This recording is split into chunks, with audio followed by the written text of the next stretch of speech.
choice at all. "I love you," she murmured. "It's not easy for me to say, and I'm not quite sure how it happened, but there it is. I love you, Jacob Dalton." At first he looked as if he hadn't heard her. He didn't move a single muscle, just continued to stare at her. Then he released a shaky breath, and a fierce wonder sparked in the glittering blue of his eyes. "Now is the part where I kiss you to show you I mean it, but I can't come after you unless you want me to crawl." "No, never that." In an instant, he reached her and scooped her into his arms. Then his mouth found hers. He murmured words of love between kisses, and she held each one to her heart like a precious jewel. This was good and right and wonderful.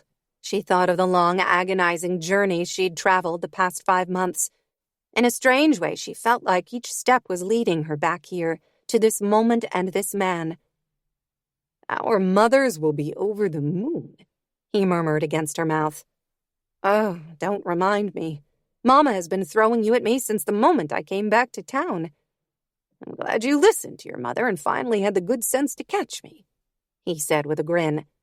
He kissed her again, and the tenderness of his arms around her brought tears to her eyes. "Are you sure about this, Jake? You're a doctor. More than probably anybody else, you know I'm only just started on this road.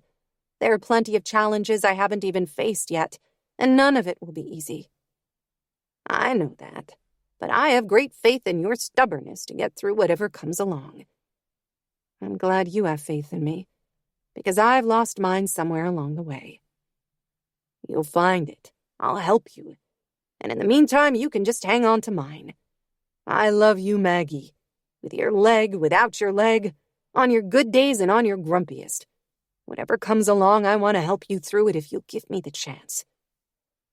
"Are more of those massages part of the deal?" His grin was slow and sexy. "Oh, you can count on it." Some time later, she drew her mouth away from his and cupped his face in her hand. "I came back to Pine Gulch thinking my life was over.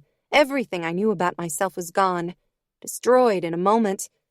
I've always considered myself pretty strong, tough enough to handle just about anything. I was a soldier and a nurse, 2 jobs that require the toughest of the tough. But being injured, losing my leg, this was so much harder than I ever would have imagined." "I hate when you're so hard on yourself. Anybody would have had the same reaction, Maggie."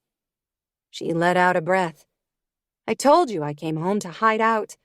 That's what I thought I wanted, to be somewhere safe and comfortable where no one demanded anything of me. But you wouldn't let me cower there. Since the day I came back, you've been dragging me out of my narrow little comfort zone and back into the wide world." She drew her mouth over his slowly, gently. "Thank you for that. It's much scarier out here, I have to admit, but I wouldn't miss it for anything." His kiss was hard and fierce, but so tender she wanted to cry and laugh and dance at the same time. "Neither would I, Lieutenant Cruz," he murmured. "Neither would I." Epilogue. It was a gorgeous evening for a wedding. Maggie lifted her face to the cool August air, sweet and lush with a sense of summer, and the hundreds of flowers that filled her mother's bowery on Rancho de la Luna. The setting sun sent long shadows across the ranch and created a rich palette of colors. The moon was just starting to rise above the Tetons, shining on the tiny lights that twinkled in all the trees. Her right foot tapped the rhythm of the salsa music as she shifted in her chair at a corner table and cuddled the little bundle in her arms closer. Jorge Sanchez made a pouty little sound, but didn't awaken, content for now to sleep while his parents danced to the music. She smiled at Carmela and her quiet husband Horatio, who had managed to obtain a green card and return to Idaho just days before his son's birth. Maggie touched the soft cheek of the sleeping infant, remembering the precious wonder of that day. It had been incredible on several levels. She always loved the magical experience of participating in a birth, and this one had seemed especially poignant, watching Jake in action and tumbling in love with him all over again as she had watched his quiet calm in the face of a young first-time mother's anxieties. Her own mother danced by in Guillermo's arms, where she'd been all night, and she smiled at the picture they made. Viviana, feminine and beautiful in her flowing peach dress, and Guillermo, so stiffly dignified in his suit, and so deeply in love with his new wife. It had been a lovely ceremony, quietly moving as Viv and Guillermo had married here beside the stream, in this beautiful place created by a man they had both loved. She had felt her father's presence strongly today, and had the oddest feeling that he rejoiced along with the rest of them. She had felt Abel just as keenly a month earlier during her own wedding at the little church in town. Her husband, she still wasn't used to that word, danced past with his niece Natalie in his arms. Jake looked tall and masculine and gorgeous, and she wondered if her breath would still catch just looking at him after they'd been married for 50 years. He must have felt her watching him. Their eyes met, and he smiled, that intense light in his eyes that always made her feel as breathless and overwhelmed, as if she were sitting atop those majestic mountains, looking down at the world. As she sat, surrounded by everyone she loved, and watched Jake twirl his niece, she was bursting with so much joy, she didn't know how her heart could possibly contain it all. She couldn't believe a few short months ago she actually had been foolish enough to believe her life was over. When she limped home to Pine Gulch 4 months earlier, she had been certain everything good and right was gone from her world forever. Instead of withering away as she had fully expected to do, she had blossomed here. What a miraculous gift these last months had been, full of more joy than she had ever believed possible. Life wasn't perfect. She was still struggling to adjust to the prosthesis, still had some unresolved pain issues, but she had her own very sexy private physician on standby at all times. With Jake's help, she knew she could face whatever hurdles still waited on the road ahead. Seth Dalton sauntered over and sprawled into the chair next to her. "Hey, gorgeous, what are you doing over here in the corner, all by yourself?" She held up the sleeping infant. "Babysitting duties." He made a face. "The little rugrat looks asleep to me. Why don't you put him in his car seat thingy and come dance with me?" She shook her head with regret. "Can't. I'm on doctor's orders to sit out the fast stuff." "What's the fun in that? Sounds like your doctor's a real pain in the you-know-what." "No question." She smiled. "But I'm keeping him anyway." The flirtation that seemed as much a part of Seth as breathing slipped away for a moment, and his entirely too handsome features turned serious. "I can't imagine two people more perfect for each other than you two. You both deserve every bit of it." Touched and warmed, she squeezed his hand. Beneath Seth's charm and flirtatiousness was the boy she had been best friends with so long ago. She felt blessed that they were finding that friendship again. She never would have believed this either, but one of the perks of falling in love with Jake had been his family. All the Daltons had embraced her, to her shock. They had welcomed her into the family, had instantly seemed to forget her years of antipathy and anger. The first time Jake had taken her to dinner at the ranch, Marjorie had fussed and cried and hugged her close, and his niece and nephews had jumped all over her. Tanner and Cody thought the fact that she could take off her prosthesis and wave it around was just about the coolest thing in the world. She and Caroline had bonded instantly, and she was beginning to feel like Wade's wife was the sister she'd always dreamed of having. Even Jake's oldest brother seemed less intimidating these days. The band suddenly shifted into a slow ballad, and Seth stood up and reached for her hand. "Come on, Mag, no excuses now." She would have refused if Carmela hadn't returned to the table then to take Jorge. "Thank you for watching him," Carmela said in Spanish. "But he's going to wake up hungry. We must be leaving." She gave both Carmela and Horatio hugs as they said their goodbyes, then turned back to Seth. "All right, let's dance. But I'll warn you in advance, I'm still not very good on the dance floor. I can't blame having 2 left feet anymore since I don't even have one." "Bad joke," Seth said. He had just started to lead her out to the floor when Jake appeared over his shoulder, and her heart gave its usual happy sigh of welcome. He didn't say anything, just raised one of those expressive eyebrows at his younger brother. Seth sighed. Yeah, I know, get my own girl."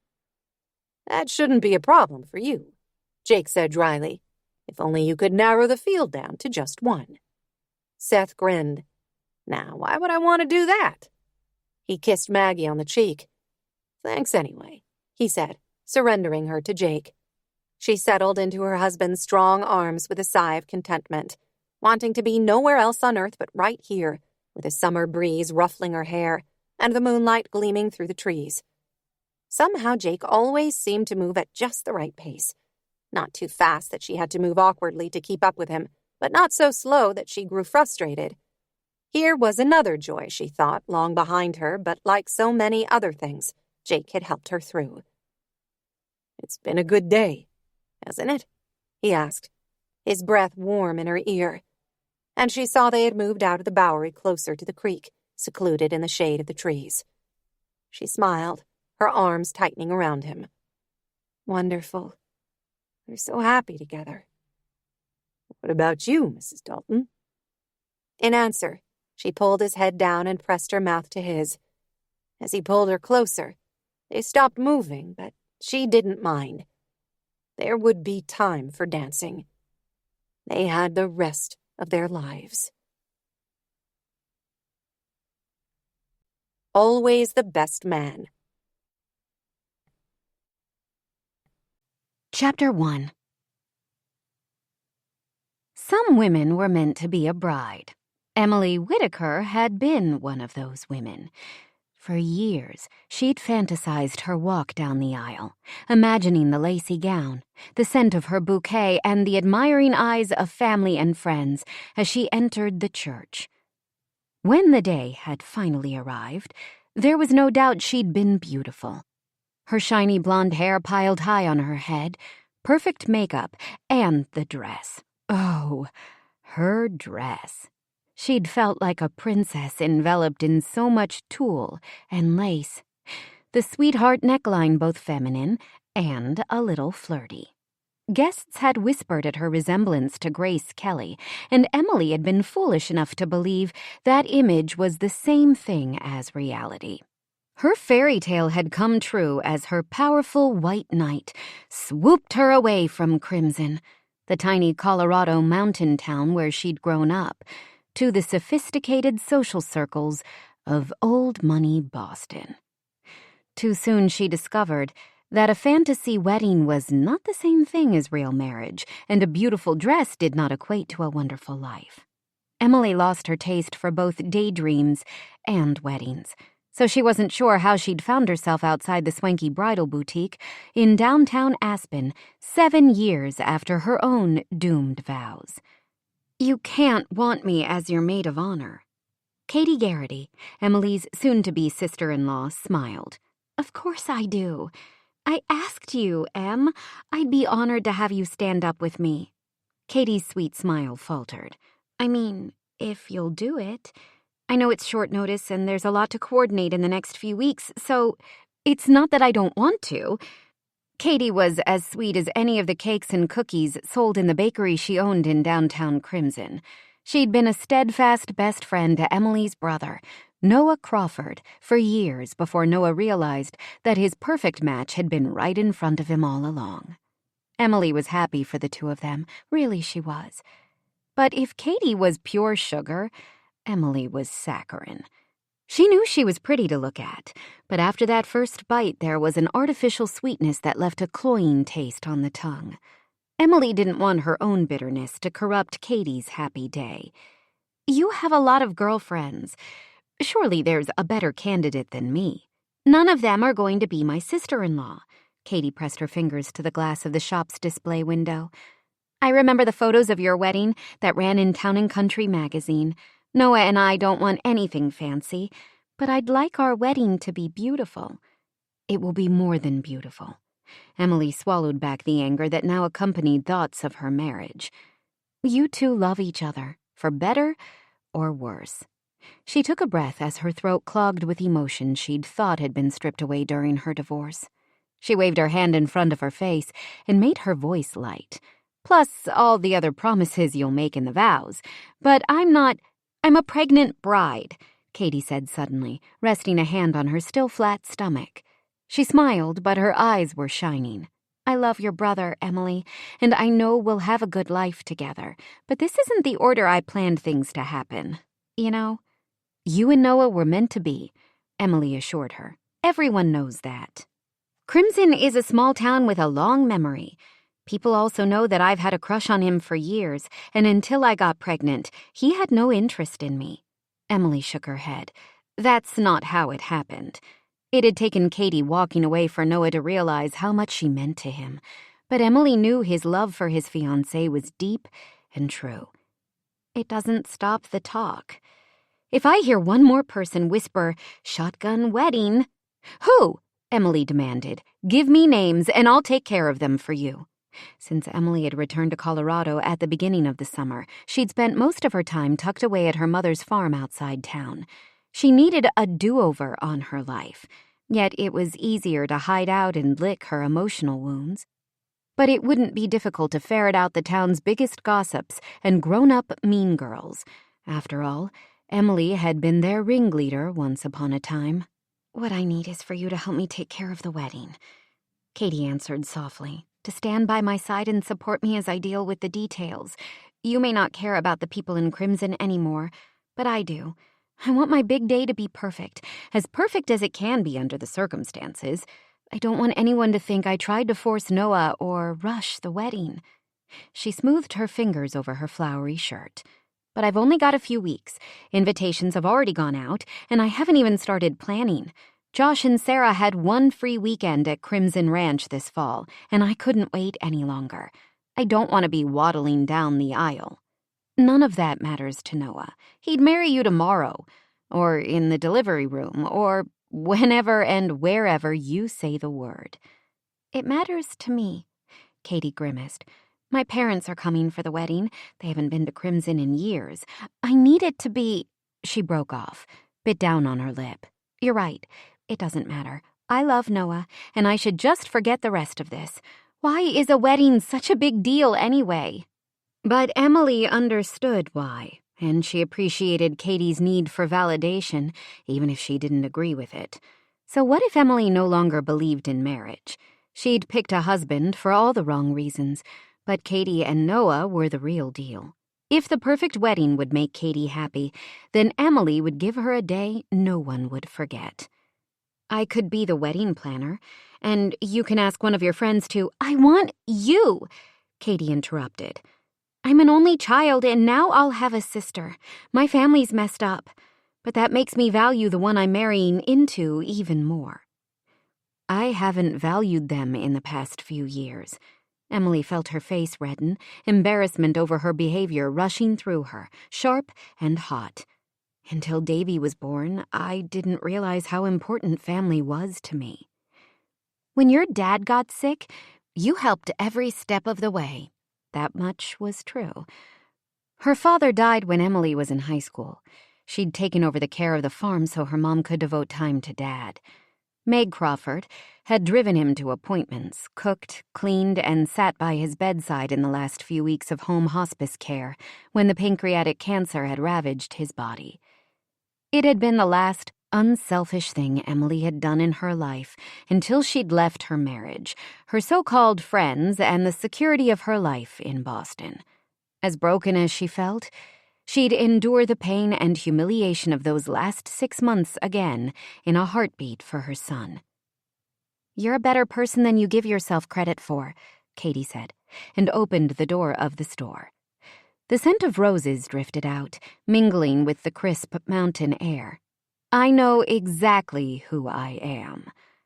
Emily removed her Prada sunglasses and tipped her face to the bright blue August sky.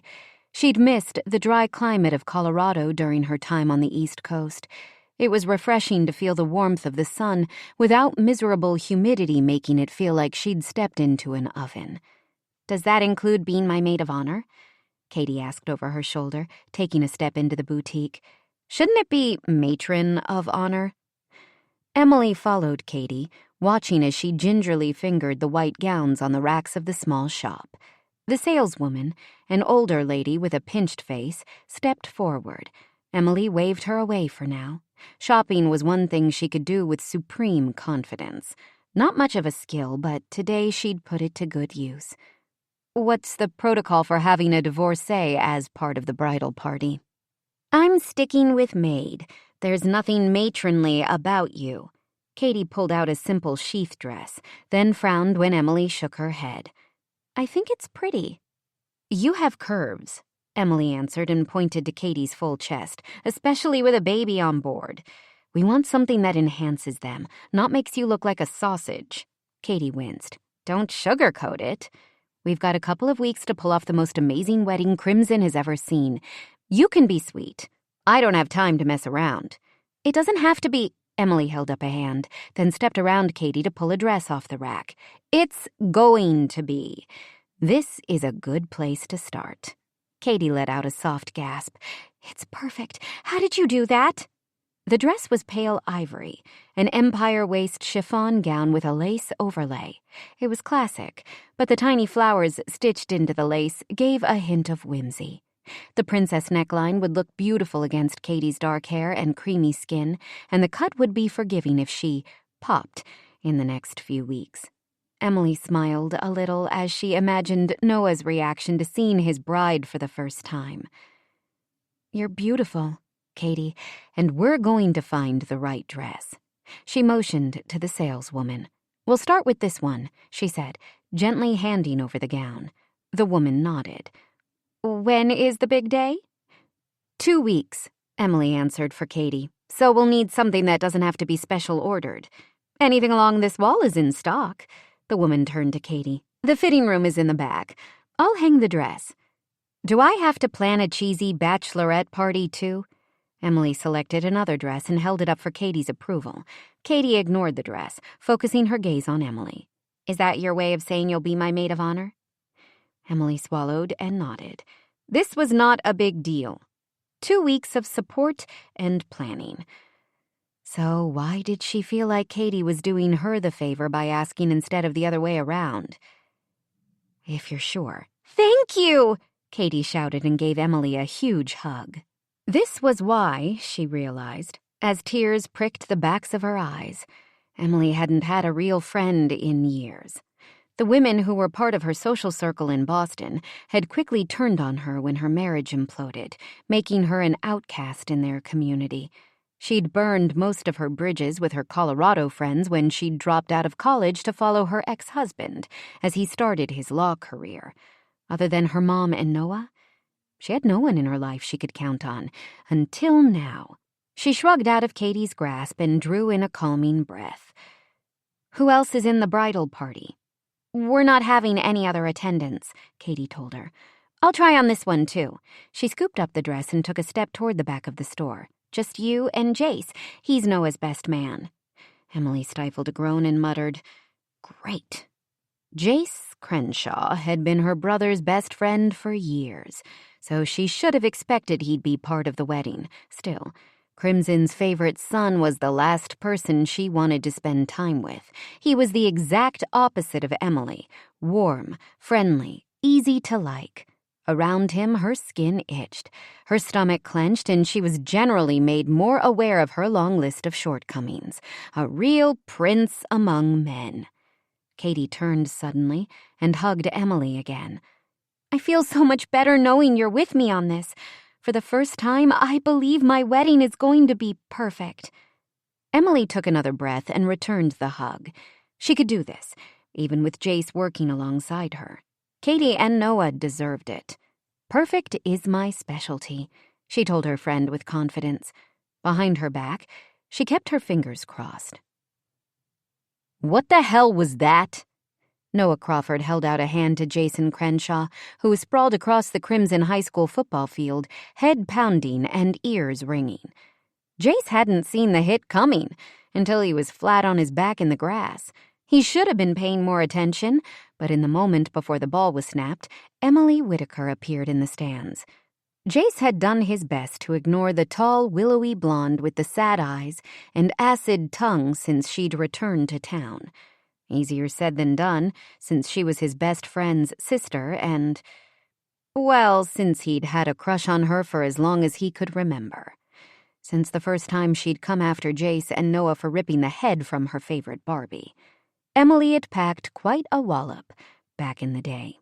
Just not as much as Aaron Thompson, the opposing team's player who'd sacked Jace before running the ball downfield. Jace brushed away Noah's outstretched hand and stood, rubbing his aching ribs as he did. "I thought this was flag football," he muttered as he turned to watch Aaron do an elaborate victory dance in the end zone. "Looks like Thompson forgot," Noah said, pulling off his own flag belt, then Jace's as they walked toward the sidelines. "We'll get him next time." Liam Donovan, another teammate and good friend, gave Jace's shoulder a friendly shove. "If our quarterback can stay on his feet." "This is a preseason game anyway," Logan Travers added. "Doesn't count." "It counts that we whipped your butts," Aaron yelled, sprinting back up the field. He launched the game ball at Jace's head before Logan stepped forward and caught it. "Back off, Thompson," Logan said softly. But it was hard to miss the steel in his tone. Logan was as tall as Jace's own 6 feet 3 inches, but had the muscled build befitting the construction work he did. Jace was in shape. He ran and rock climbed in his free time. He also spent hours in front of his computer and in the courtroom for his law practice, so he couldn't compete with Logan's bulk. He also wasn't much for physical intimidation, not that Aaron would be intimidated by Jace. The Thompson family held a long-standing grudge against the Crenshaws, and hot-headed Aaron hadn't missed a chance to poke at him since they'd been in high school. Aaron's father, Charles, had been the town's sheriff back when Jace's dad was doing most of his hell-raising and had made it clear he was waiting for Jace to carry on his family's reputation in Crimson. Jace took a good measure of both pride and comfort in living in his hometown, but there were times he wished for some anonymity. They weren't kids anymore, and Jace had long ago given up his identity as the studious band geek who'd let bullies push him around to keep the peace. He stepped forward, crossing his arms over his chest as he looked down his nose at the brutish deputy. "Talk is cheap, Aaron," he said, "and so are your pot shots at me. We'll see you back on the field next month." "Can't wait," Aaron said with a smirk Jace wanted to smack right off his face. The feeling only intensified when Aaron jogged over to talk to Emily, who was standing with Katie and the other team wives and girlfriends on the sidelines. "Let it go," Noah hung back as their friends approached the group of women. She wouldn't give him the time of day in high school, and now is no different. "Nice," Jace mumbled under his breath. "Aaron and I actually have something in common." Noah laughed. "Katie's asked Emily to be the maid of honor. You'll have plenty of excuses to moon over her in the next few weeks." Jace stiffened. "I don't moon." "You keep telling yourself that," Noah said as he gave him a shove. "It doesn't matter anyway. Emily has her hands too full with Davy and starting over even if she wanted a man." He gave Jace a pointed big brother look, which she doesn't. "I'm no threat," Jace said, holding up his hands. "Nothing has changed from when we were 12. Your sister can't stand me." "I get that, but you'll both have to make an effort for the wedding. Katie doesn't need any extra stress right now." "Got it," Jace agreed and glanced at his watch. "I've got to check in at the office before I head home." "How's the campaign going?" "Not much to report. It seems anticlimactic to run for mayor unopposed. Not much work to do except getting out the vote." "You're more qualified for the position than anyone else in Crimson," Noah told him. "Although I'm still not sure why city council and all the other volunteer work you do isn't enough." "I love this town, and I think I can help it move forward." Noah smiled. "Emily calls you Saint Jace." Jace felt his jaw tighten. How flattering. "She might have a point." "What are your plans for the weekend? Katie and I are going out to Mom's place for a barbecue tomorrow night. Want to join us?" Jace rarely had plans for the weekend. Juggling both his law practice and taking care of his dad left little free time. But Emily would be there, and while the rational part of him knew he shouldn't go out of his way to see her, the rest of him didn't seem to care. If he could get his father settled early tomorrow... "Sounds good. What can I bring?" "Really?" Noah's brows lifted. "You're venturing out on a Saturday night?" "Big time. We've got it covered. Come out around 6. "See you tomorrow," he said, and headed over to his gym bag at the far side of the stands. He stripped off his sweaty t-shirt and pulled a clean one from the bag, As he straightened, Emily walked around the side of the metal bleachers, eyes glued to her cell phone screen as her thumbs tapped away. He didn't have time to voice a warning before she bumped into him. As the tip of her nose brushed his bare chest, she yelped and stumbled back. The inadvertent touch lasted seconds, but it reverberated through every inch of his body. His heart lurched as he breathed her in, a mix of expensive perfume and citrus-scented shampoo, delicate and tangy. The perfect combination for Emily. Noah had accused him of mooning, but what he felt was more. He wanted her with an intensity that shook him to his core after all these years. He'd thought he had his feelings for Emily under control, but this was emotional chaos. He was smart enough to understand it was dangerous as hell to the plans he had for his future. At this moment, he'd give up every last thing to pull her close. Instead, he ignored the instinct to reach for her. When she was steady on her feet, he stepped away, clenching his t-shirt in his fists so hard his fingers went numb. Looks like texting and walking might be as ill-advised as texting and driving. Thanks for the tip, she snapped, tucking her phone into the purse slung over her shoulder. Was it his imagination or was she flushed? Her breathing seemed as irregular as his felt. Then her pale blue eyes met his, cool and impassive. Of course he'd imagined Emily having any reaction to him beyond distaste. My mom sent a photo of Davy. Building something? He guessed. How do you know? I was at the hospital the day of your mom's surgery. I made Lego sets with him while everyone was in the waiting room. She gave the barest nod. Emily's mother, Meg, had been diagnosed with a meningioma, a type of brain tumor, at the beginning of the summer, prompting both Emily and Noah to return to Crimson to care for her. Luckily, the tumor had been benign, and Meg was back to her normal, energetic self. The Crawford family had already endured enough with the death of Emily and Noah's father over a decade ago. Having been raised by a single dad who was drunk more often than he was sober, Jace had spent many afternoons, weekends, and dinners with the Crawfords. Meg was the mother he wished he'd had. Hell, he would have settled for an aunt or family friend who had a quarter of her loving nature. But she'd been it, and lucky for Jace, Noah had been happy to share his mom and her affection. With neither of her kids living in town until recently, and Meg never remarrying, Jace had become the stand-in when she had a leaky faucet that needed fixing, or simply wanted company out at the family farm. He'd taken the news of her illness almost as hard as her real son. I remember, she whispered, not meeting his gaze. Every time I've been out to the farm this summer, Davy was building something. Your boy loves his Lego sets. He's— Don't say obsessed, she interrupted, eyes flashing. I was going to say he has a great future as an engineer. Oh, right. She crossed her arms over her chest, her gaze dropping to the ground.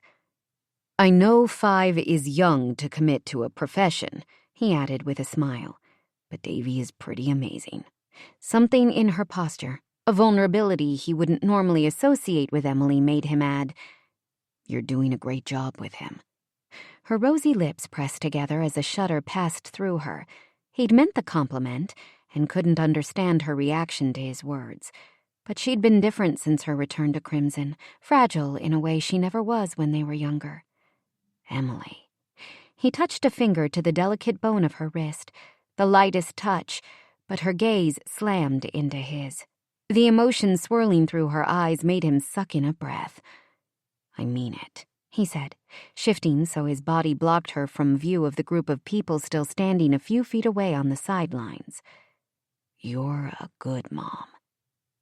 She stared at him a moment longer, as if searching for the truth in his words. Thanks, she whispered finally and blinked, breaking the connection between them. He should step away again, give her space to collect herself, but he didn't. He couldn't. She did instead, backing up a few steps and tucking a lock of her thick, pale blonde hair behind one ear. Her gaze dropped from his, roamed his body in a way that made him warm all over again. Finally, she looked past him to their friends. "Katie told me you're the best man." He nodded. "I've got some ideas for the wedding weekend. I want it to be special for both of them. Let me know what you need from me. Happy to help in any way." "I will." She straightened her shoulders, and when she looked at him again, it was pure Emily, a mix of condescension and ice. "A good place to start would be putting on some clothes," she said, pointing to the shirt still balled in his fist. "No one needs a prolonged view of your bony bod." It was meant as an insult and a reminder of their history. She'd nicknamed him Bones when he'd grown almost a foot the year of 7th grade. No matter what he'd eaten, he couldn't keep up with his height and had been a beanpole, all awkward adolescent arms and legs. From what he remembered, Emily hadn't experienced one ungainly moment in all of her teenage years. She'd always been perfect, and out of his league. He pulled the shirt over his head and grabbed his gym bag. "I'll remember that," he told her, and walked past her off the field. Chapter 2. Emily lifted the lip gloss to her mouth just as the doorbell to her mother's house rang Saturday night.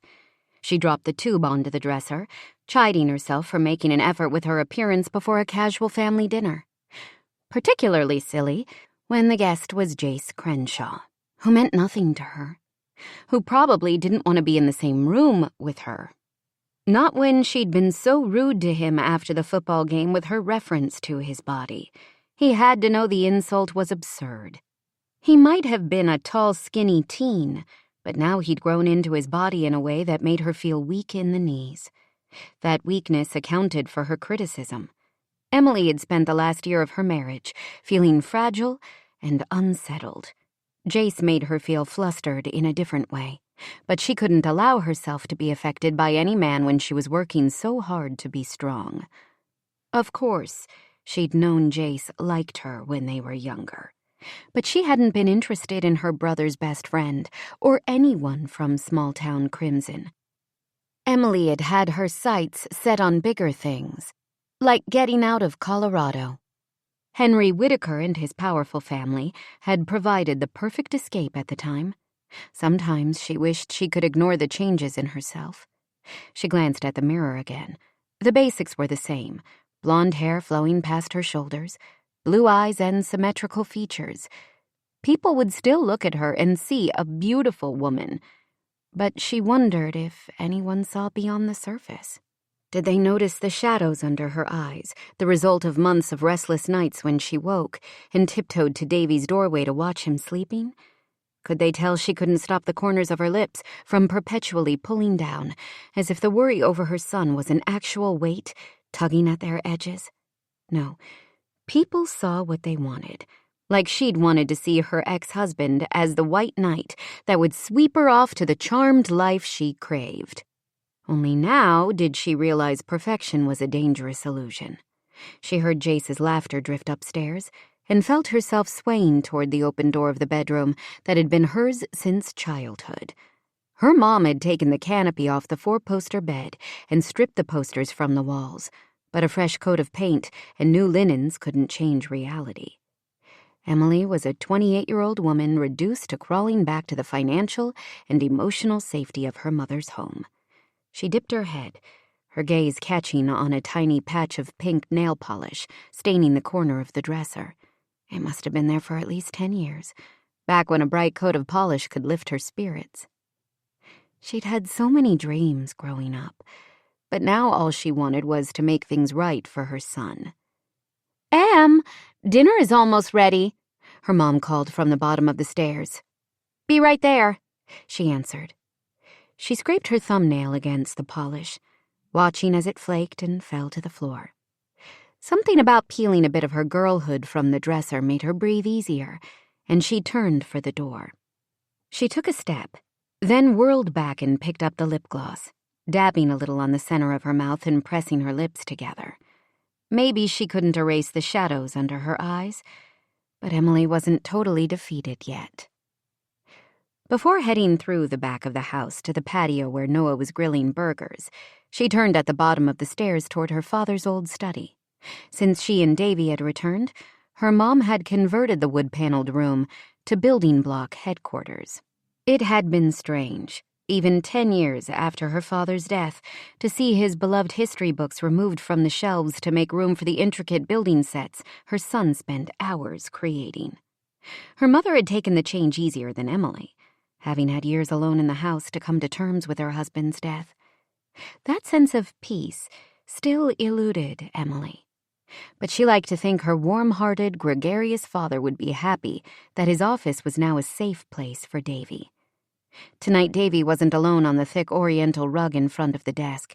Jace sat on the floor next to her son, long legs sprawled in front of him. He looked younger than normal, carefree without the burden of taking care of the town weighing down his shoulders. Both of their heads were bent to study something Jace held, and Emily's breath caught as she noticed her son's hand resting on Jace's leg, their arms brushing as Davy leaned forward to hand Jace another Lego piece. She must have made a sound, because Jace glanced up, an almost apologetic smile flashing across his face. "You found us," he said, and handed Davy the pieces before standing. Davy didn't look at her but turned toward his current model, carefully adding the new section to it. "Dinner's ready," she said, swallowing to hide the emotion that threatened to spill over into her voice. Jace had known her too long to be fooled. "Hope it's okay I'm in here with him." He gestured to the bookshelves that held neat rows of building sets. "He's got an impressive collection." "He touched you," she whispered, taking a step back into the hall. Not that it mattered. Her son wasn't listening. When Davy was focused on finishing one of his creations, the house could fall down around him and he wouldn't notice. "Is that bad?" Jace's thick brows drew down and he ran a hand through his hair, as if it would help him understand her words. His dark hair was in need of a cut, and his fingers tousled it, making her want to brush it off his forehead, the way she did for Davy as he slept. It's remarkable. He was diagnosed with Asperger's this summer. It was early for a formal diagnosis, but I'd known something was different with him for a while. Emily couldn't help herself from reaching out to comb her fingers through the soft strands around Jace's temples. It was something to distract herself from the fresh pain she felt when talking about Davy. Building Lego sets relaxes him. He doesn't like to be touched, and will only tolerate a hug from me sometimes. To see him touching you so casually, as if it were normal. Jace lifted his hands and took hold of hers, pulling it away from his head but not letting go. He cradled it in his palm, tracing his thumb along the tips of her fingers. She felt the subtle pressure reverberate through her body. Davy wasn't the only one uncomfortable being touched. Since her son's symptoms had first started and her ex-husband's extreme reaction to them had launched the destruction of their family, Emily felt like she was made of glass. Now, as she watched Jace's tanned fingers gently squeeze hers, she wanted more. She wanted to step into this tall, strong, good man who could break through her son's walls without even realizing it and find some comfort for herself. "I'm glad for it," he said softly, bringing her back to the present moment. "What about his dad?" She snatched away her hand, closed her fist tight enough that her nails dug small half-moons into her palm. "My ex-husband wanted a son who could bond with him tossing a ball or sailing. The Whitakers are a competitive family, and even the grandkids are expected to demonstrate their athletic prowess. It's a point of pride and bragging rights for Henry and his brothers. Whose kid can hit a ball off the tee the farthest, or catch a long pass, even if it's with a Nerf football?" Jace glanced back at her son. "Davy's 5, right? It seems a little young to be concerned whether or not he's athletic." That didn't matter to my in-laws, and it drove Henry crazy. He couldn't understand it. As Davy's symptoms became more pronounced, his father pushed him harder to be the right kind of boy. She pressed her mouth into a thin line to keep from screaming the next words. "He forbade me from taking him to the doctor to be tested. His solution was to punish him, take away the toys he liked, and force him into activities that ended up making us all more stressed. Davy started having tantrums and fits, which only infuriated Henry. He was getting ready to run for Congress. She rolled her eyes. The first step in the illustrious political campaign his family has planned.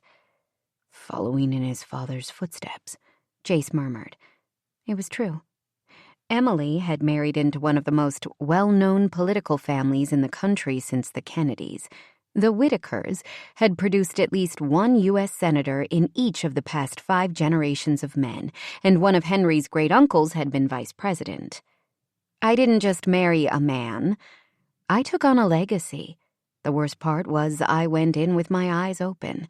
I practically interviewed for the job of political wife, and I was ready to be a good one. She snapped her fingers. I could throw a party fit for the First Lady with an hour's notice. Chase cleared his throat. I'm sure your husband appreciated that. She gave a harsh laugh.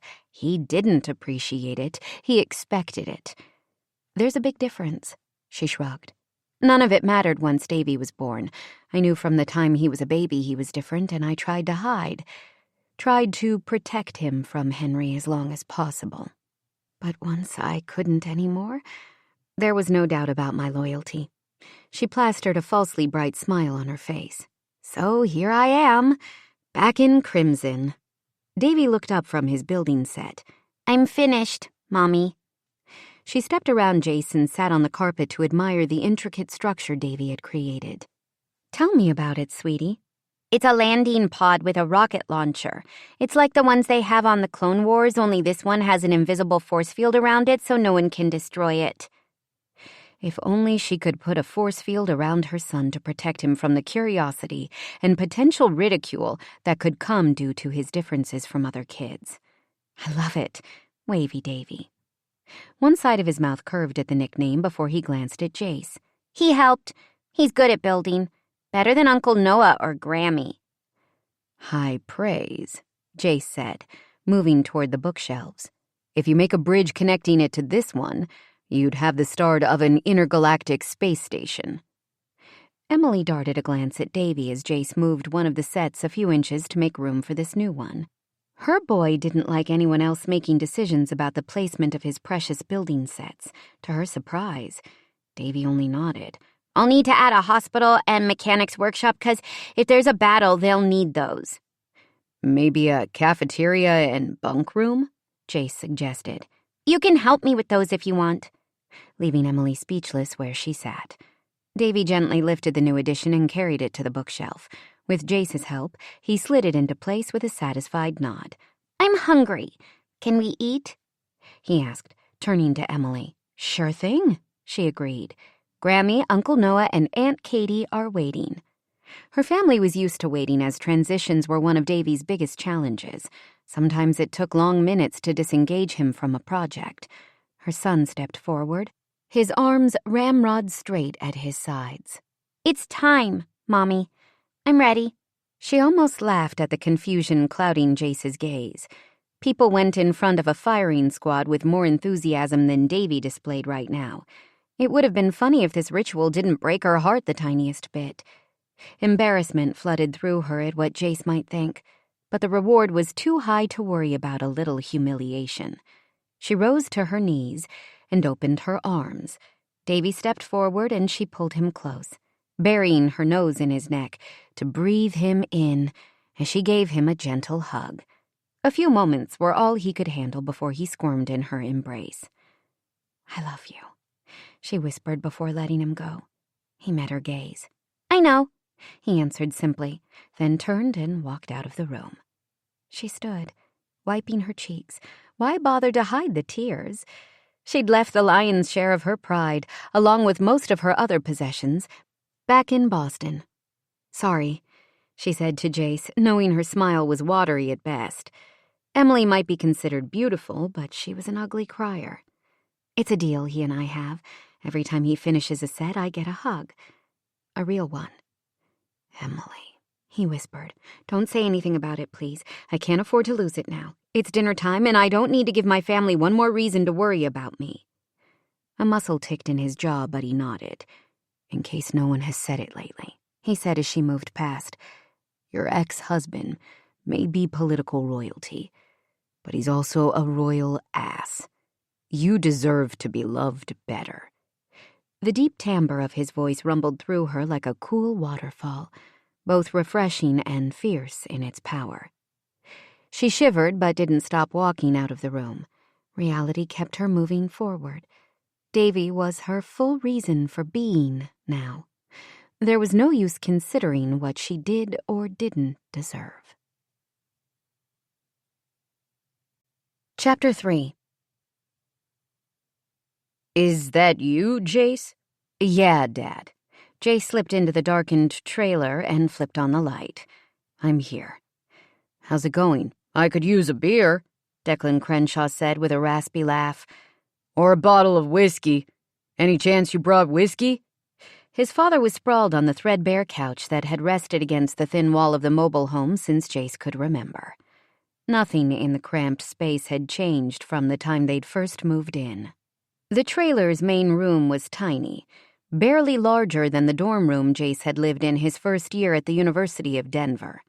From the front door, he could see back to the bedroom on one side and through the efficiency kitchen with its scratched formica counters and grainy wood cabinets to the family room on the other. No alcohol. He was used to denying his dad's requests for liquor. Declan had been 2 years sober, and Jace was hopeful this one was going to stick. He was doing everything in his power to make sure it did. Checking on his dad every night was just part of it. "How about water? Or a cup of tea? Do I look like the Queen of England?" Declan picked up the potato chip bag resting next to him on the couch and placed it on the scuffed coffee table, then brushed off his shirt, chip crumbs flying everywhere. "No one's going to mistake you for royalty." Jace's dad looked like a man who'd lived a hard life. The vices that had consumed him for years made him appear decades older than his 60 years. If the alcohol and smoking weren't enough, Declan had spent most of his adult life working in the active mines around Crimson. First, the smuggler silver mine outside of Aspen, and then later, the basalt gypsum mine high on Crimson Mountain. Between the dust particles, the constant heavy lifting, operating jackhammers, and other heavy equipment, the work took a physical toll on the men and women employed by the mines. Jace had tried to get his father to quit for years, but it was only after a heart attack 3 years ago that Declan had been forced to retire. Unfortunately, having so much time on his hands had led him to a 6-month drunken binge that had almost killed him. Jace needed to believe he wasn't going to have to watch his father self-destruct ever again. "Maybe they should, since you're a royal pain in my butt," Declan growled. "Good one, Dad." Jace didn't take offense. Insults were like terms of endearment to his father. "Why are you sitting here in the dark?" He picked up the chip bag and dropped it in the trash can in the kitchenette, then started washing the dishes piled in the sink. "Damn cable is out again. I called, but they can't get here until tomorrow. If I lose my DVR'd shows, there's gonna be hell to pay. The Real Housewives finale was on tonight. I wanted to see some rich lady hair pulling." Jace smiled. Since his dad stopped drinking, he'd become addicted to reality TV. Dance moms, little people, bush people, swamp people, housewives. Declan watched them all. "Maybe you should get a hobby besides television. Take a walk or volunteer." His dad let out a colorful string of curses. "My only other hobby involves walking into a bar, so I'm safer holed up out here. And I'm not spending my golden years working for free. Hell, I barely made enough to pay the bills with my regular job. There's only room for one do-gooder in this family, and that's you." It was true. The Crenshaws had a long history of living on the wrong side of the law in Crimson. There was even a sepia-stained photo hanging in the courthouse that showed his great-great-grandfather sitting in the Old Town Jail. Jace had consciously set out to change his family's reputation. Most of his life decisions had been influenced by wanting to be something different, something more than the Crenshaw legacy of troublemaking. "I read in the paper that you're sponsoring a pancake breakfast next week." Jace placed the last mug onto the dish drainer, then turned. It's part of my campaign. Campaigning against yourself? His dad asked with a chuckle. It's a chance for people to get to know me. Declan stood, brushed off his shirt again. Name one person who doesn't know you. They don't know me as a candidate. I want to hear what voters think about how the town is doing, ideas for the future, where Crimson is going to be in 5 or 10 years. His dad yawned. Same place it's been for the last 100 years. Right here. You know what I mean. Yeah, I know. Declan patted Jace on the back. You're a good boy. Jason Damien Crenshaw. Better than I deserve as a son. It's got to be killing Charles Thompson and his boys that a Crenshaw is going to be running this town. His dad let out a soft chuckle. I may give ex-Sheriff Thompson a call and see what he thinks. Don't, Dad. Leave the history between us and the Thompsons in the past where it belongs. Jace didn't mention the hit Aaron had put on him during the football game, which would only make his father angry. You're too nice for your own good. Why don't you pick me up before the breakfast? Declan had lost his license during his last fall from the wagon and hadn't bothered to get it reinstated. Jace took him to doctor's appointments, delivered groceries, and ran errands. An inconvenience, but it also helped him keep track of Declan, something that hadn't always been easy during the heaviest periods of drinking. I'll campaign for you. Call it volunteer work and turn my image around in town. Jace swallowed. He'd encouraged his father to volunteer, almost as a joke, knowing Declan never would. But campaigning? Jace loved his dad, but he'd done his best to distance himself from the reputation that followed his family like a plague. We'll see, Dad. Thanks for the offer. Are you heading to bed? Got nothing else to do with no channels working. I'll call the cable company in the morning and make sure you're on the schedule, Jace promised. Lock up behind me, okay? Who's going to rob me? Declan swept an arm around the trailer's shabby interior. I've got nothing worth stealing. Just lock up, please. When his father eventually nodded, Jace let himself out of the trailer and headed home. Although he'd driven the route between the trailer park and his historic bungalow on the edge of downtown countless times, he forced himself to stay focused. 3 miles down the county highway leading into town, 2 blocks until a right turn onto his street, 400 yards before he saw his mailbox. Keeping his mind on the driving was less complicated than giving the thoughts and worries crowding his head room to breathe and grow. He parked his silver Jeep in the driveway. Since his dad's ancient truck was housed in the garage, it needed transmission work that Jace didn't have time for before it would run again, and Declan had no use for it without a license. But Jace couldn't bring himself to sell it. It represented something he couldn't name, a giving in to the permanence of caring for an aging parent that he wasn't ready to acknowledge. He locked the Jeep and lifted his head to the clear night. The stars were out in full force, making familiar designs across the sky. He hadn't used his old telescope in years, but Jace never tired of stargazing. Something caught his eye, and when he looked around the front of his truck, everything in the world fell away except the woman standing in his front yard. Emily. He wasn't sure where she'd come from or how he hadn't noticed her when he pulled up. Out of the corner of his eye, he saw her mom's 4Runner parked across the street. She didn't say anything as he approached, only watched him, her hands clasped tight together in front of her waist. Her fingers were long and elegant like the rest of her. As much as he would never wish her pain, the fact that she wore no wedding ring made him perversely glad. "Hi," he said when he was in front of her, then silently cursed himself. He was an attorney and a town council member, used to giving speeches and closing arguments to courtrooms and crowded meetings. The best he could come up with now was, "Hi?" Lame. "I owe you an apology," she whispered, "and I didn't want to wait. I hate waiting." He remembered that about her and felt one side of his mouth curve. Her mother, Meg, had been an expert baker when they were kids, and Emily had forever been burning her mouth on a too-hot cookie after school. "You don't owe me anything." She shook her head. "No, it's true.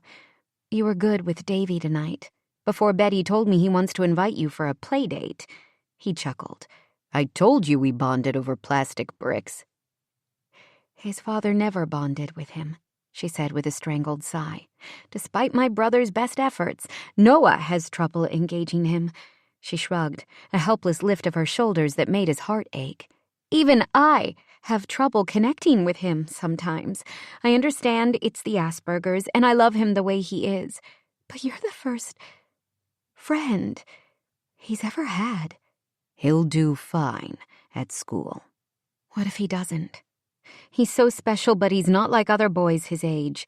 "He's different in some ways, but kids manage through those things. I didn't have the greatest childhood, or any real friends until I met your brother. I was too tall, too skinny, and too poor.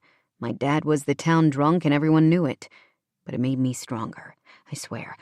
Once I met Noah and your family took me in." "I didn't." "No. You hated me being in your house." "It wasn't about—" "I'm sorry, Jace, for how I treated you." "Em." "You don't have to." "I do." She stepped forward, so close that even in the pale streetlight he could see the brush of freckles across her nose. "I haven't been kind to you even since I've come back. It's like the nice part of my brain short-circuits when you're around." "Good to know." "What I said to you the other day on the football field about putting on your shirt," he winced. "My bony butt "Had nothing to do with it. You're not a skinny kid anymore. You must know—" She stopped, looked away, tugged her bottom lip between her teeth, then met his gaze again. Something shifted between them. A current of awareness different than anything he'd experienced surged to life in the quiet night air. "The women of this town would probably pay you to keep your shirt off." She jabbed one finger into his chest. "All the time." He laughed. Because this was Emily trying to be nice, and still she ended up poking him. "I'm popular at the annual car wash, but I figure it's because most of the other men on the council are so old no one wants them to have a heart attack while bending to soap up a front fender." She didn't return his smile, but eased the tiniest bit closer. "I didn't want you standing bare-chested in front of me because I wanted to kiss you." Jace sucked in a breath. "I wanted to put my mouth on you, right there on the sidelines of the high school field with half of our friends watching."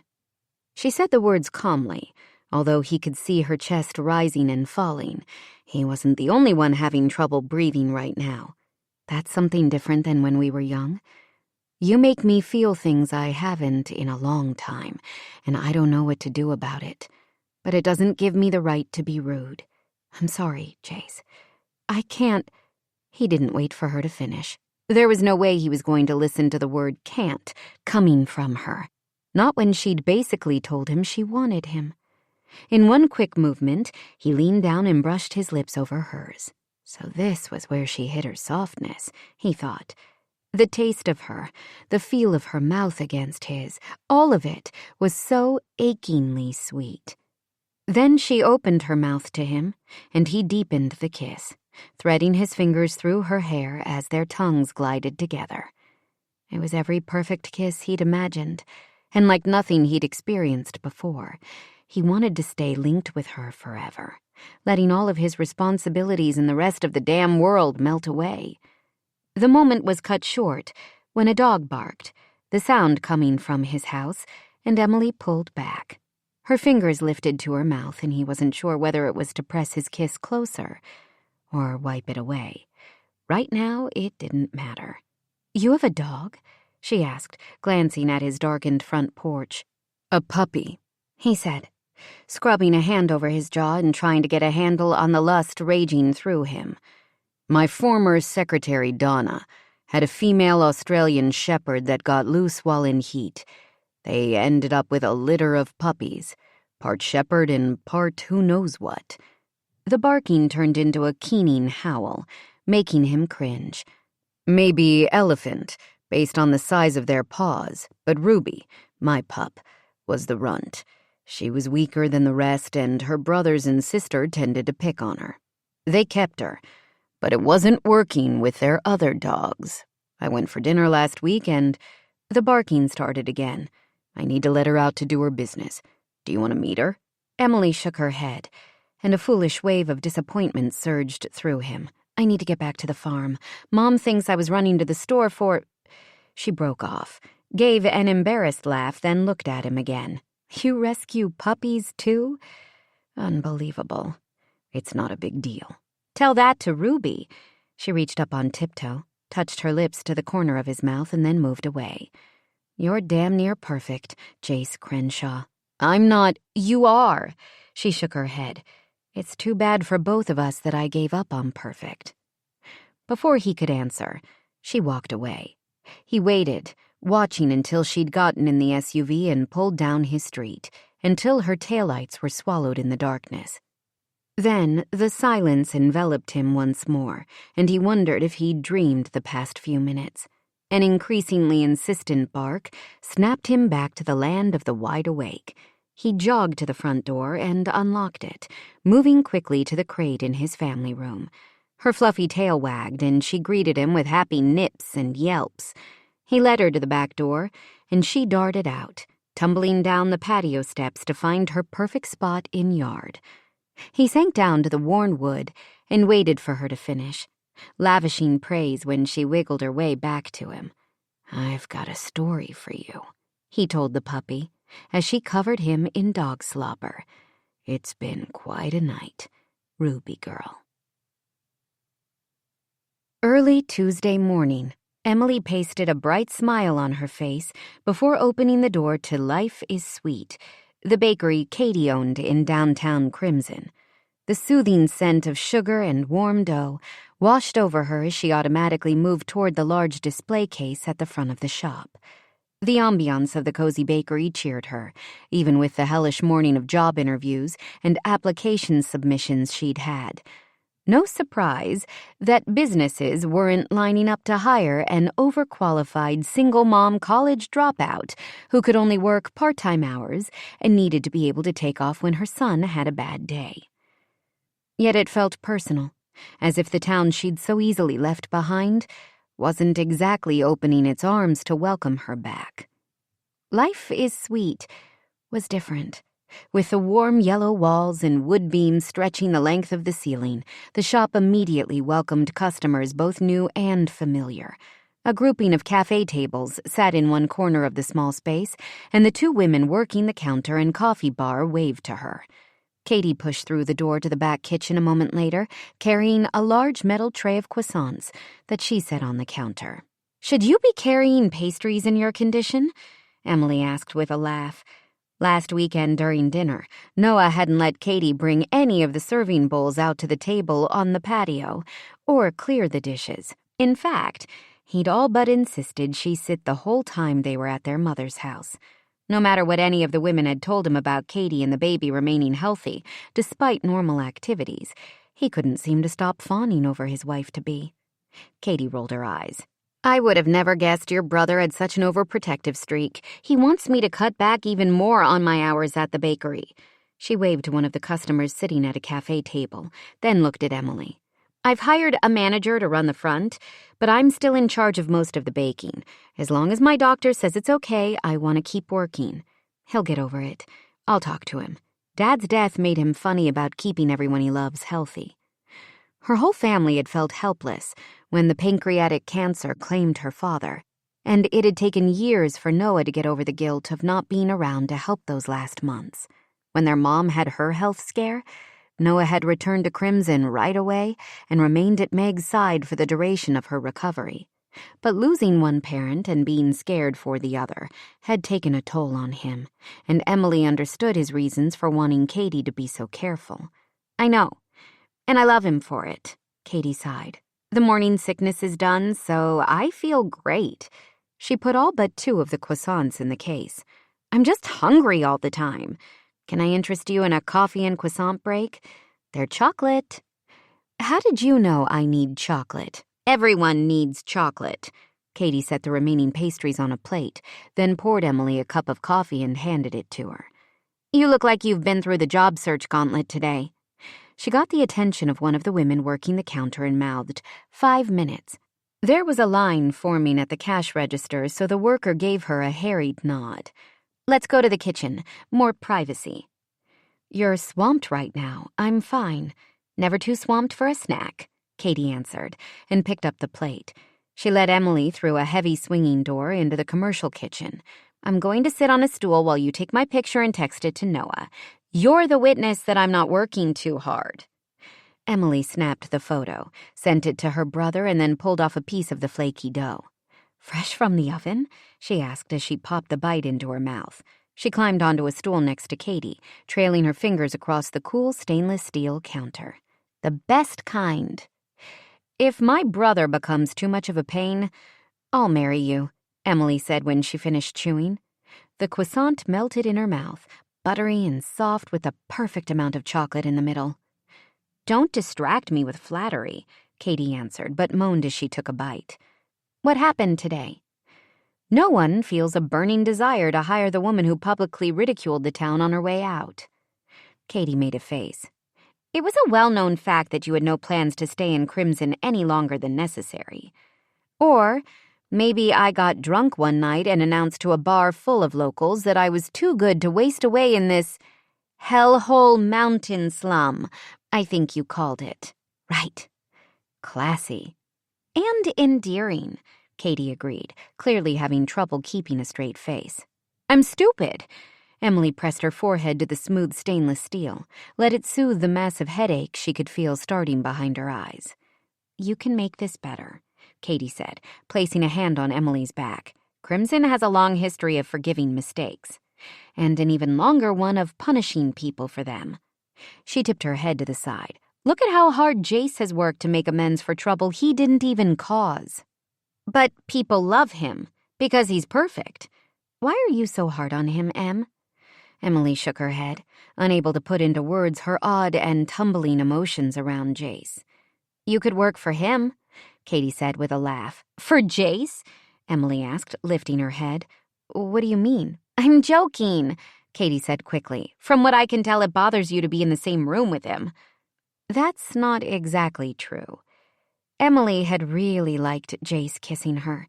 It had been easy to lose herself in the gentle pressure of his mouth. His hands cradling her face made her feel cherished. She'd wanted to plaster herself against him and forget she was alone, at least for a few minutes. She was definitely bothered by Jace, but not in the way Katie believed. Is he hiring for his campaign?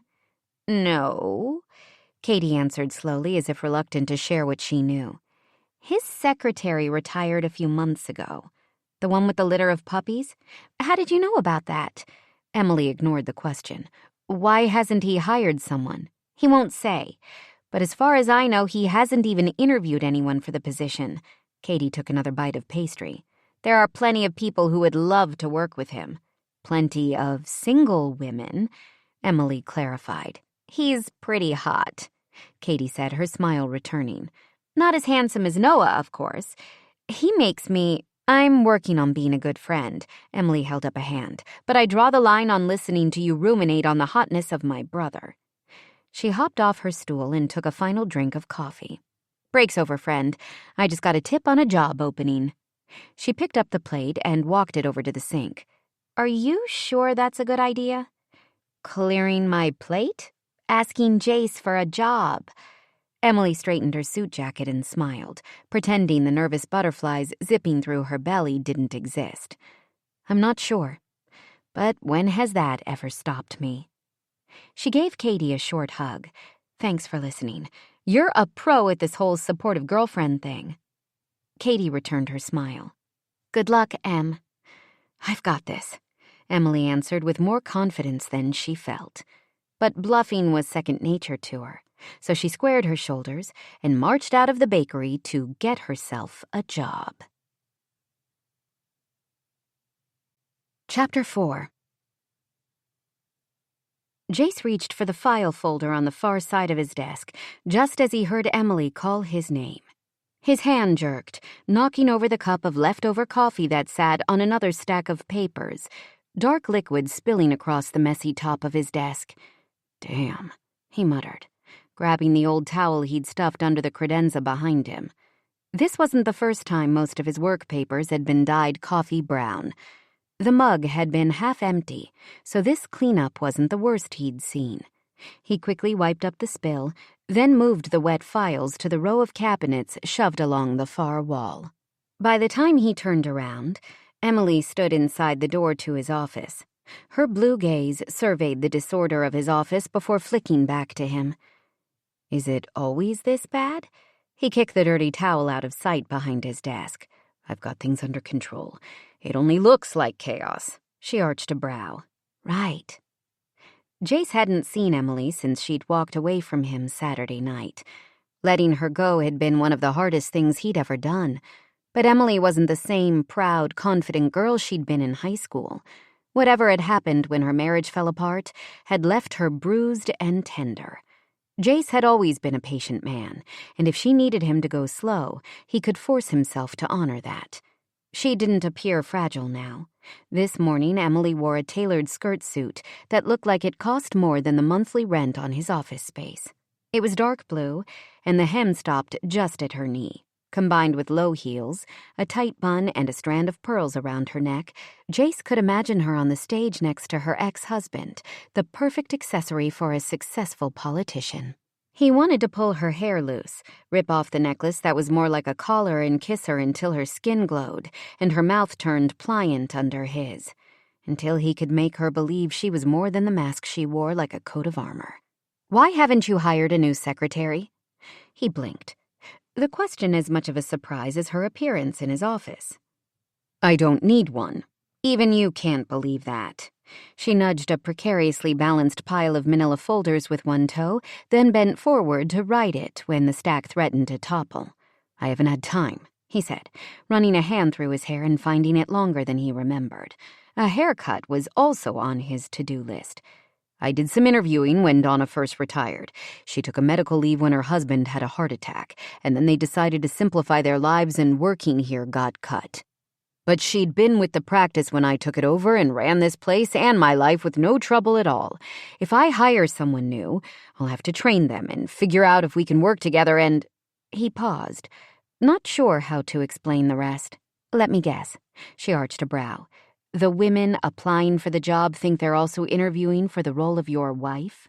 Maybe, he admitted, grabbing the empty coffee cup from his desk and walking toward her. There were plenty of single men in Crimson, so it was an irritating mystery how he'd ended up on the top of the eligible bachelor list. He didn't have time for dating, and even if he did, it would have been easier if Donna had helped screen the applicants.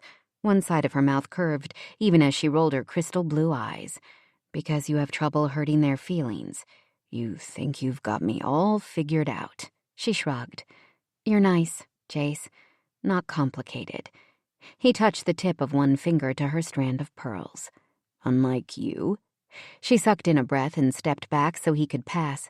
There was a small utility sink in the kitchenette off the hallway, and he added the cup to the growing pile of dirty dishes. When he turned around, Emily was standing behind him, holding 4 more mugs by their handles. You forgot these. He sighed and reached for them. Add washing dishes to the list. I appreciate the social call, but was there a reason you stopped by? He turned and moved closer, into her space. Unless you want to continue what we started Saturday night. That kind of work break I can use. No break, and Saturday night was a mistake. She frowned. You and I both know it. He wanted to kiss the tension right off her face. Then why can't I stop thinking about how you felt pressed against me? He dropped his voice. The way you taste. Color rose to her cheeks. I'm not the only one, am I? You walked away, but you came back. His fingers itched to touch her. You're here now. This isn't a social call. Emily straightened the hem of her jacket, looking almost nervous. I think you should hire me. Jace almost laughed, then realized she was serious. No, he shook his head. No way. Don't I at least get an interview? Now her gaze turned mutinous. That's not fair. I can do it. She spun on her heel and marched toward the front of his office. The space had a tiny lobby, 2 interior offices, and a conference room. Jace loved the location just off Main Street in downtown Crimson. The receptionist desk had become another place to stack papers since Donna had left, and as he followed Emily toward the front door, he realized how cluttered the area had become. Damn. She picked up a thin messenger bag from one of the lobby chairs and pulled out a single sheet of paper. "My resume," she said, handing it to him. He stared at it, but didn't take it from her. Her mouth thinned. "During college, I was an academic assistant for 2 law school faculty members. I managed calendars, helped with grant proposals, and assisted in the preparation of teaching materials. I'm organized and will work hard. I can come in 2 days this week and then make my hours closer to full-time once Davy starts school. I'd like to be able to pick him up, but my mom can help out if you need me later in the afternoons." She kept pushing the resume toward him, the corners of the paper crumpling against his stomach, so he finally plucked it out of her fingers. "Emily," he said softly, "I need a legal secretary." "Right now," she shot back, "you need a warm body that can do dishes." She had a point, but he wasn't about to admit it. "I can do this. I can help you." She kept her hands fisted at her sides, her chin notched up. It must have cost her to come to him like this, but Emily still made it seem like she was doing him a favor by demanding he hire her. "This isn't a job you want." He folded the resume and placed it on the desk. "You're smart and talented." "Talented at what?" she asked, breathing out a sad laugh. "Shopping? Planning parties? Not exactly useful skills in Crimson. Or maybe I'm good enough to kiss but not to work for you." He pointed at the sheet of paper. "You just told me why you're qualified. If you can work for me, you can find another job." "Don't you think I've tried? I spent this entire morning knocking on doors. I'm a single mom with a son who has special needs, which is a hard sell, even if someone did want to hire me." She bit down on her lip. "By the way, they don't, because I wasn't nice when I was younger, and that's what people remember. That's what they see when they look at me." "I don't." "You're too nice for your own good," she said, jabbing a finger at him. "That's why I'm here, begging." A strangled sound escaped her when she said the word begging. He studied her for crying, but her eyes remained dry. Thank God. He couldn't take it if she started crying. "I'm begging, Jace, because I need to know I can support my son. When I left Henry, I wanted out fast, so I took nothing. Hell, I'm borrowing my mom's car like I'm a teenager again. I have to start somewhere, but I'm scared I won't be able to take care of Davy on my own. He's about to start kindergarten. But what if something happens? What if He's going to be fine, Em." He could see her knuckles turning white, even as color rose to her cheeks. This was a horrible idea, she muttered, turning her head to stare out onto Main Street, as if she couldn't stand to meet his gaze another second. "I'm sorry. I'm a mess." Jace took a step toward her. It was stupid and self-destructive and a bad idea for both of them. But the truth was he didn't care if Emily was a mess. He wanted her to be his mess. Emily felt the tips of Jace's fingers on the back of her hand. She couldn't look at him after everything she'd said. All of the shattered pieces of herself she'd just revealed. But her fingers loosened at his touch, and she wanted to sway into him. Somehow he grounded her, and just maybe. The front door to the office opened, a rush of fresh mountain air breezing over her heated skin. "Jace, you're late." Emily whirled around to see a short, curvy woman in an ill-fitting silk blouse and shapeless skirt staring at her. "Sorry," the woman said quickly, glancing between Emily and Jace as she adjusted the bulky purse on her arm. "I didn't realize you had a meeting, or—" "It's fine," Jace told her, stepping away from Emily. "I'll grab my keys and I'm ready. The Crimson Valley Hikers Club today, right?" The woman nodded. "If you're busy." He shook his head. "Maury, this is Emily Whitaker. She's Noah's sister and just got back to town. Maury Simpson. Maury works at the library in town, but has been kind enough to help keep me on track with my campaign." He gave Maury a warm smile, and Emily's throat tightened. Jace could smile at whomever he wanted. It didn't matter only. "He'll be a great mayor," Maury chirped with a bright smile of her own. While the woman wasn't classically pretty, the smile softened her features in a way that made her beautiful. "I'm happy to do whatever I can." Her face was sweet and hopeful, the face of a woman who would make a perfect wife. Emily forced herself not to growl in response. "Keys," Jace said again and disappeared into his office. Mari continued to smile, but it looked forced. "So, you're Noah's sister?" "I am." "You moved back from Boston, right?" A simple question, but Emily knew it meant that although Mari Simpson wasn't a Crimson native, she'd been downloaded on Emily's past and reputation in town. "Yes," she answered, forcing herself to stay cordial. This was new Emily, Emily 2.0, nice Emily. "It's good to be close to my family and friends again." Mari tapped a finger to her cheek. "I think I saw your name on the application list for our reference desk opening." Emily nodded. "I applied at the library." "Too bad we filled the position already," Mari said a little too sweetly. "Lots of talented people want a chance to live in such a great little town. We only hire people with at least an undergraduate degree. I'm sure you'll find something." Emily 2.0. "Thanks for the vote of confidence," she said through clenched teeth. "I think—" "Emily's going to work for me," Jace said, pocketing his phone and keys as he came back into the room. He kept his gaze trained on Mari.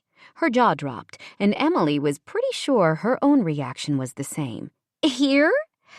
But I've heard... I thought... she's..."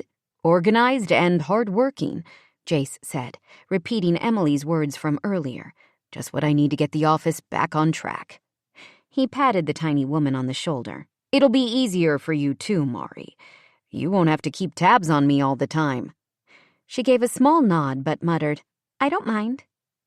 Finally, Jace turned to Emily. "Does tomorrow work for an official start date? I can be here by 8. We'll keep your hours flexible until Davy starts school." For once, his eyes didn't reveal any of his feelings. It was as if he hadn't said no, and she hadn't broken down in an emotional rant, as if he wasn't offering her this job out of pity. He held out his hand, palm up. On it sat a shiny gold key. "Just in case you're here before me." He flashed a self-deprecating smile. "Punctuality isn't one of my best qualities." No, Emily thought. He didn't need to be on time. Jace had more important traits, like the ability to rescue distressed women with a single key. She should walk away. He knew too much about her now. If there was one thing Emily hated, it was appearing weak. She'd learned to be strong, watching her father lose his battle with cancer. She'd married a man who valued power over everything else in his life. During her divorce, she hadn't revealed how scared she'd felt. She'd been strong for Davy, even when she'd been nothing more than a puddle of uncertainty balled up on the cool tile of the bathroom floor. Every time she got dressed, Emily put her mask into place the same way she'd pulled on a t-shirt. But she'd kissed Jace like she wanted to crawl inside his body, then pleaded for a job as if he was her only hope in the world. When she'd left behind her life in Boston, she'd promised herself she would never depend on a man again. She'd create a life standing on her own 2 feet, strong and sure. But maybe strong and sure came after the first wobbly baby step. Maybe... Forget the self-reflection. Right now, she needed a job. Her pause had been too long, and Jace pulled back his hand, his brown eyes shuddering. She snatched the key at the last moment and squeezed her fingers around it. The metal was warm from his skin, and she clutched it to her stomach. "I'll be here in the morning," she told him, and with a quick nod to Mari, ducked out of the office before he could change his mind. A job. She had a job. She took a deep breath of the sweet pine air.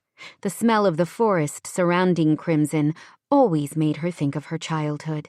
But now as she walked down the sidewalk crowded with tourists, the town seemed a little brighter than it had been when she'd first returned.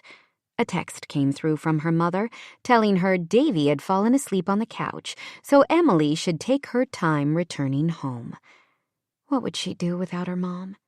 She hated asking for help when Meg had recently come through her own health scare. But her mother insisted she loved spending time with her grandson. Baby steps. A job. Davy starting kindergarten.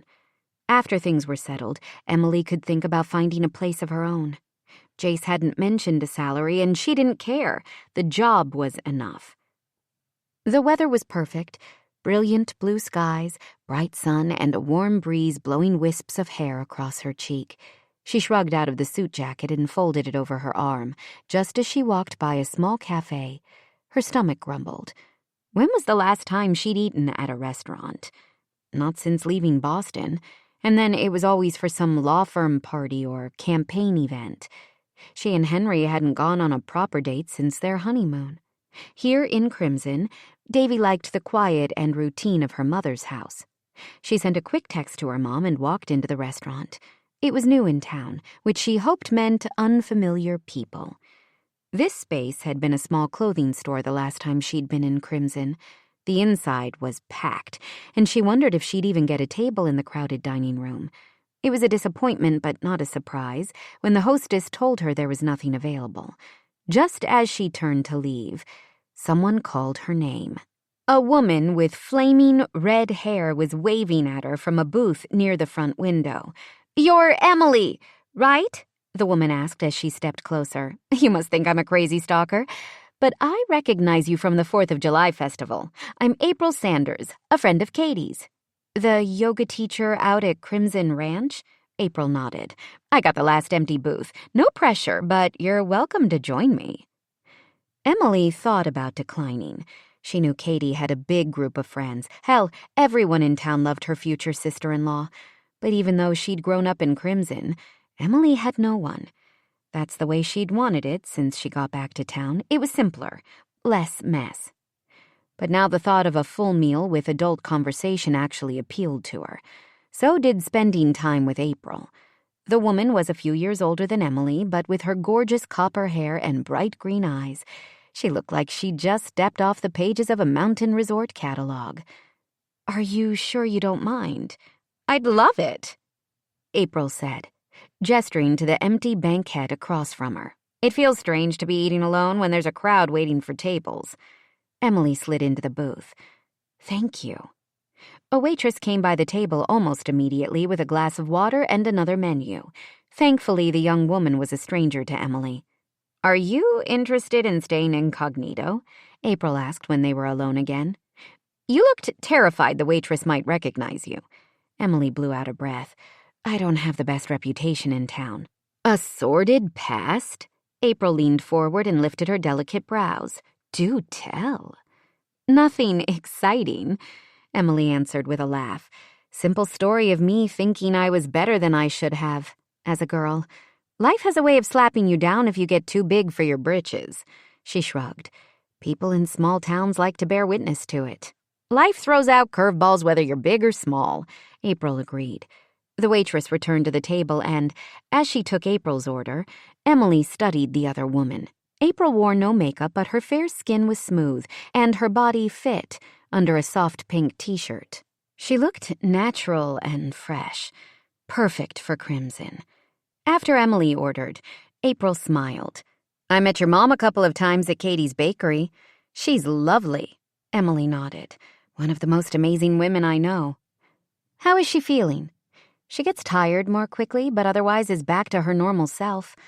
We were lucky the tumor was benign, and they could remove it without damaging any other part of her brain."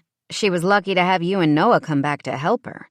"I wouldn't have been any other place but by her side. That's what family is for. You know?" "I've heard," April answered softly. "My friend Sarah is the closest thing I have to family." Sarah Travers, who ran the guest ranch outside town with her husband Josh, had moved to Crimson a couple years ago from Los Angeles. Sarah had been a famous child star and still acted when the right project came along.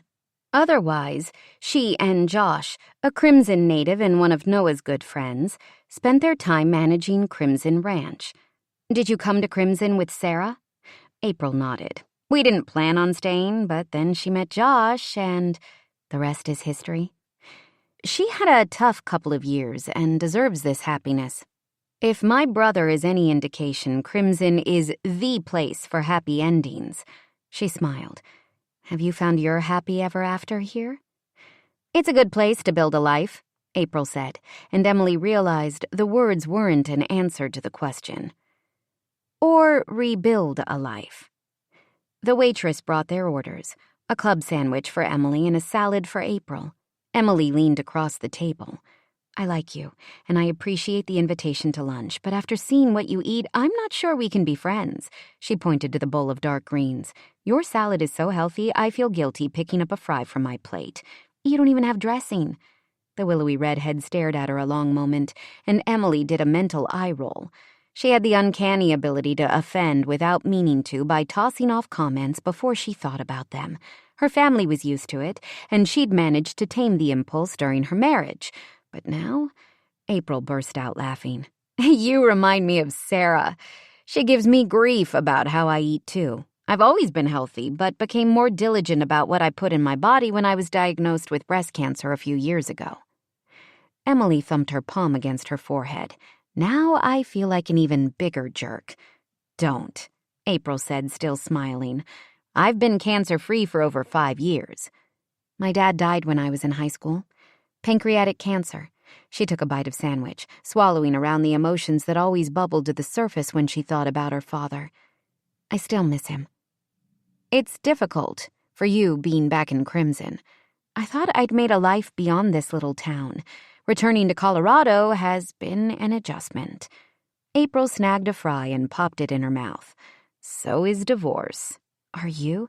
My ex-husband left me during my cancer treatments, April answered. She shrugged. He couldn't handle me being sick. Jerk, Emily muttered. And yours? Another jerk. Emily pushed her plate closer to the center of the table, a silent invitation for April to take another fry. When she did, Emily figured this friendship might stand a chance. I was the one who did the leaving, but it was because my ex couldn't handle that our son wasn't the child he expected or wanted. Henry needed everything to appear perfect, and I bought into the lie. And lost yourself in the process? April's voice was gentle, as if she'd had experience in that area. Emily bit down on her lip, then nodded. I don't have the same history with this town as you, but I can tell you it's a good place to rediscover who you are. April nabbed another fry. Also to reinvent yourself. Is that what you've done? I'm working on it. In addition to Crimson Ranch, I also teach yoga at a studio on the south side of town. You should come in for a class. April leaned closer. I like you, but I'm not sure I can be friends with someone whose shoulders are so stiff they look like they could crack in half. Emily laughed, feeling lighter than she had in months. I may, she told April, if only to support a friend. April held up her water glass. Here's to new friends and new beginnings. Chapter 5. Jace walked toward the front door of his office at 8:05 the following morning. His tie was slung over his shoulder, his hair still damp from the quick shower he'd taken, but he'd made it almost on time. Downtown was quiet this early in the morning, one shopkeeper sweeping the sidewalk in front of his store as another arranged a rack of sale clothes. Life is Sweet Bakery would be crowded, so Jace hadn't bothered to stop for his daily dose of caffeine.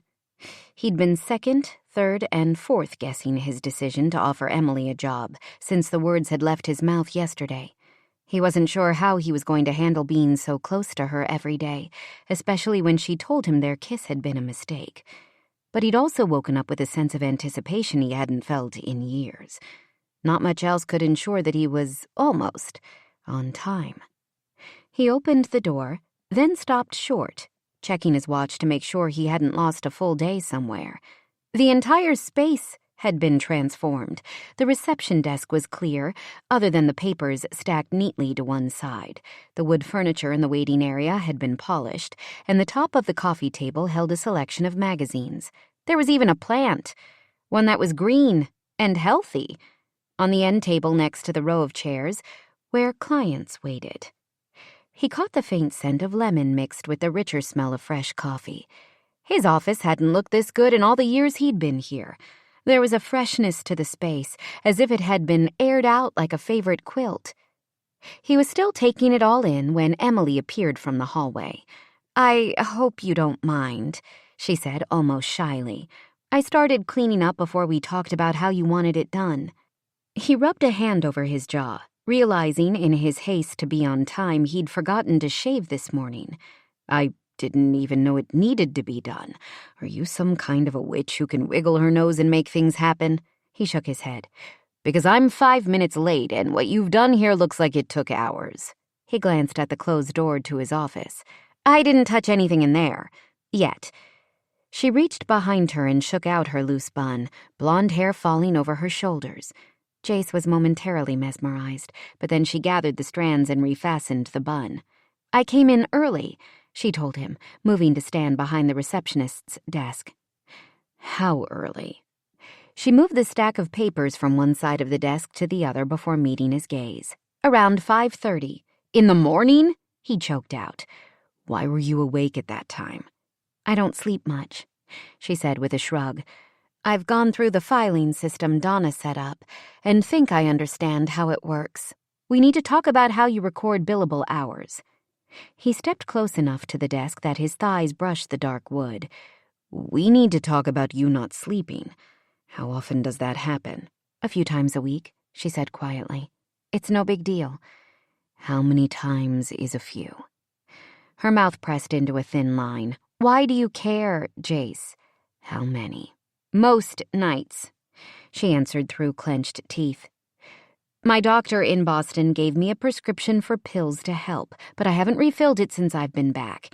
Davy had trouble adjusting when we first got here, and I wanted to hear him if he needed me." "And now?" She shrugged. "I watch him sleep. He's so peaceful and it makes me happy. This morning my mom's schedule allowed her to watch him for me when he woke up, so I came into the office to get a few things done." She looked up at him, her gaze wary. He noticed something more now, the shadows under her eyes and the tension bracketing her mouth. It didn't lessen her beauty or her effect on him, but he kicked himself that he hadn't seen it before. This woman was exhausted. "You didn't have to do this," he said, gesturing to the shiny, clean space. "But I'm glad you did." She rewarded him with a small smile. "It was a pit in here, Jace. It's like you don't even care." "I do care," he argued. "I care about my clients and this town, so what if the office isn't spotless? You're a business owner and you're running for mayor. People have expectations." He choked out a laugh. "Tell me about it." He didn't mind taking grief from her because the brightness had returned to her gaze. The Emily he remembered from high school had been so sure of herself and her place in this world. She'd held on to that pretense since returning to Crimson. But the more time he spent with her, the more he could see the fragile space between the cracks in her armor. A part of him wanted to rip away all of her defenses, because they were guarding things that held her heart captive. But he hated seeing her troubled, and knew she hated revealing any weakness. "Thank you for this job. I know you didn't want to hire me." No, he wanted to kiss her and hold her and take care of her. The kissing and holding weren't going to be helped by working with her, but he could take care of her, and that was a start. "You were right," he admitted. "I needed help. There are too many things on my plate right now, so I've been ignoring the office. It's starting to show in my work, and that's not going to help anyone." "The town loves you. They'll cut you some slack." "They love what I do for them." "You do too much." He shook his head. "There's no such thing. Not for someone with my history." "The Crenshaw family history isn't yours, Jace. The weight of a generations-old reputation shouldn't rest on one man's shoulders." If only that were true. "My dad isn't going to help carry the load." He didn't want to talk about this. Emily was here so he could help her, not the other way around. "I have to be at the courthouse at 9, so we should talk about what else needs to be done. I'm going to get a cup of coffee first, and you're an angel for making it. For all of this, thank you, Em." She tapped one finger on the screen of the desktop computer. 8:30. "Already?" He glanced at his watch. "No, you have to be at the courthouse at 8:30. She moved around the desk, her hips swaying under the fitted cropped pants she wore. She'd paired them with a thin cotton sweater in a pale yellow along with black heels. It was more casual than yesterday, but still professional. "I'll get your coffee." "You don't have to." "I want to." She tipped up her chin as if daring him to contradict her. "So you can get ready to go." Before he could argue, she disappeared around the corner. This place wasn't good enough for someone like Emily. His office, even though it was clean, was too shabby for her crisp elegance. He imagined that she'd fit perfectly into the upper echelons of Boston society. Emily looked like a lady who lunched, a fancy wife who could chair events and fundraisers and never have a hair out of place. Yet as he followed her, he watched wisps of blonde hair try to escape from the knot at the back of her head. She poured coffee into a travel mug, and Jace was momentarily distracted by the fact that the clean dishes and coffee mugs were put away on the shelf above the utility sink. Emily turned, thrusting the stainless steel mug toward him. Her fingers were pink from the water and had several paper cuts on the tips. Not as delicate as she looked. His Emily?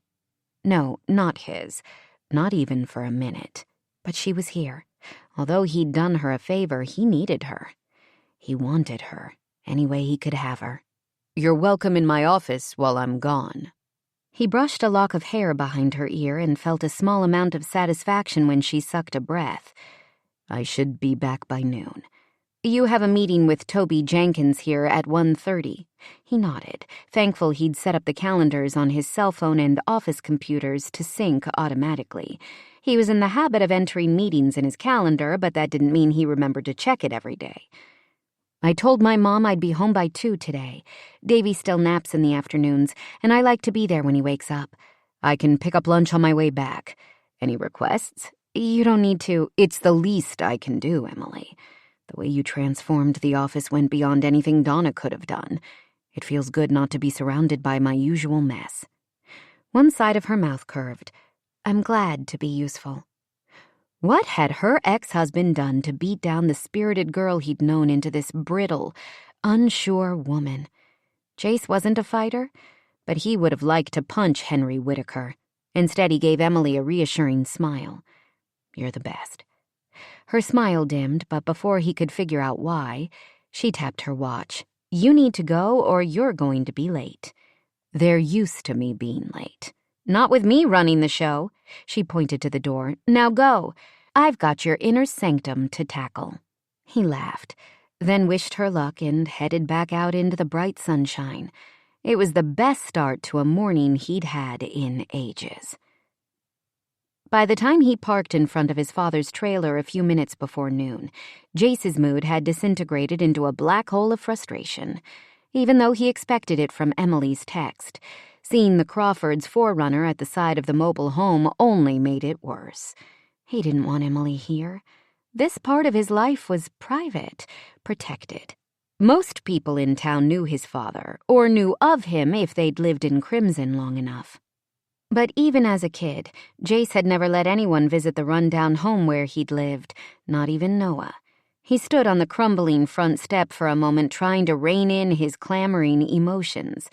Then he heard Emily's laughter spill out from the open window and push through the door. Her back was to him as she faced the tiny counter in the kitchen. "Canned spaghetti is not real food," she said with another laugh. "It's real food if I eat it and like it," his dad growled in response, but there was humor in his tone.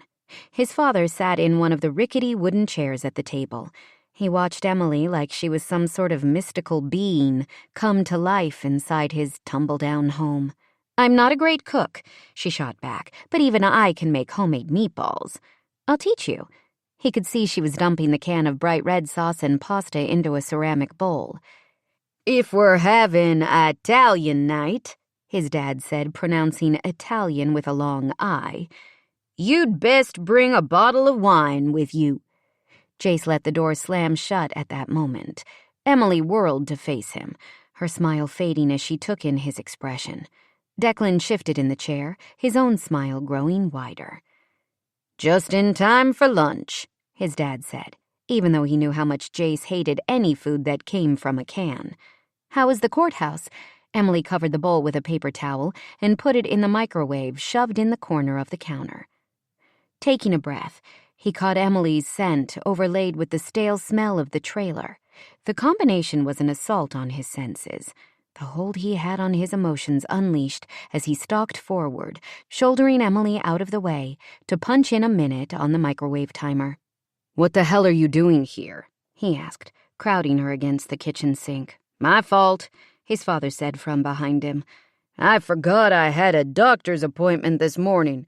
When you didn't answer your cell phone, I called the office. Emily explained you were unavailable but was nice enough to drive me." Jace looked over his shoulder.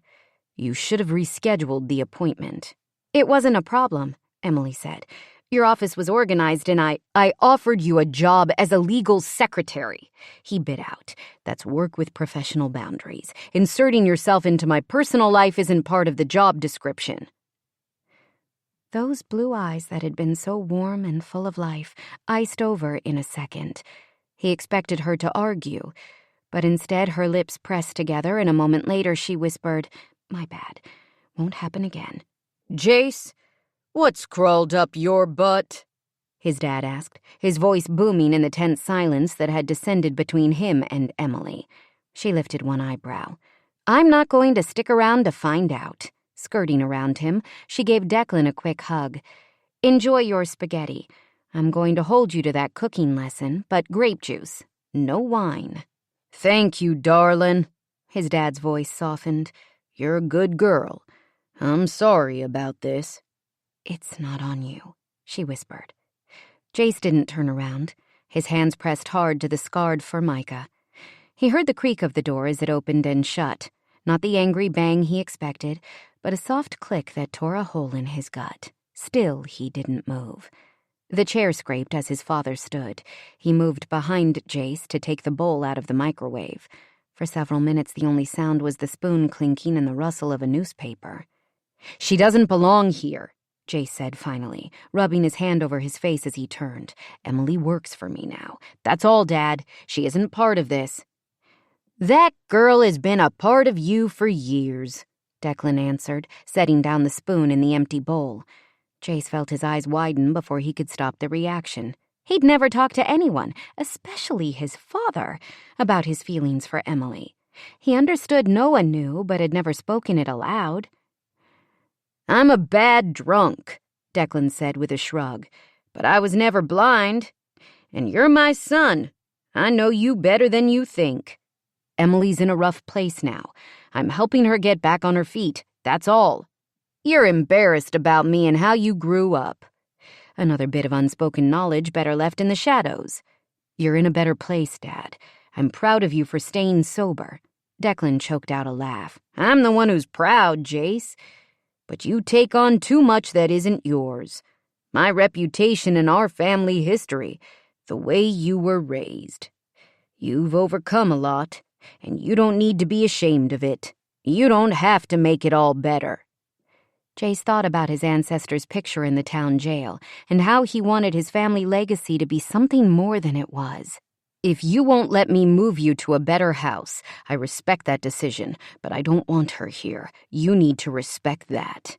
From what I can tell, Emily Crawford is plenty capable of making her own decisions."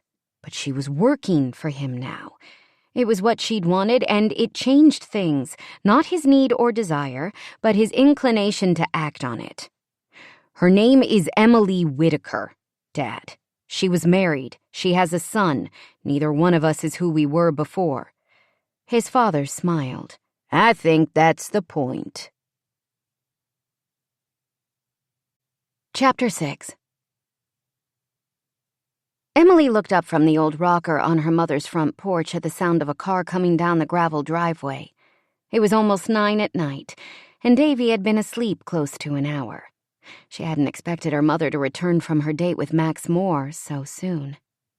But when Emily recognized Jace's Jeep, her first inclination was to run to the house and shut the door. He'd hurt her today, and she hated that anyone, any man, had the power to do that. While she understood that Jace's reaction had been about his own issues, a part of her still took the blame he'd placed on her.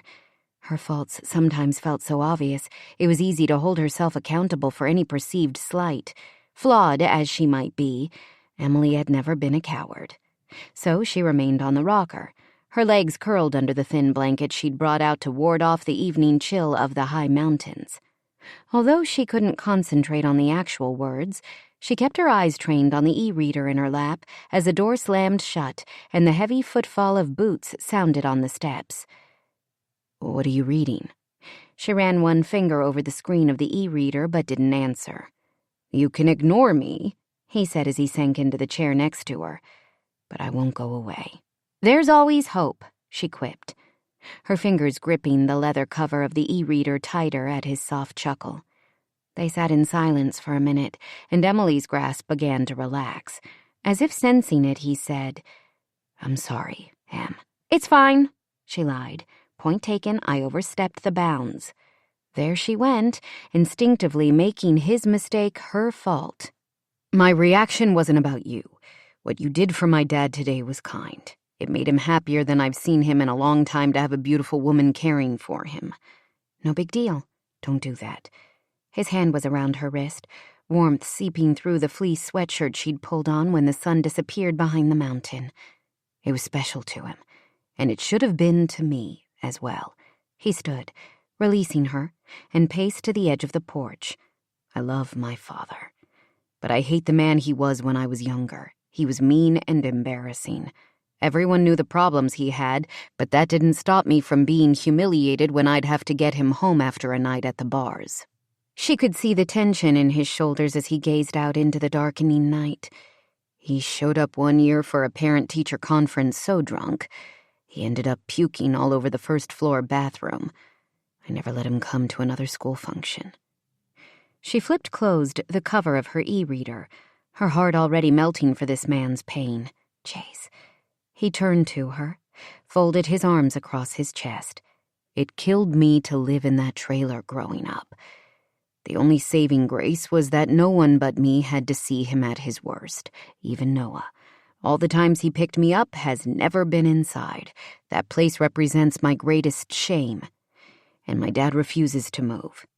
To see you there with all of the memories that seem to seep out of the walls to choke me. I couldn't stand it. It felt like you'd be contaminated by it." Emily stood, placed the blanket and e-reader on the chair and walked toward him. Jace shook his head. "You're too good for that, Em. Too good for him. I'm sorry I lashed out, but I still hate that anyone, has seen that piece of who I am." "No." She stepped into his space until she could feel his breath whispering over the top of her head. "You're too good to give in to that shame. Where you came from doesn't change who you are now." "Are you kidding?" He didn't move away from her but leaned back against the porch rail as if he needed space. "That trailer and what it represents made me who I am. The night in my front yard, you said I was perfect, and I know what my reputation is around town. Nice Jace, sweet Jace, perfect Jace. No one sees anything else because I don't let them. Everyone thinks I work so damn hard despite my family's reputation in Crimson. I work hard because of where I came from, because I'm scared to death if I don't. The poison that has crushed the self-respect of so many people in my family will take me down too." Something dark and dangerous flashed in his eyes, and she saw who he was under the Mr. Perfect veneer he'd spent years polishing to a bright shine. He was a man at the edge of his control, and a part of her wanted him to shuck off his restraint. With her, yes, she could handle it. She would welcome whatever he had to offer. He blinked, and the moment was gone. His chest rose and fell like he'd sprinted up Crimson Mountain. She placed her hand on it, fingers splayed, and felt his heartbeat thrumming under her touch. "You aren't your father." She said the words softly and felt his breath hitch. "I know what it's like to want to prove something so badly. It makes you into someone you're not, someone fake and false. You're real, Jace. Not perfect. Real. I'm sorry," he said again, lifting his palm to press it over her hand, "for what I said and how I treated you." She let a small smile curve her lips. "I think this makes us even." "You did good today, in my office and with my dad. Thank you." This was the part where she should step away. If they were even, it was a fresh start, but she couldn't force herself to move. Emily might not believe in perfect, but she had learned to appreciate real. The knowledge that Jace was different than she'd assumed both humbled and excited her. Of all people, she should have known not to judge a person by who they were on the outside. She'd built an entire life on outward impressions, only to watch it crumble around her. The connection she felt with Jace, her awareness of him, suddenly flared to life stronger than it had before. She moved her hand up his chest and around the back of his neck. At the same time, she lifted onto her tiptoes so she could press her mouth to his. He tasted like night air and mint gum, and she loved how much he could communicate simply through the pressure of his mouth on hers.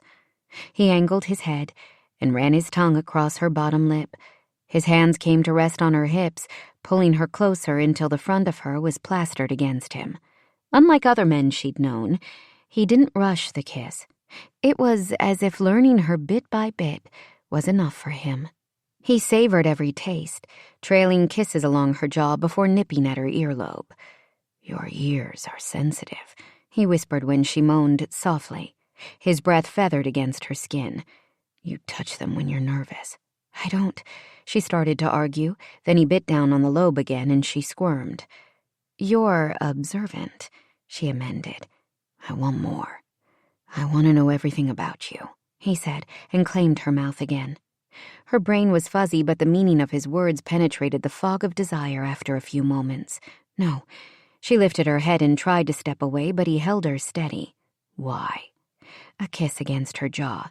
"I can't think when you do that." "Then I'll do it more." She opened her mouth to argue, and he took the opportunity to deepen the kiss. One thing she'd say for Jace Crenshaw, the man was persistent. Even though she knew she should stop it, she gave in to the need building inside her. Her body sang with desire, tremors skittering over her skin. Jace ran his fingers up under the hem of her sweatshirt and across her spine. Everywhere he touched her, Emily burned. Her breasts were heavy and sensitive where they rubbed against his t-shirt, and she wanted more, so much more. So much it scared her into action. As Jace's hands moved to the front of her waist and brushed the swell of her breasts, she wrenched away from him. With unsteady hands, she grabbed onto the front porch rail to prevent herself from moving back to the warmth she already missed. "We've determined I'm not perfect," Jace said, his tone a mix of amusement and frustration. "So what's the problem now?" "I work for you." "Are you asking to be fired?" She glanced at him and saw he was teasing. Her shoulders relaxed. "I don't want to complicate things, Jace. I know you gave me the job because you felt sorry for me, and this," she pointed between the two of them, "would only muddy the waters more." "I don't feel sorry for you." He came closer, and she didn't resist when he cupped her face in his hands. "I respect you, and I want you, but neither of those emotions involves pity." "Why are you running for mayor?" His hands dropped to his sides. "I think I can help the town move forward. I've been on city council long enough to understand what needs to be done, and you have a responsibility," she finished for him. "You say that like it's a bad thing." "It's not, but your life is filled with obligations. I don't want to be another one." I'd like to be your friend." He stared at her for several seconds, then blew out a breath. "I'd like that too, but it doesn't have to mean—" "Yes, it does," she interrupted, not bothering to hide her smile at the crushed puppy dog look of disappointment he gave her. With a small nod, he moved around her. "Good night, Emily." "Good night, Jace." She watched his taillights disappear into the darkness, then turned for the house. For the first time in forever, she fell asleep within minutes of her head hitting the pillow. Friday morning, Jace walked the 3 blocks from his office to the Crimson Community Center and thought about how nice it was not to be rushing through town. He was speaking to the Downtown Business Coalition and probably would have been late for the meeting if Emily hadn't shoved him out the door. She was a stickler for punctuality, something that had never been a strength of his. He cared about being on time, but he often got so lost in whatever he was doing that he stopped paying attention to anything else. She hadn't been in the office yesterday, and despite how organized she'd left things on Wednesday, he'd found he missed knowing she was sharing his space. She was a distraction, but the best kind possible, and now he spent the minutes going over what he planned to say to the group of business owners. Ever since Emily had asked the question, Jace had been pondering the answer to why he was running for mayor. It wasn't as if he didn't have enough to keep him busy with his law practice. He came around the corner and noticed Mari pacing in front of the entrance to the community center. Automatically, he checked his watch, since his one campaign worker tended to pace when she was anxious. "We have a problem," she said, adjusting her heavy-rimmed glasses as she strode toward him. He held up his hands. "I'm not scheduled to speak for another 10 minutes. It's good." "Your opponent got here first," she answered, shaking her head. "It's really bad, Jace." "What opponent?" "Charles Thompson." Jace's stomach dropped to the pavement like a cement brick. "Charles Thompson isn't running for mayor. I'm unopposed in the election." "Not anymore. He has the signatures he needs to put his name on the ballot and filed as a candidate with the courthouse before yesterday's deadline. I don't understand why he's doing this." "Because it's me." Jace rubbed a hand over his eyes. "Charles has been at loose ends since he retired as sheriff. I bet my dad called and rubbed the election in his face. If there's anything the Thompsons can't stand, it's a Crenshaw getting ahead." "That's plain spiteful." Spiteful and stupid, and why was he doing this again? Because he owed it to the town? Because he had something to prove? "You have to get in there and prove you're a better candidate." Mari tugged on his arm, but Jace stood his ground. He didn't want to face Charles and everything the older man knew about his childhood. If there was one person who knew where all the Crenshaw skeletons were hidden, it was Charles Thompson. "Jace, let's go." He could walk away right now, withdraw his candidacy. Charles would be a fine mayor, maybe even better than Jace. The older man had nothing but time to devote to the job, but if Jace won, maybe he could stop trying so hard to make amends for a past he didn't own. Perhaps it would finally be enough. He would be enough to excise the ghosts of his past. Jace wasn't his father or any of the infamous men in his family. He'd paid more than his dues. He'd tried to atone for every sin committed by someone with the last name Crenshaw. Now was his time to bury the past for good. He couldn't walk away. Taking a deep breath, he straightened his tie and smoothed his fingers over the hair curling at the nape of his neck. A haircut was still on the to-do list, right after fighting for his right to lead this town. He followed Mari into the crowded meeting room where Charles Thompson stood at the podium. A ruthless light snapped in his eyes as he met Jace's gaze over the heads of the members of the coalition. Jace knew he had friends in this room, but facing Sheriff Thompson turned him into the scared, cowering boy he'd been years ago. He'd dreaded seeing the patrol car parked in front of his dad's trailer and knowing what it meant. Those days were a distant memory for most people, Declan Crenshaw having faded into the background of the Crimson community. But for Jace, they were like a razor across an open wound, raw and painful. "My esteemed opponent has arrived," Charles announced into the microphone, his deep voice booming through the room.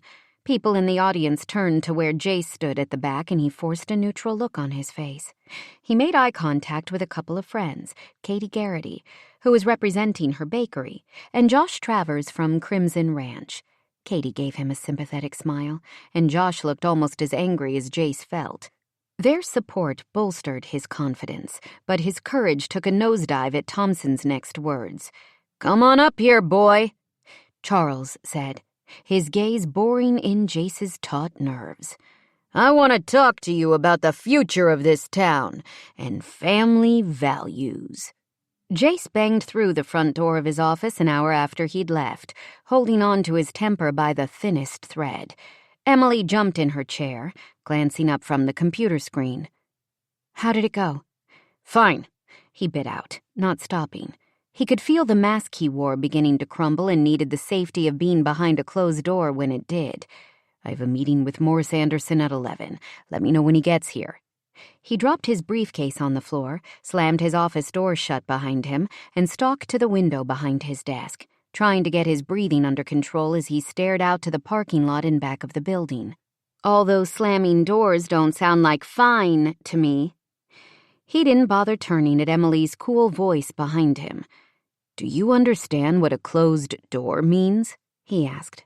"Better than you'd imagine," she answered with a small laugh. "But in this case, I don't care. Either you tell me what happened at the meeting or I can call Katie. Which do you prefer?" Jace closed his eyes and concentrated on making his lungs move air in and out. He knew there were no secrets in Crimson, at least not for long. His phone had started ringing and beeping with incoming calls and texts as soon as he walked out of the community center. "Charles Thompson is running against me for mayor. He announced his candidacy to the Downtown Coalition this morning." She didn't say anything, and Jace finally turned. Emily stood just inside the doorway to his office. After his secretary retired, Jace convinced himself that he preferred running the entire office on his own. So much of his life was filled with people and responsibility. This space had become a sanctuary of sorts, a place where he was in total control. He answered to no one. In only a few days, Emily's presence had become the answer to a secret need he didn't know how to voice. Not only was she organized and efficient, but she breathed new life into an existence that had become so predictable, Jace couldn't seem to force its path out of the familiar ruts. This morning, she wore a simple cotton dress with a light sweater thrown over her shoulders and strappy sandals. Her hair was held back with a clip, but the length of it tumbled over her shoulders. The scent of her shampoo mixed with perfume tangled in the air, and Jace had noticed on Wednesday the hint of it lingered even after she left for the day. "So what?" she asked, when he finally met her gaze. "You've done more for this town than Charles Thompson. People love you." He shook his head. "He was sheriff," he told her, as if that explained everything. The word sheriff captured the past Jace had worked so hard to bury under the duty and responsibility he shouldered in town. "You've been the de facto leader on town council for several years. Noah told me you were instrumental in convincing Liam Donovan to move his company's headquarters to Crimson." She stepped farther into the room and, like he was magnetized, Jace moved around the desk toward her, toward the certainty of her unmistakable beauty and the sound of her voice. Maybe if he listened to her long enough, he could believe in himself the way she seemed to. "From what I remember, Thompson was a decent sheriff, but this town has never had a big problem with crime. Business and keeping things moving forward have been a struggle for some of the older generation. Things are different now than when I left, and people say you're the reason. If only it were that simple. He knows everything about me." Her delicate brows came down, as if she couldn't understand the significance of what he was saying. "Charles ran the department when we were kids," he explained. "During the time when my grandpa died and Mom left with Sierra. My dad was still working at the mine and he was at his lowest. It was worse than anyone knows." He paused, cleared his throat to expel the emotions threatening his airways. "Except Charles. He knows every sordid detail." "That past has nothing to do with you." "That past is me," he argued. She shook her head. "Charles can't use anything he knows because of his position as sheriff in this election." "He already has. Most of what he talked about at today's meeting was family values.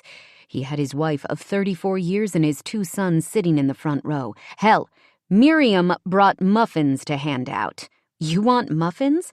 Katie will make you dozens of them. We can hand out baked goods to every voter in this town." "That's not the point.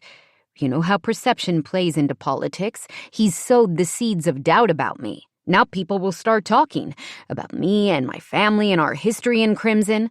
They'll understand he's running a smear campaign." "No, they won't." He ran his hands through his hair, squeezed shut his eyes. He was so smooth. "Charles actually talked about how much he admired me, how much I'd overcome. He claimed he'd always felt protective of me because my mother abandoned me and my dad was so messed up. Would you believe he even compared me to his own sons?" "Aaron and Todd?" Emily snorted. "Those 2 caused more trouble as teens than anyone else in the school. I haven't seen Todd, but from what I can tell, Aaron hasn't changed a bit. He's still a big bully. I don't know how many times I have to say no to a date before he quits calling me." "He's calling you?" As angry as Jace was about Charles, temper of a different sort flared to the surface of his skin, hot and prickly. It was almost a relief to channel his frustration towards something outside himself, something he could control. Above all else, Jace understood the value of control. I'll take care of it. Hold on there, hero man. I don't need you to handle Aaron for me. I can take care of annoying jerks all on my own.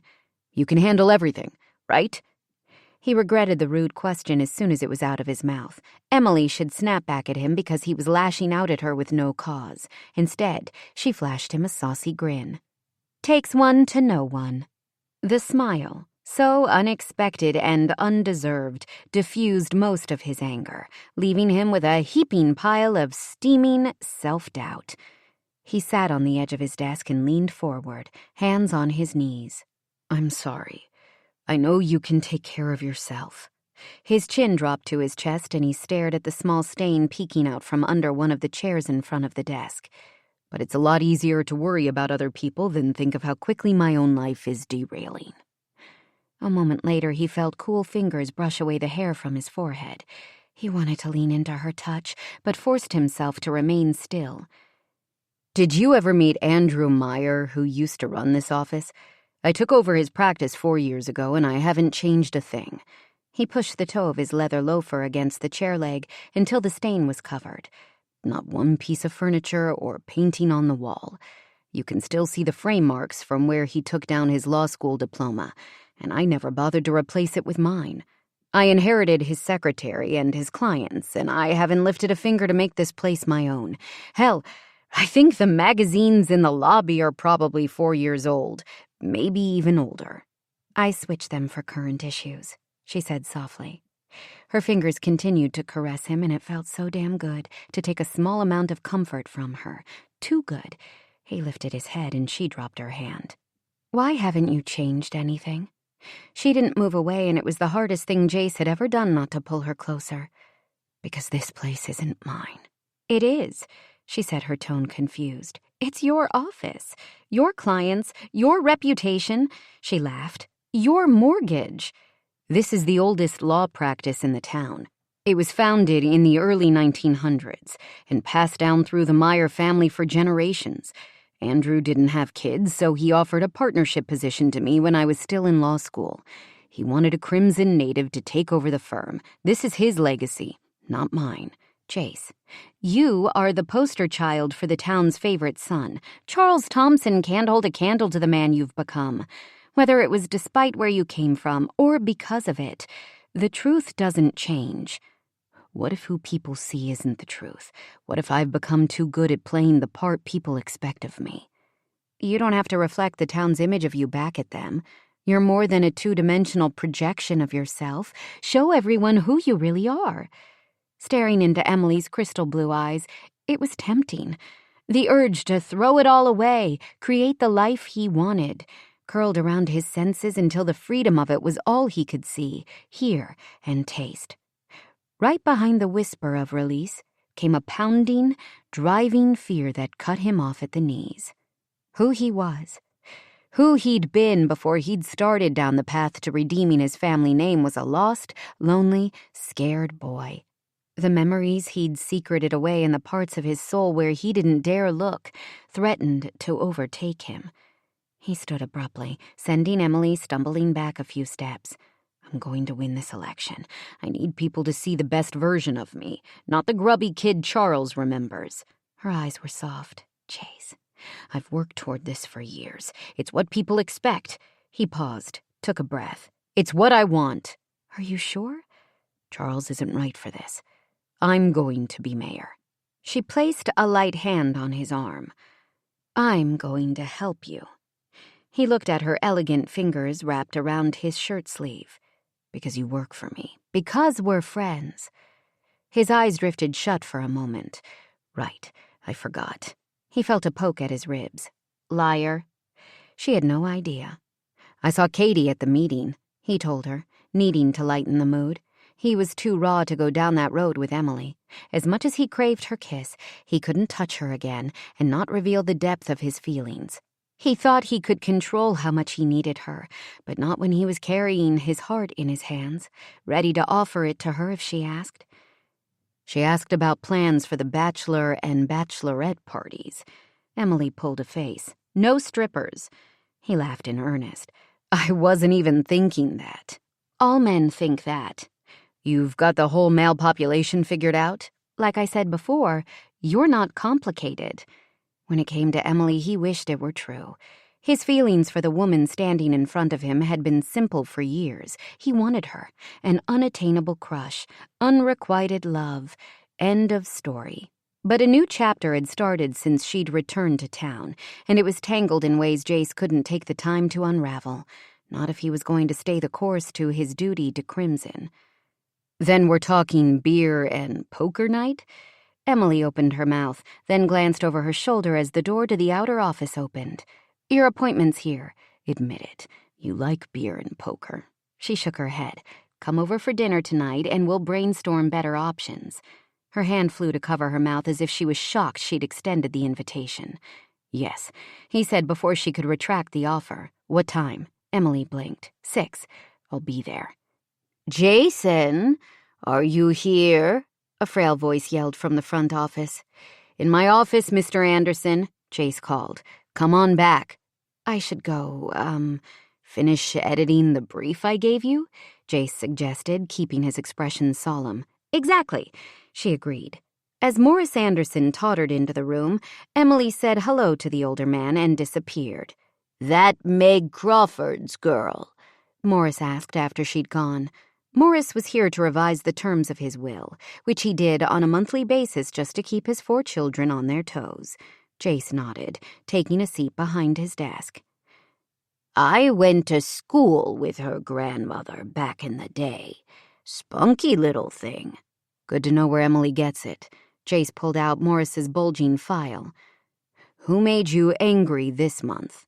Who didn't make me angry? Morris asked through a coughing fit. My kids are ungrateful wretches.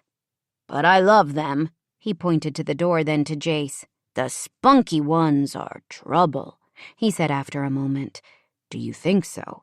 Jace felt his hackles rise. His protective inclination toward Emily was a palpable force surrounding him. I know so, Morris answered with a nod. Trouble of the best kind. A man needs a little spunk to keep things interesting.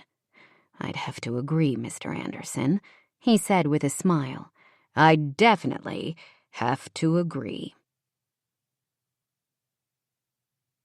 Chapter 7. Emily wasn't sure how long she'd been sitting on the hallway floor when a pair of jeans and cowboy boots filled her line of sight. Emily? Jace crouched down in front of her, placed a gentle hand on her knee. What's wrong, sweetheart? Nothing, she whispered, except dinner might be a little delayed. Sorry, I didn't realize you were here. I could see you through the screen door. I knocked, but... Hi, Jace. Davy's voice was sweet. Her boy didn't seem the least concerned to see his mother having a meltdown on the hardwood floor. I built the space station hospital. Want to see it? In a minute, buddy. Jace told him. I'm going to hang out here with your mom first. She tried to offer her son a smile, but her face felt brittle. Are you getting hungry, Davy? Not yet. Small arms wrapped around her shoulders. It's all right, Mama. The hug lasted only a few seconds, but it was enough to send her already tattered emotions into overdrive. If her son was voluntarily giving her a hug, she must be in really bad shape. She expelled a breath as Davy went back into the office. The tremors started along her spine but quickly spread until it felt like her whole body shook. Let's get you off the floor. Jace didn't wait for an answer. He scooped her into his arms and carried her toward the family room. Jace was strong and steady, the ends of his hair damp like he'd showered before coming over. She breathed in the scent of his shampoo mixed with the clean, woodsy smell she now associated with him alone. How appropriate that the man who was the poster child for Crimson would smell like the forest. As much as she wanted to sink into his embrace, Emily remained stiff against him. If she let go now, she might really lose it. Where's your mom? Book club, she managed between clenched teeth.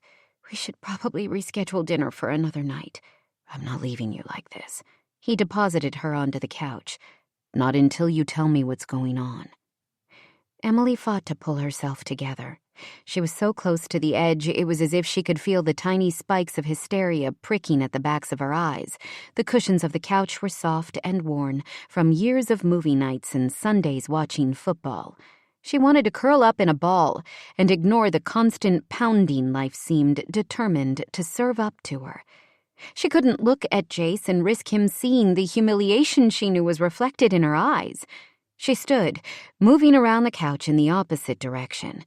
The kitchen opened to the family room, separated by a half wall and the dining room table. "I'd planned to make steaks," she said quickly, ignoring the trembling in her fingers. "But I didn't get them out of the freezer, so we may be stuck with hot dogs. Do you mind turning on the grill?" He let himself out onto the flagstone patio as she opened the pantry door and scanned the contents of the cupboard. She heard him return a few minutes later but kept her attention on the cupboard. "How do you feel about boxed mac and cheese?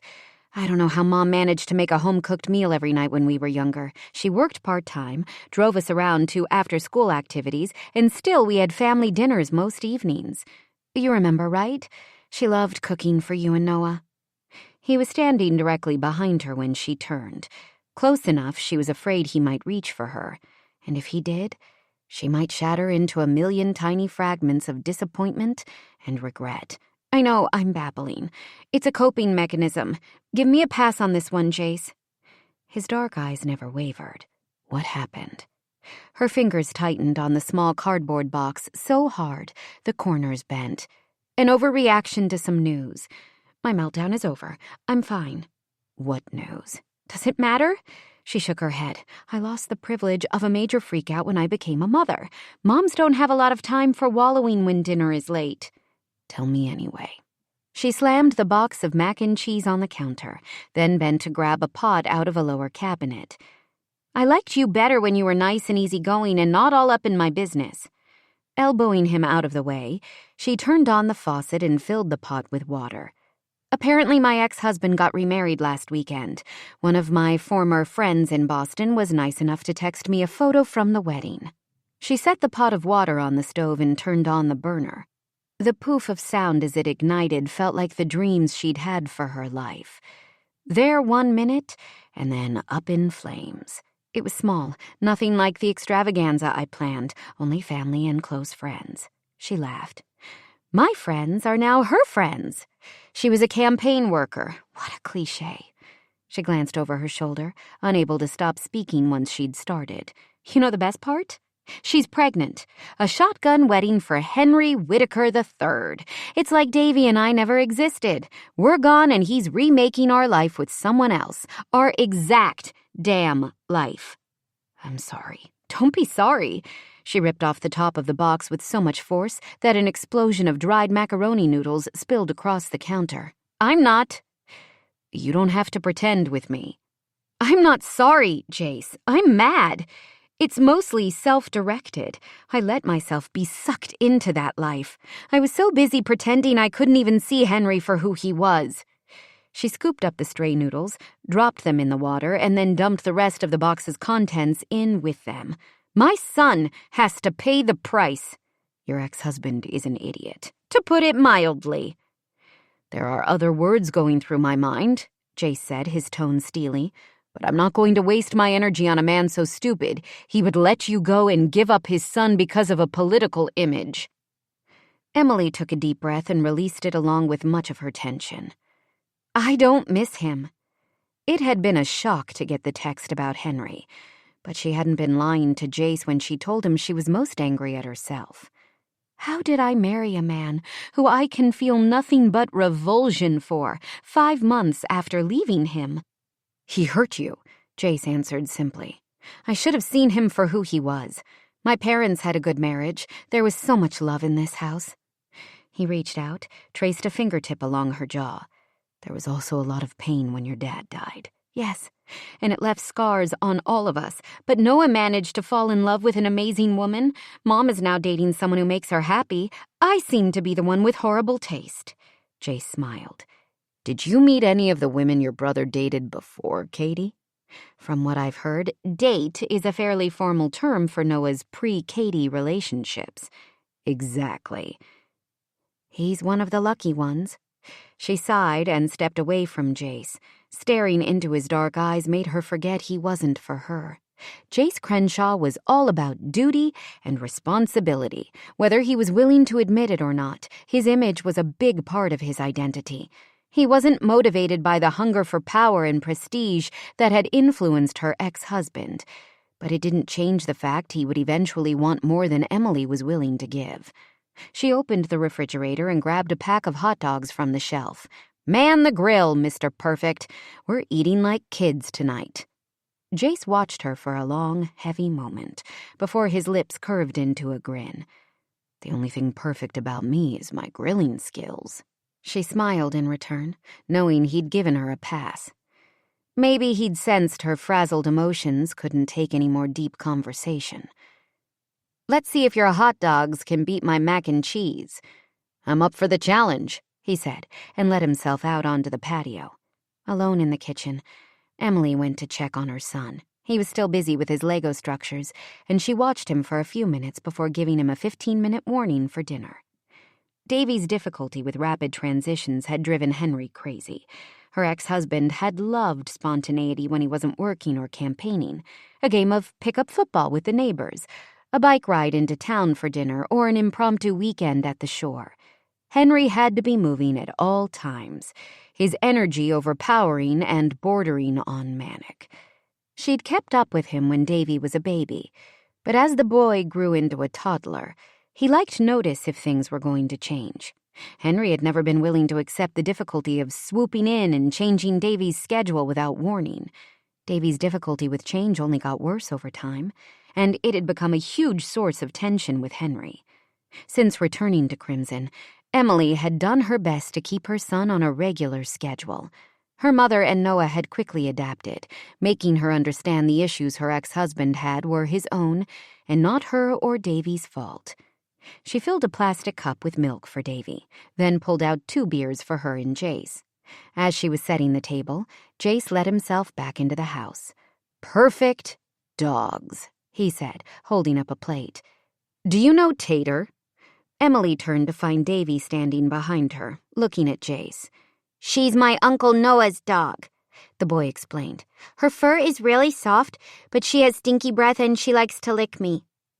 "Tater is a great dog," Jace answered, setting the hot dogs on the kitchen table. "Let's wash hands," she said to her son. "Mac and cheese and hot dogs for dinner." He climbed on the stool in front of the sink, washed his hands, then went to sit next to Jace at the table. "Tater used to live here with Uncle Noah. Now they both live with Aunt Katie. Do you have a dog?" Jace nodded. "I have a puppy. Her name is Ruby." "Does she have soft fur?" "She sure does. And I bet she'd like you. She's 6 months old and has lots of energy. She loves to play." "I could play with her," Davy offered, taking a big bite of mac and cheese. "Would you like to meet her sometime?" Davy nodded. "We can drive to where you live after dinner." "If that's okay with your mom," Jace told him. "A short visit," Emily said, trying not to make Davy's suggestion into something bigger than it was, which was difficult because her son never volunteered to go anywhere. She planned outings to local parks and different shops downtown, and Davy tolerated the excursions, but there was no place he'd ever asked to go. Until now, she wondered if Jace understood the significance of the request. He tipped back his beer bottle for a drink and then smiled at her. "I love mac and cheese." She rolled her eyes, but Davy nodded. "Me too. And hot dogs. Mommy makes good cheese quesadillas." "I'll have to try for an invitation to quesadilla night." "You can come to dinner again." Davy kept his gaze on his plate, the words tumbling out of his mouth with little inflection. "Right, Mommy?" "Of course," she whispered. Jace asked Davy a question about his latest Lego creation. Once again, her son was talking more with Jace than he normally would to his family. Henry had a habit of demanding Davy make eye contact and enunciate when he spoke, both of which were difficult for her quiet boy. The last 6 months of her marriage had been fraught with tension, as she and her ex-husband had waged a devastating battle over how to raise their son. The arguments and tirades had made Davy shrink into himself even more, and she'd worried the damage Henry was unwittingly doing might leave permanent scars on Davy's sensitive personality. The way he acted toward Jace was a revelation. When Jace smiled at her again, his eyes warm and tender, Emily's heart began to race. How could she resist this man who saw her at her worst, angry or in the middle of an emotional meltdown, and still remained at her side, constant and true? The answer was she didn't want to fight the spark between them. For the first time since returning to Crimson, Emily wondered if she hadn't squandered her chance at happiness after all. She needs to go out and do her business, and then you can play with her. Jace unlocked the front door of his house as he spoke to Davy. The young boy stayed behind Emily's legs, but nodded. Emily gave him an apologetic smile. He always takes a few minutes to acclimate to new places. Take all the time you need, buddy. As soon as the door began to open, Ruby started yelping. She's usually pretty excited when I first get home. Davy, let's go, Emily said, her voice tense. Jace looked over his shoulder to see the boy still standing in front of the door, eyes on the floor of the porch. She crouched down next to her son. It's okay, sweetie. You wanted to meet the puppy, remember? Take your time, Jace called. I'm going to bring her to the backyard because it's fenced. Come on out whenever you're ready. The yelping got more insistent, a sure sign Ruby needed to get to the grass quickly. He lifted the blanket off the crate in the corner and flipped open the door, grabbing the puppy in his arms as she tried to dart out. She wriggled in his arms and licked his chin, but as soon as he opened the back door, she darted for her favorite potty spot near a tree in the corner. He followed her into the grass with a glance back to the house. Emily and Davy hadn't emerged yet. Ruby ran back to him and head-butted his shin before circling his legs. He didn't bother to hide his smile. Even after the worst day, it was hard not to feel better, as the recipient of so much unconditional love. It didn't matter how long he'd been gone. She greeted him with off-the-charts enthusiasm every time. After a few minutes, Ruby stopped, her whole body going rigid as her focus shifted to the back of the house. Jace went to grab her, but she dodged his grasp and took off for the porch. He called for her, but she ignored him as a 6-month-old puppy was apt to do. To his surprise, she slowed down at the top of the patio steps and didn't bark once at Emily or Davy. His puppy normally gave a vocal greeting at every new person or animal she encountered. She trotted toward Emily, stopping long enough to be petted before moving closer to Davy. The boy was standing ramrod stiff against the house's brick exterior, his gaze staring straight ahead. Jace could almost feel Emily holding her breath. Ruby sniffed at Davy's legs, then nudged his fingers with her nose. When he didn't pet her, she bumped him again, then sat a few feet in front of him as if content to wait. After a moment, Davy's chin dipped, and he glanced at the puppy.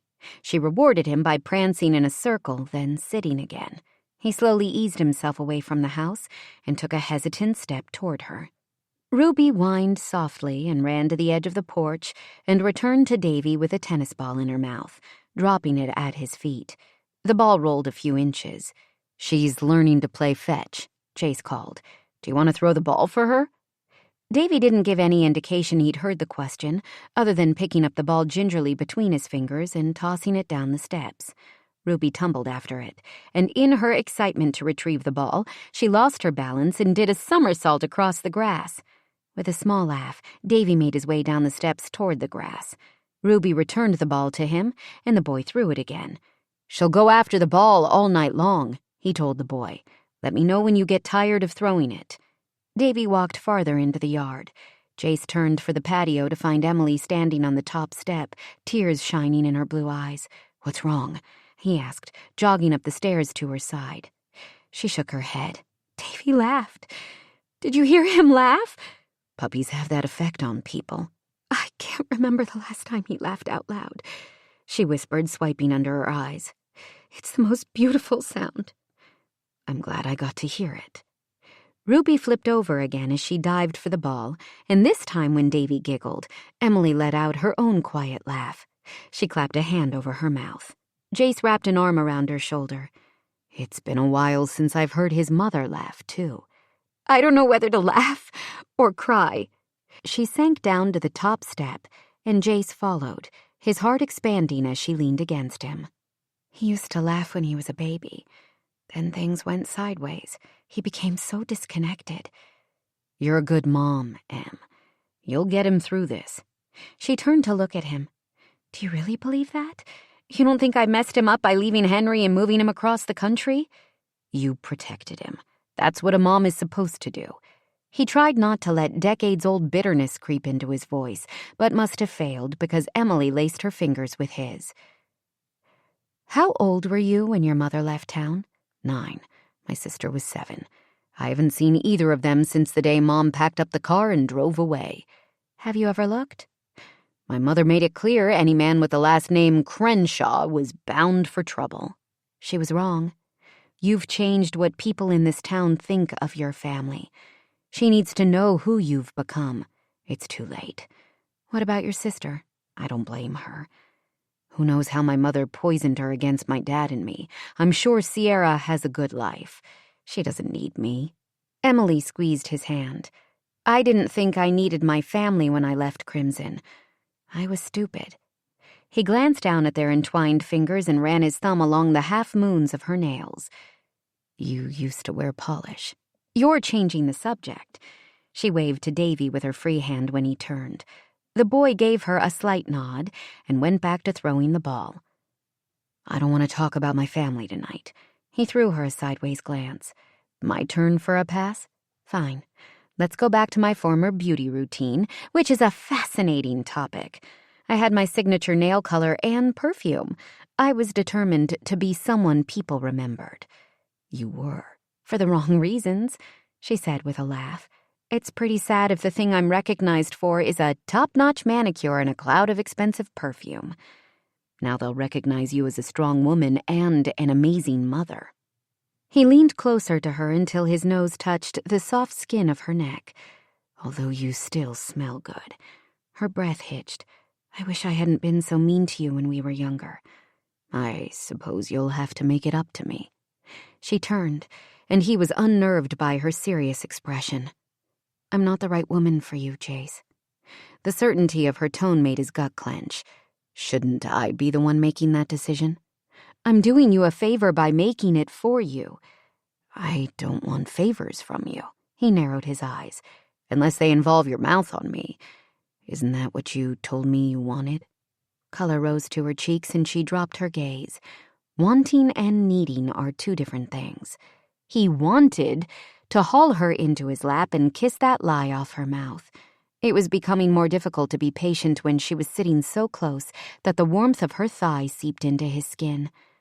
We should talk about plans for the pre-wedding parties. She tugged her fingers out of his and inched away from him until the cool evening breeze whispered in the space between their bodies. Jace hated that space. Since so many of Noah's and Katie's friends overlap, I think the bachelorette and bachelor parties should be combined. Makes sense. Party planning is not exactly my strong suit. You're lucky I'm here. There were many more reasons, but she was already spooked, so he didn't mention any of them. I can tell you have an idea. She flashed him a superior grin. A scavenger hunt. Like we did as kids? Sort of. We'll put together groups and give everyone clues to search for items important to Noah and Katie.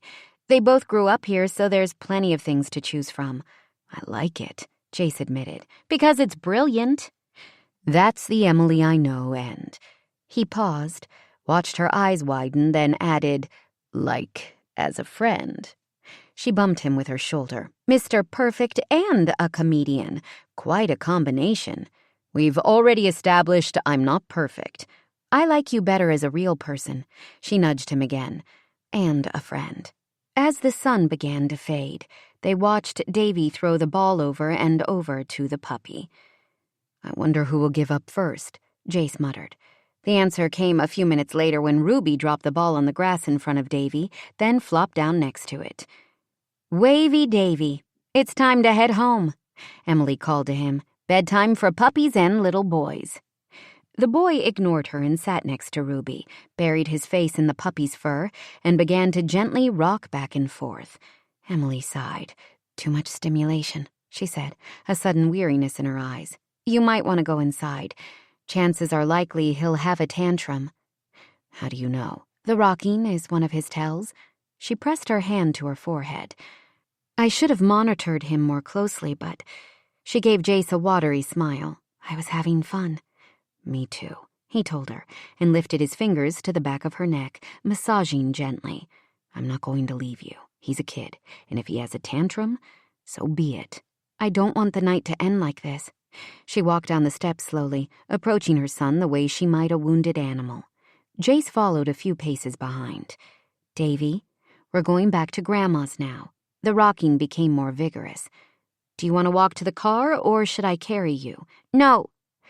You can decide, or I'll decide for you, sweetheart. Emily's tone was gentle but firm. Either way, we're going home. You can visit Ruby again. Davy's movement slowed. When? Maybe this weekend. He shook his head and Jace stepped forward. Hey, buddy, you did an awesome job tiring out Ruby. I bet she's going to sleep the whole night through. She likes the ball, the boy mumbled. She likes you throwing the ball, Jace told him. But even as tired as she is, I bet she'll wake up tomorrow morning with a ton of energy. Davy gave him a short nod. Do you think it would be okay if I brought her out to your grandma's farm in the morning? You can puppy sit while I go to a meeting. The boy glanced up at him, then back at Ruby. He nodded again. Jace crouched down next to Davy. I'll ask your mom if it's okay with her. But you have to get a good night's sleep, too. That means heading home now and going to bed without a fuss. Do you think you can do that? Davy got to his feet and lifted his face to look at Emily before lowering his gaze again. Can Ruby come over in the morning, Mommy? Emily reached out as if to ruffle her son's hair, then pulled her hand tight to her chest. You'll have to eat breakfast early. Okay. Then it's fine with me. Your Grammy will love to meet Ruby. She can walk with us. Without another word, he turned for the house. Let's go home, Mommy. Jace bent and scooped the sleeping puppy into his arms. Ruby snuggled against him. Emily ran her hand through the dog's fur, then cupped Jace's cheek. Thank you, she whispered, and pressed a soft kiss to his mouth. A better way to end the night? He asked against her lips. Much better. Good luck at the breakfast tomorrow. She kissed him again, then ran up the back steps. Jace followed with the dog in his arms, watching as Emily buckled her son into his booster seat. He waved to Davy as they drove away. You did good, he whispered to the puppy sleeping in his arms, and walked back to his house. Chapter 8. You're looking at those pancakes like they're topped with motor oil instead of syrup. Emily smiled as Jace spun toward her, almost spilling his cup of coffee in the process. You came, he said. She glanced around at the basement reception room of one of Crimson's oldest churches. The last time she'd been here was after her father's funeral, but she tried to ignore the memories that seemed to bounce from the walls. Instead, she waved a hand at the display of Sunday school artwork. Where else would I be on a beautiful Saturday morning? I don't really need to answer that, do I? No, but I would like to know why the candidate who sponsored this breakfast is hiding out in the corner. Are you familiar with the term glad-handing? I'm eating breakfast, he mumbled, pointing to the paper plate stacked with pancakes that sat on the small folding table shoved against the wall. They're actually quite good. He set down his coffee cup and picked up the plate, lifting a forkful of pancake toward her mouth. I had oatmeal earlier. Edna Sharp is watching. You don't want her to think you're too good for her pancakes. Emily rolled her eyes at the glint of challenge in his gaze, but she allowed him to feed her a bite. Yum, she murmured as she chewed. Her breath caught as Jace used his thumb to wipe a drop of syrup from the corner of her mouth. Jace, she whispered, why aren't you talking to everyone? He dropped the plate back to the table and folded his arms across his chest. I hate how they look at me.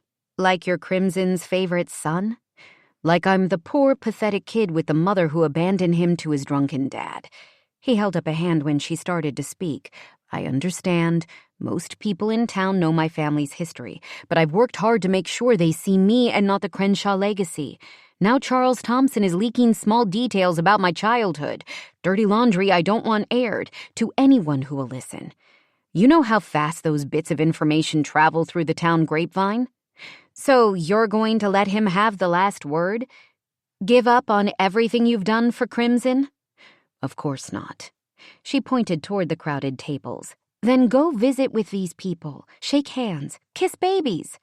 Kiss babies, he repeated, one side of his mouth curving. Really? You know what I mean. I understand what happens when you let someone else's perceived image guide your actions. That's not who you are. They expect you're not perfect. Neither is your history. People can deal with that, but you have to put yourself out there. Is that what you're doing? I'm supporting a friend, she said and straightened his tie. His warm hands covered hers. I'm glad you're here, Em. I could use a friend right now. What you could use is a kick in the pants. His smile widened. Are you offering to be the kicker?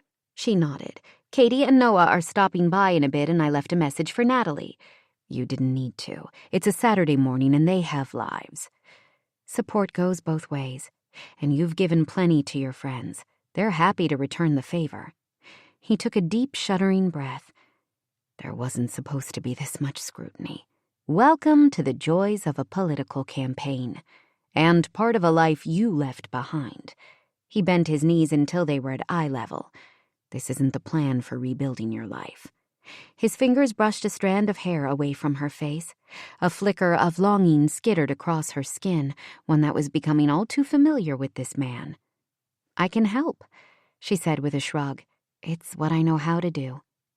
He glanced over her shoulder and cursed. My father is here, he said on a harsh breath. Emily could feel the change in Jace, the walls shooting up around him. You mingle with the voters, she said quickly. I'll talk to your dad. You don't have to. Too late, she called over her shoulder. She hurried to the entrance of the reception hall, where Jace's father stood by himself. A few of the groups at tables nearby threw him questioning looks. Emily knew Declan Crenshaw's history as well as anyone. The man had been on and off the wagon more times than anyone could count. Once Jace and Noah had become friends, Emily's whole family had been pulled into the strange orbit, circling Declan and his demons. Jace had slept over at her parents' farm most weekends, and she remembered several times being woken in the dead of night to Declan standing in their front yard, screaming for Jace to come home and make him something to eat. As a stupid, spoiled teenage girl, Emily had hated being associated with the town drunk. She'd unfairly taken her resentment out on Jace, treating him like he was beneath her. Shame at the memory rose like bile in her throat. She'd been such a fool. Now Declan's gaze flicked to her, wary and unsure behind the fake smile he'd plastered across his face. Without hesitating, Emily wrapped him in a tight hug. Jace is so glad you could make it, she said, loud enough so the people sitting nearby were sure to hear. You're a beautiful liar, Declan murmured in her ear, and I know you hate these events as much as I do. She pulled back, adjusted the collar on his worn dress shirt, much as she'd straightened his son's tie. Declan would have been a distinguished man if the years hadn't been so hard on him. Maybe not quite as much. I wasn't very nice, but at least I never embarrassed the people who loved me.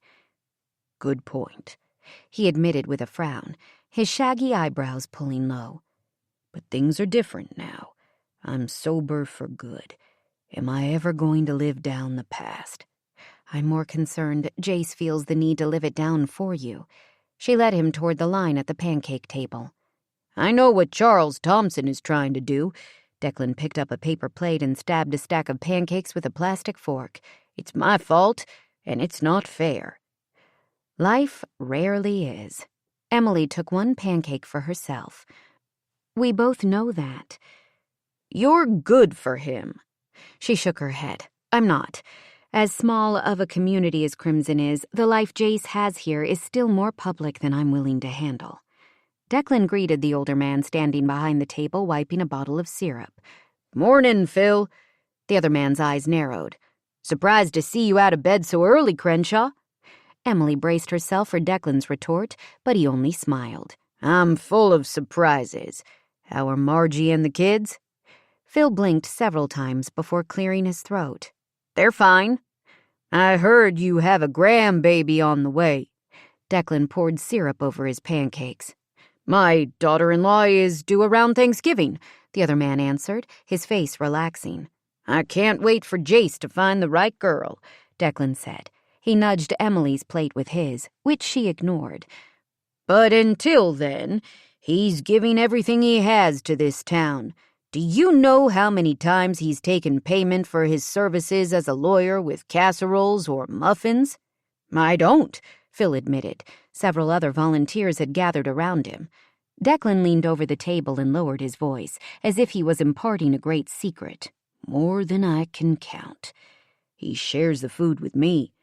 And while I appreciate it, blueberry muffins don't pay the bills. But Jace wants to help people. There's his work on city council and getting Liam Donovan to move his company headquarters here." Declan glanced toward the doors leading into the hall. "There's Liam now, along with Noah Crawford. My son is good for this town, you know." The group on the other side of the table nodded in unison. "We know," Phil said. With a satisfied nod, Declan turned to Emily, his dark eyes sparkling. "Shall we sit down and have breakfast, darling?" She nodded, stunned, and followed him to a table, waving Noah and Liam over toward them. "You are amazing." He threw back his head and laughed. "That's the first time I've ever heard that adjective used to describe me." "I thought you'd get angry when Phil made the comment about you getting out of bed early." "I don't get mad about hearing the truth. Phil and I go way back. It may have taken me a whole morning to climb out of bed in my hangover days, but at least I wasn't wearing my wife's undies when I did." Emily felt her mouth drop. "What are you talking about?" she asked in a hushed whisper. He winked at her. "I know plenty about the people in this town. For years, there was only one bar the locals liked. My butt was glued to one of the vinyl stools more nights than I care to admit. Most folks like to talk, and they figure a drunk isn't going to remember their secrets." He tapped the side of his head with one finger. "But I got a mind like a steel trap. Even 3 sheets to the wind, I don't forget what I hear." "There's more to you than anyone knows," Emily murmured with a small smile. She wouldn't forget what this man had put Jace through because of his drunken antics, but she could tell Declan was sincere in his desire to support his son. "I think we have that in common," Declan told her. A moment later, Noah put an arm around her shoulder. "Hey there, sis. Trading one politician for another?" She shoved him away, panic slicing up her spine. "I'm joking, Em," Noah said quickly. "Didn't mean to strike a nerve." "You should let Katie do the talking while you stick to looking the part of a handsome forest ranger." Emily tried to play off her reaction, but the way Noah watched her said he wasn't fooled. He smiled anyway, smoothing a hand over his uniform. "I am a handsome forest ranger." His expression sobered as he looked over her shoulder. "Hello, Mr. Crenshaw." "Noah," Declan nodded. "Congratulations on your upcoming wedding." "Thanks. I owe a debt of thanks to Jace for helping me realize the love of my life had been by my side for years." He moved back a step to include Liam in the conversation. "Have you met Liam Donovan?"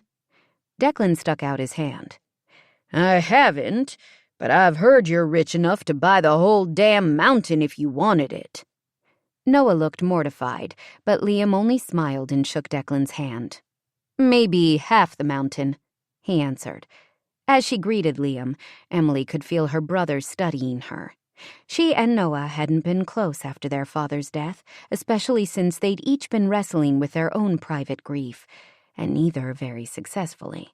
They'd begun to forge a new bond since returning to Crimson, but Emily wasn't ready to hear his thoughts on her being a part of Jace's life.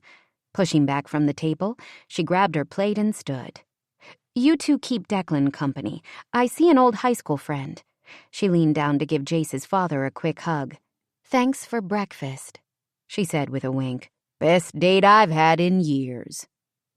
Noah looked like he wanted to stop her, but she ducked around him and headed for the trash can in the corner.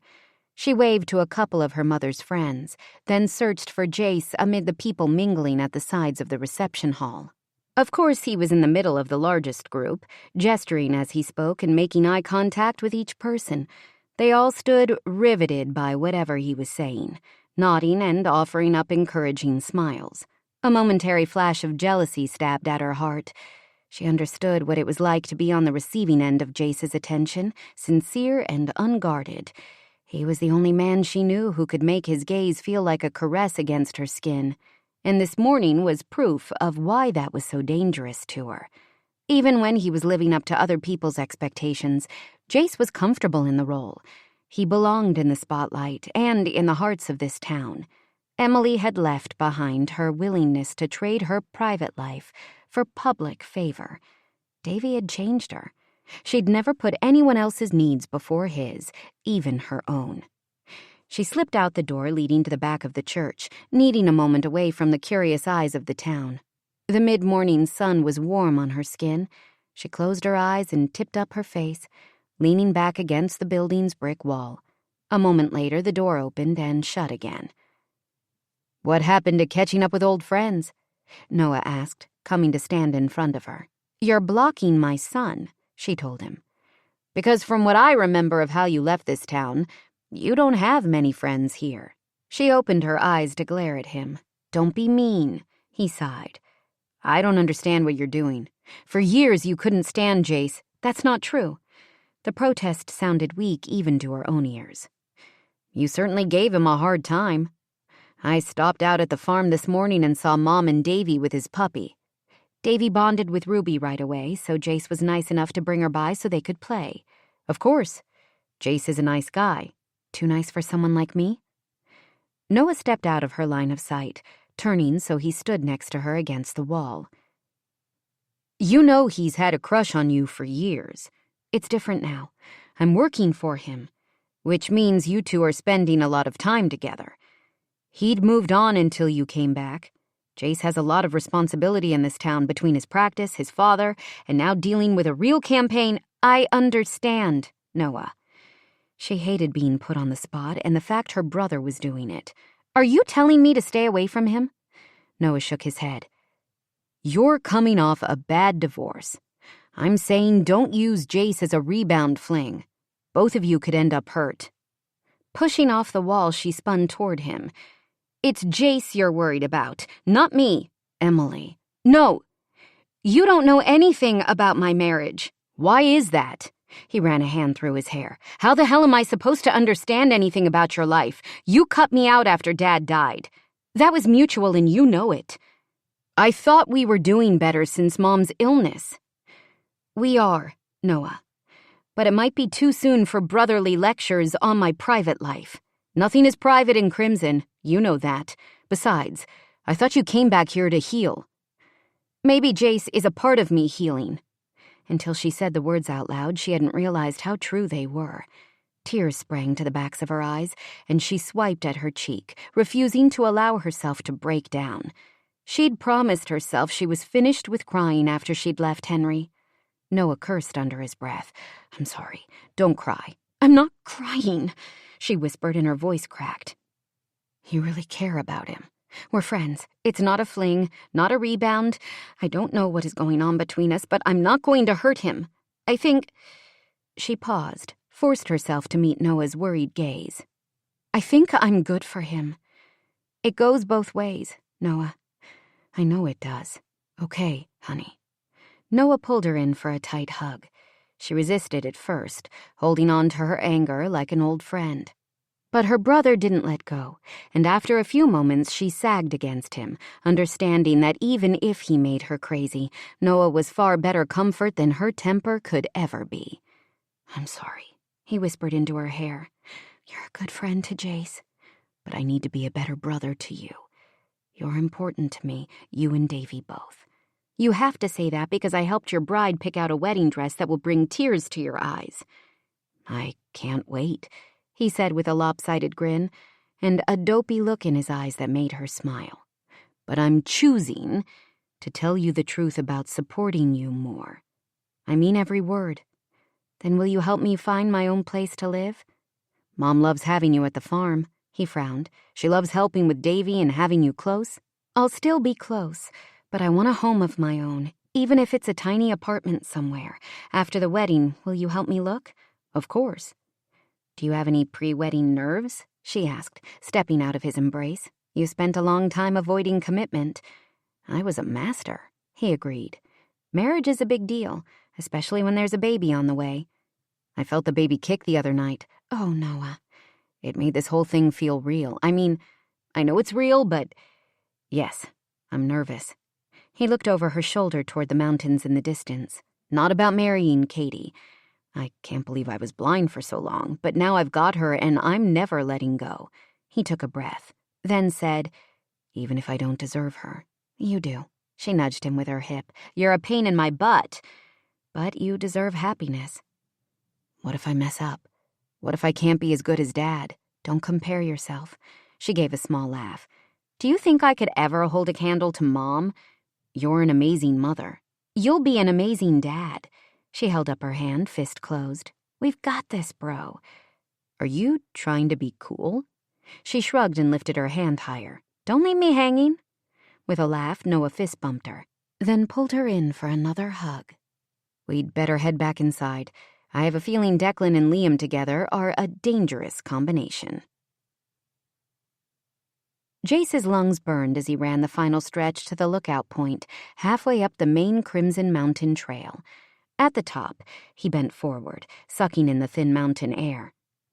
The late afternoon trail run was supposed to clear his head, but his mind refused to slow down. Images of Emily and his dad swirled inside him, mixing with thoughts of the questions he'd answered at this morning's campaign breakfast. How do you feel about Charles Thompson running against you? Do you have too much going on to add mayor to your list of responsibilities? When are you going to settle down and start a family? Are you worried about not having time to take care of your dad? What if Declan starts to drink again? He'd answered each of the inquiries with a nod and an understanding smile, but he'd wanted to turn and run from the crowded church hall. Those questions brought up too many emotions inside him, too much turmoil he couldn't control. Jace's greatest fear was losing control, and it seemed he had less of a grasp on it with each passing day. He sank down to one of the rock formations and watched as Liam Donovan came over the final ridge, a few minutes behind Jace. Liam's dark hair was stuck to his forehead and his athletic t-shirt plastered to his chest. The run-up to the lookout point was almost 3 miles of vertical switchbacks. Jace had been running this trail since high school, but today even the beauty of the forest hadn't settled him. Are you crazy? Liam asked, panting even harder than Jace. You were running like a mountain lion was chasing you. Jace wiped the back of one arm across his forehead. A mountain lion would have caught you instead of me. I thought you wanted a challenge. A challenge is different than a heart attack. You'd have a tough time explaining to Natalie that you left me on the side of the mountain. I wouldn't have left you. Jace grinned. I am too afraid of your wife. The strange thing is she'd take that as a compliment. He sat on a rock across from Jace. You had a good turnout at the breakfast this morning. I appreciate you stopping by. Always happy to do my part with a plate of pancakes. Your dad is a character. Jace laughed. That's one word for him. He's really proud of you. Liam used the hem of his shirt to wipe the sweat off his face.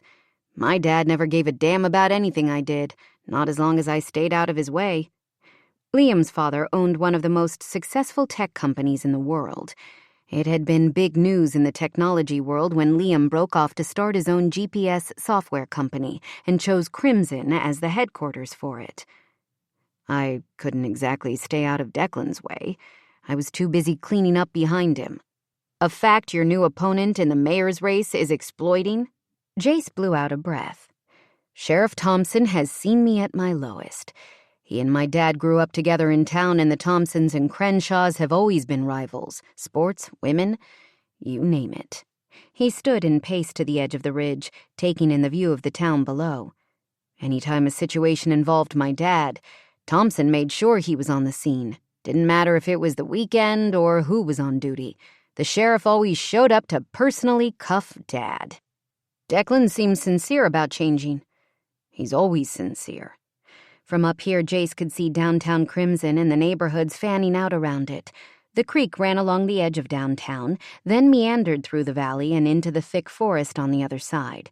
As a kid, he'd battled the expectations that he'd follow in his father's footsteps. People always seemed to be waiting for him to make a misstep, to become another casualty of the Crenshaw legend. He'd worked so hard to prove them wrong. When would he be released from the responsibility of making up for mistakes he hadn't made? Liam came to stand next to him. I know what it's like to have to claw your way out from a father's shadow. Our backgrounds are different, but disappointment and anger don't discriminate based on how much you have in the bank. But you've escaped it. Maybe, Liam said with a shrug. Maybe not. My dad is known all over the world. I've created a different future for myself, but his legacy follows me. I choose to ignore it and live life on my terms. Jace wasn't sure if he'd even know how to go about setting up his own life away from the restrictions of his past. When I graduated from law school, a firm in Denver offered me a position. I turned it down to come back to Crimson and take over Andrew Meyer's family practice. Do you regret the choice you made? Jace picked up a flat stone from the trail and hurled it over the edge of the ridge. It arced out, then disappeared into the canopy of trees below. I don't know. Back then, I was so determined to return to Crimson as a success. Part of it was feeling like I owed something to the people in this town.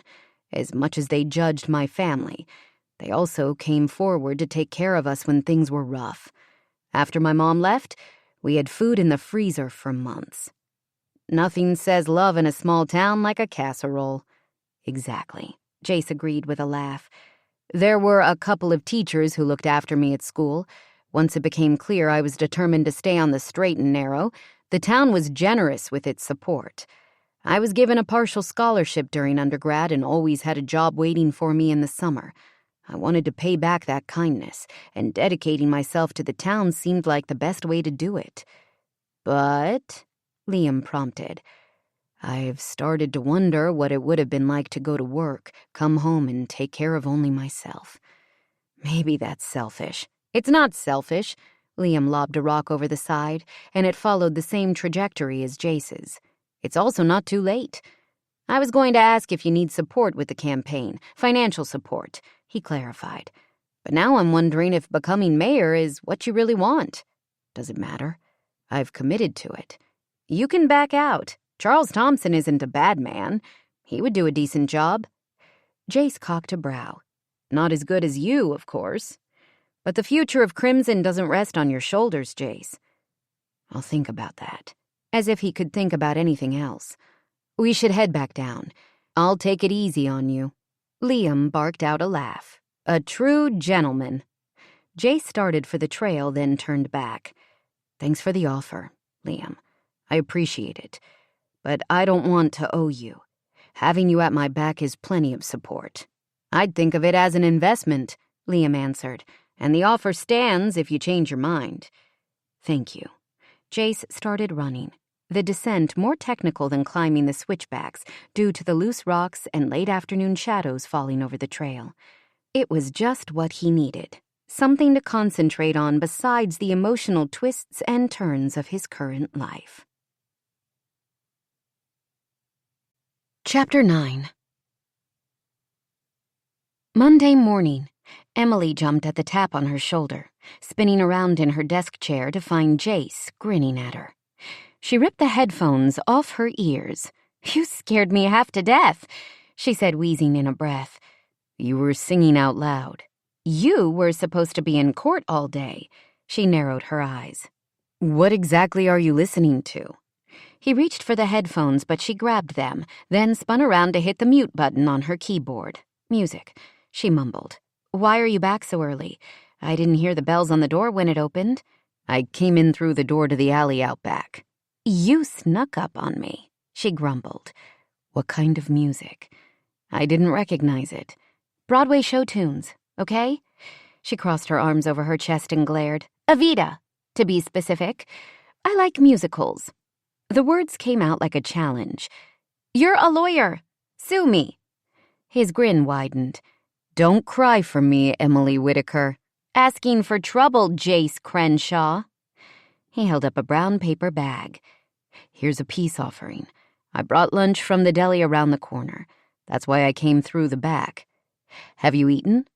She held up an empty granola bar wrapper. "I'm working through lunch since I'm leaving early today." Tomorrow was Davy's first day of kindergarten, so tonight they were going to the ice cream social at the elementary school. Her son didn't seem worried about the change, but Emily had been a bundle of nerves since the moment she'd woken up this morning. She'd had a meeting at the beginning of the week with the kindergarten teacher and the school's interventionist to discuss the Asperger's and how to help Davy have a successful school year. For a small school district, Crimson Elementary School offered many special education services. This would mark the first time he'd been away from her during the day. She'd enrolled him in preschool in their Boston neighborhood, having added Davy's name to the exclusive program's waitlist when he was only a few months old. Despite the expense of the private program, the teachers had been unwilling to work with his personality quirks. Much like her husband, they'd expected him to manage like the rest of the children, which led to several frustrated tantrums. Davy had lashed out, throwing a toy car across the room. It had hit one of the other students on the side of the head, and the girl had stumbled, then fallen, knocking her head on the corner of a bookshelf. There'd been angry calls from both the teacher and the girl's mother, and even a parent meeting at the school to allay other families' concerns about Davy continuing in the program. Henry had been furious, mostly because 2 of his partners had kids enrolled at the school, so he couldn't brush the incident under the rug. In the end, Emily had pulled Davy, opting to work with him herself on the skills he'd needed to be ready for kindergarten. She couldn't control the way Asperger's affected his personality and his ability to socialize with both adults and other kids, or how he was treated by people who didn't understand how special he was. "Come to the conference room and eat a real lunch," Jace said gently, as if he could sense the anxiety tumbling through her like rocks skidding down the side of Crimson Mountain. "I have work to do." "Em, you are the most efficient person I've ever met. You've already organized this whole office, updated the billing system, caught up on all my outstanding correspondence, and done such a great job of editing the briefs that Judge McIlwain at the courthouse actually commented on it." Pride, unfamiliar and precious, bloomed in her chest. "He did?" "Yes, and he's not the only one." Jace rested his hip against the corner of her desk. "Do you remember the contract you drafted for the firm I'm working with over in Aspen?" She nodded. "The office manager called to see if I'd used a service to hire my new assistant. She wanted to find someone just like you for their senior partner. He's a stickler for detail and notoriously hard on office staff." "She called me too," Emily swallowed. "Why?" Jace's tone was suspiciously even. "To offer me a job." "What was the starting salary?" She told him the number, almost double what he was paying her. Jace cursed under his breath. "Why didn't you take it? It's one of the most prestigious firms in the state." "I know. I researched them." "They can offer you benefits and an actual career path. You have to consider it, even if it makes me mad as hell hearing someone tried to poach you." She shook her head. "I don't want to work in Aspen. I like it here with you." She flashed what she hoped was a teasing smile. "You'd be lost without me." His brown eyes were serious when he replied, "You have no idea, Jace. At least let me feed you. I've been thinking of ideas for the pre-wedding scavenger hunt." She stood at the same time he did, too shocked to protest any longer. "You have?" He looked confused. "Wasn't that the plan?" "Well, yes," she admitted, as she followed him to the conference room at the far end of the hall. "But I wasn't sure you'd take it seriously. You have so much going on, and it's a silly party theme." There was an ancient table in the middle of the conference room, with 8 chairs surrounding it. On her second day in the office, Emily had taken wood soap and furniture wax to the dull surface, polishing it until it gleamed a rich mahogany. She liked that she could make a difference here in Jace's small law practice. He held out a chair for her, and she sat, watching as he emptied the contents of the bag. He set a wax paper-wrapped sandwich in front of her, along with a bag of barbecue potato chips. "Noah is my best friend. Making his wedding weekend special isn't silly, and neither was your idea. You need to give yourself more credit." She nodded but didn't meet his gaze, running one finger over the seam of the wax paper. "What kind of sandwich?" "Turkey and avocado on wheat," he answered absently. "Do you want a soda?" "Diet, please," she said, unable to take her hand off the sandwich. He left the room, and Emily sucked in a breath. He remembered her favorite sandwich. The small gesture leveled her, and the barriers she'd placed around her heart collapsed. This man, who was wrong for her in every way except the one that mattered. He seemed to want her just the way she was. Her ex-husband would have brought her a salad, forever concerned she might not remain a perfect size 6. Perfect. Her life since returning to her hometown had been anything but perfect, yet she wouldn't trade the journey that had brought her here. She was a better person for her independence, and the effort she'd put into protecting Davy from any more suffering and rejection. She did her best to gather her strength as she pulled up to the elementary school parking lot later that evening. The playground and grassy field in front of the building were crowded with people, and she wished she'd gotten to the event earlier. Instead, she'd changed clothes several times before she and Davy left her mother's house. Difficult to find an outfit that conveyed all the things she needed. I'm a good mother, like me, like my son. Accept us here so I can make it a true home. Straightening her simple A-line skirt, she got out of the SUV and helped Davy hop down from his booster seat. The desire to gather him close almost overwhelmed her. She wanted to ground herself to him with touch, but knew that would only make him anxious. She dropped the car keys into her purse and gave him a bright smile. "Are you ready to meet your new teacher?" His eyes shifted to hers, then back to the front of the school. "Okay," he mumbled, and emotion knitted her throat closed. "Okay," she repeated and moved slowly toward the playground. Several women looked over as they approached, and she recognized a couple who'd been in her grade. They waved, and she forced herself to breathe. If she panicked, Davy was likely to pick up on her energy. Already she could feel him dragging his feet behind her. "We've got this," she said, glancing back at him. He crossed his arms over his chest and stared at the ground. Emily's heart sank, but she kept the smile on her face.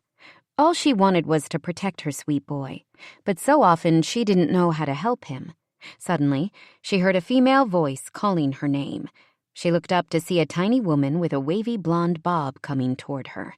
"I hoped you'd be here," Millie Travers said as she wrapped Emily in a tight hug. Millie was a recent addition to the community, having moved to town last year to be close to her sister Olivia. Both sisters were married to Crimson natives. Millie's husband, Jake Travers, was a doctor at the local hospital, and Emily knew he had a daughter from a previous relationship who was around Davy's age.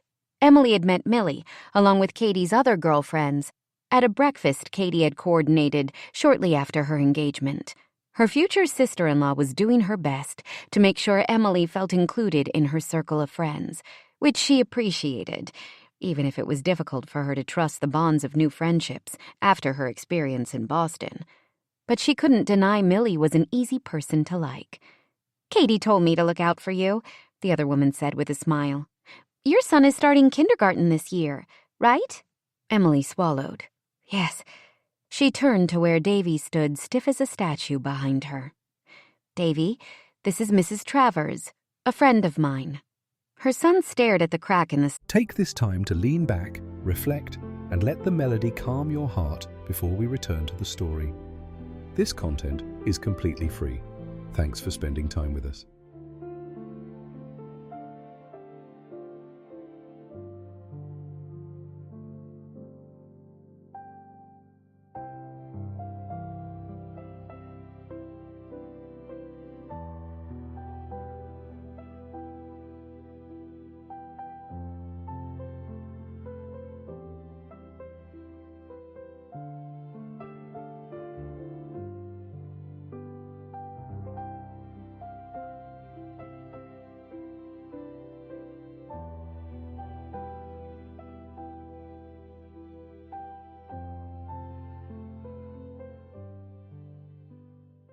Sidewalk. Around the dull roar in her head, Emily heard the sound of laughter and happy shouts from the other kids on the playground. She wondered if Davy would ever be able to take part in such carefree fun. If Millie was bothered by Davy's demeanor, she didn't show it. Instead, she sank down to her knees, but kept her gaze on the edge of the sidewalk. "It's nice to meet you. My stepdaughter, Brooke, is starting first grade this year. She can answer any questions you have about kindergarten. Mrs. McDonald, the kindergarten teacher, is really great." "What you doing, Mama Llama?" A young girl threw her arms around Millie's neck and leaned over her shoulder. Emily saw Davy's eyes widen. The girl wore a yellow polka dot t-shirt and a ruffled turquoise skirt with bright pink cowboy boots. Her blonde curls were wild around her head. "I'm talking to my new friend, Davy," Millie said, squeezing the small hands wrapped around her neck. "He's starting kindergarten this year." Brooke stood up and jabbed a thumb at her own chest. "I'm an expert on kindergarten." She stepped around Millie and held out a hand. "Ms. McDonald has a gecko in her room." "I have a question," Davy said quietly. Brooke waited, reminding Emily a bit of Noah's puppy. Finally, she asked, "What's your question?" "Is it a crested gecko or a leopard gecko?" "It's a leopard gecko and his name is Speedy," Brooke told him. "Come on, I'll take you to see the classroom." Millie straightened, placing a gentle hand on Brooke's curls. "We need to make sure it's okay with Davy's mommy." Emily was about to make an excuse for why Davy should stay with her when he slipped his hand into Brooke's. The girl didn't seem bothered by his rigid shoulders or the fact he continued to stare at the ground. "I'll go, Mommy," Davy said softly. Emily opened her mouth, but only a choked sob came out, biting down hard on the inside of her cheek. She gave a jerky nod. "We'll be right behind you," Millie said, moving to Emily's side and placing an arm around her waist. "Go slow, Brookie Cookie. Show Davy the room and we'll meet you there so both Davy and his mommy can meet Ms. McDonald." "Okie dokie," Brooke sang out and led Davy through the crowd. "Do you need a minute?" Millie asked gently. Emily shook her head but placed a palm to her chest, her heart beating at a furious pace. "He doesn't usually—" She broke off, not sure how to explain what an extraordinary moment that had been for her son. "Brooke will take care of him," Millie smiled. "He's going to be fine here. I know you don't have any reason to believe me, but something in this town rises up to meet the people who need the most help." "I've never been great at taking help," Emily said with a shaky laugh. "I'm more a spit-in-your-eye type person." "That's not what I hear from Katie. She's a very good judge of people. We'll follow them." Millie led her along the edge of the crowd, smiling and waving to a number of people as they went. But she didn't stop, so Emily was able to keep Brooke and Davy within her sight. Millie's smile widened as she looked over Emily's shoulder. "And she's not the only one." Emily turned to see a tall, blonde-built man she recognized as Dr. Jake Travers, Millie's husband, walking through the parking lot with Jace at his side. Jace was a couple inches taller than Jake, and his crisp, button-down shirt and tailored slacks highlighted his broad shoulders and lean waist. Her heart gave a little leap, and she smiled before she could stop herself. "My husband is the hottest guy in town," Millie said, nudging Emily in the ribs. "But soon-to-be Mayor Crenshaw holds his own in the looks department. Wouldn't you agree?" Emily shifted her gaze to Millie's wide grin and made her expression neutral. "He's my boss," she murmured. The other woman only laughed. "I was Brooke's nanny when I first came to Crimson. That didn't stop me from noticing my boss." She gently knocked into Emily again. "Don't bother to deny it. Your game face isn't that good." "My game face is flawless," Emily countered, but the corners of her mouth lifted. Maybe not flawless when it came to Jace. The two men were almost at the playground. She leaned down to Millie's ear and whispered, "I'll only admit Dr. Travers is the second hottest guy in town." Millie hooted with laughter, then grabbed her husband and pulled him in for a quick kiss. "Jake, do you know Noah's sister, Emily?" Jake Travers held out his hand. "Nice to see you, Emily." "Your daughter was really nice to my son tonight," Emily told him. "She's a special girl." He laughed. "A one-child social committee. That's our Brooke." "She's giving Davy a tour of the kindergarten classroom," Millie told him. "How's the campaign, Jace?" "Pretty good." Jace inclined his head toward the mass of kids on the playground. "But it's never too early to recruit potential voters." He smiled, but Emily could see it was forced. Millie and Jake didn't seem to notice. "Speaking of recruitment," Millie said, glancing up at Jake, who'd looped an arm around her slender shoulders. "I told the classroom mom you'd help coordinate a field trip to the hospital to see the Flight for Life helicopter." She turned to Emily. "She's working the volunteer table now, so I'd like to stop by for a second. We'll see you in the kindergarten room. Brooke's classroom is right next door." Emily nodded and kept moving toward the building. She saw Davy follow Brooke Travers inside. "Campaign stop?" she asked Jace. He'd taken up Millie's post at her side, and more people waved to him as they approached the school. "I thought you and Davy might like some moral support." He shrugged, ducked his head, looking suddenly embarrassed. "Clearly you've got it under control. He's made a friend and you—" "I'm glad you're here," she said, letting out an unsteady breath. "Davy left my side, which was the whole point of this, and I almost broke down in tears on the spot." She stopped and pressed her open palm to his chest. His heart beat a rapid pace under the crisp cotton of his shirt. "Thank you for coming," she whispered. He covered her hand with his and then interlaced their fingers. "Anytime you need me," he said, lifting her hand and placing a tender kiss on the inside of her wrist. Emily felt color rise to her cheeks, and she glanced around to find a few people staring at them. "Jace, we're at the elementary school," he said with a husky laugh. "Right." He lowered her hand but didn't release it. Butterflies swooped and dived around Emily's stomach, and she felt like a girl holding hands with her first boyfriend. It took her mind off the worry of fitting in with the other mothers. Between Millie's exuberant welcome and Jace's gentle support, Emily felt hopeful she could carve out a happy life in the hometown that had once seemed too small to hold all of her dreams. But the biggest dreams couldn't hold a candle to walking into the bright classroom to see her son solemnly shaking hands with his new kindergarten teacher. "I'm glad Davy will be joining our class this year," the teacher said to Emily as she and Jace approached. "It's great he has a friend like Brooke to introduce him to the school." Davy darted a glance at Emily, and she saw his lips pressed together in a small smile when he spotted Jace next to her.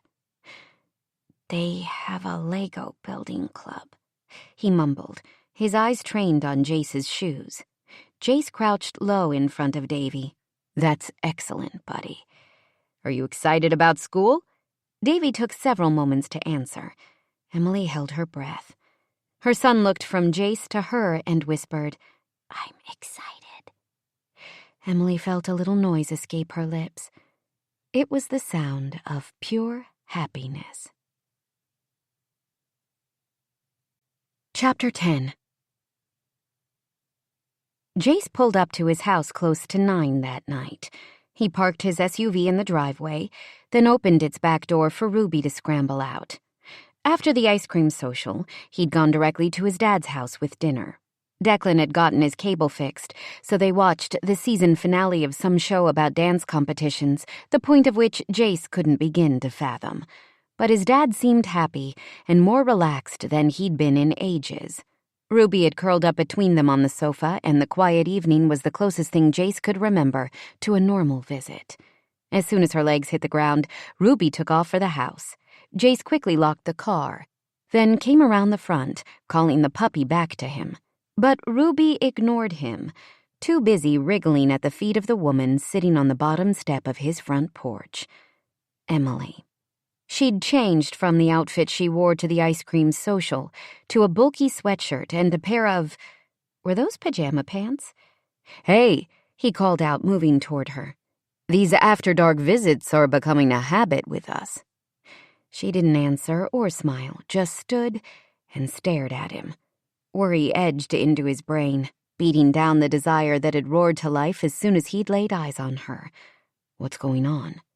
She walked forward, her gaze intent but unreadable. When she was a few paces away, she launched herself at him. Her arms wound around his neck, and he caught her, stumbling back a step before riding them both. She kissed him, her mouth demanding and so damn sweet. All of the built-up longing he'd tried to suppress came crashing through, smothering his self-control. He lifted her off the ground, holding her body against his as he moved them toward the house. Ruby circled around them, nipping at his ankles as if she resented being left out of the fun. Emily's legs clamped around his hips as he fumbled with the house key. She continued to trail hot, open-mouthed kisses along his jaw and neck. "Are you sure?" he managed to ask as he let them in, then slammed shut the front door. "Is this—" "No talking," she whispered. "Bedroom." She bit down on his lip, then eased the sting by sucking it gently into her mouth. Jace's knees threatened to give way. He moved through the house with her, still wrapped around him, and then grabbed a handful of dog treats from the bag on the dining room table as he passed. He tossed them into the kitchen, and Ruby darted away with a happy yip. He felt Emily smile against his mouth. Always taking care of business. You're my only business, he told her, moving his hands under the soft cotton of her sweatshirt as he made his way down the hall. He claimed her mouth again. I want to taste every part of you. He pushed back the covers and lowered her to the bed, loving the feel of her underneath him. Later, she told him. I need you, Jace. Now. He lifted his head to meet her crystal blue gaze, but found her eyes clouded with passion and need.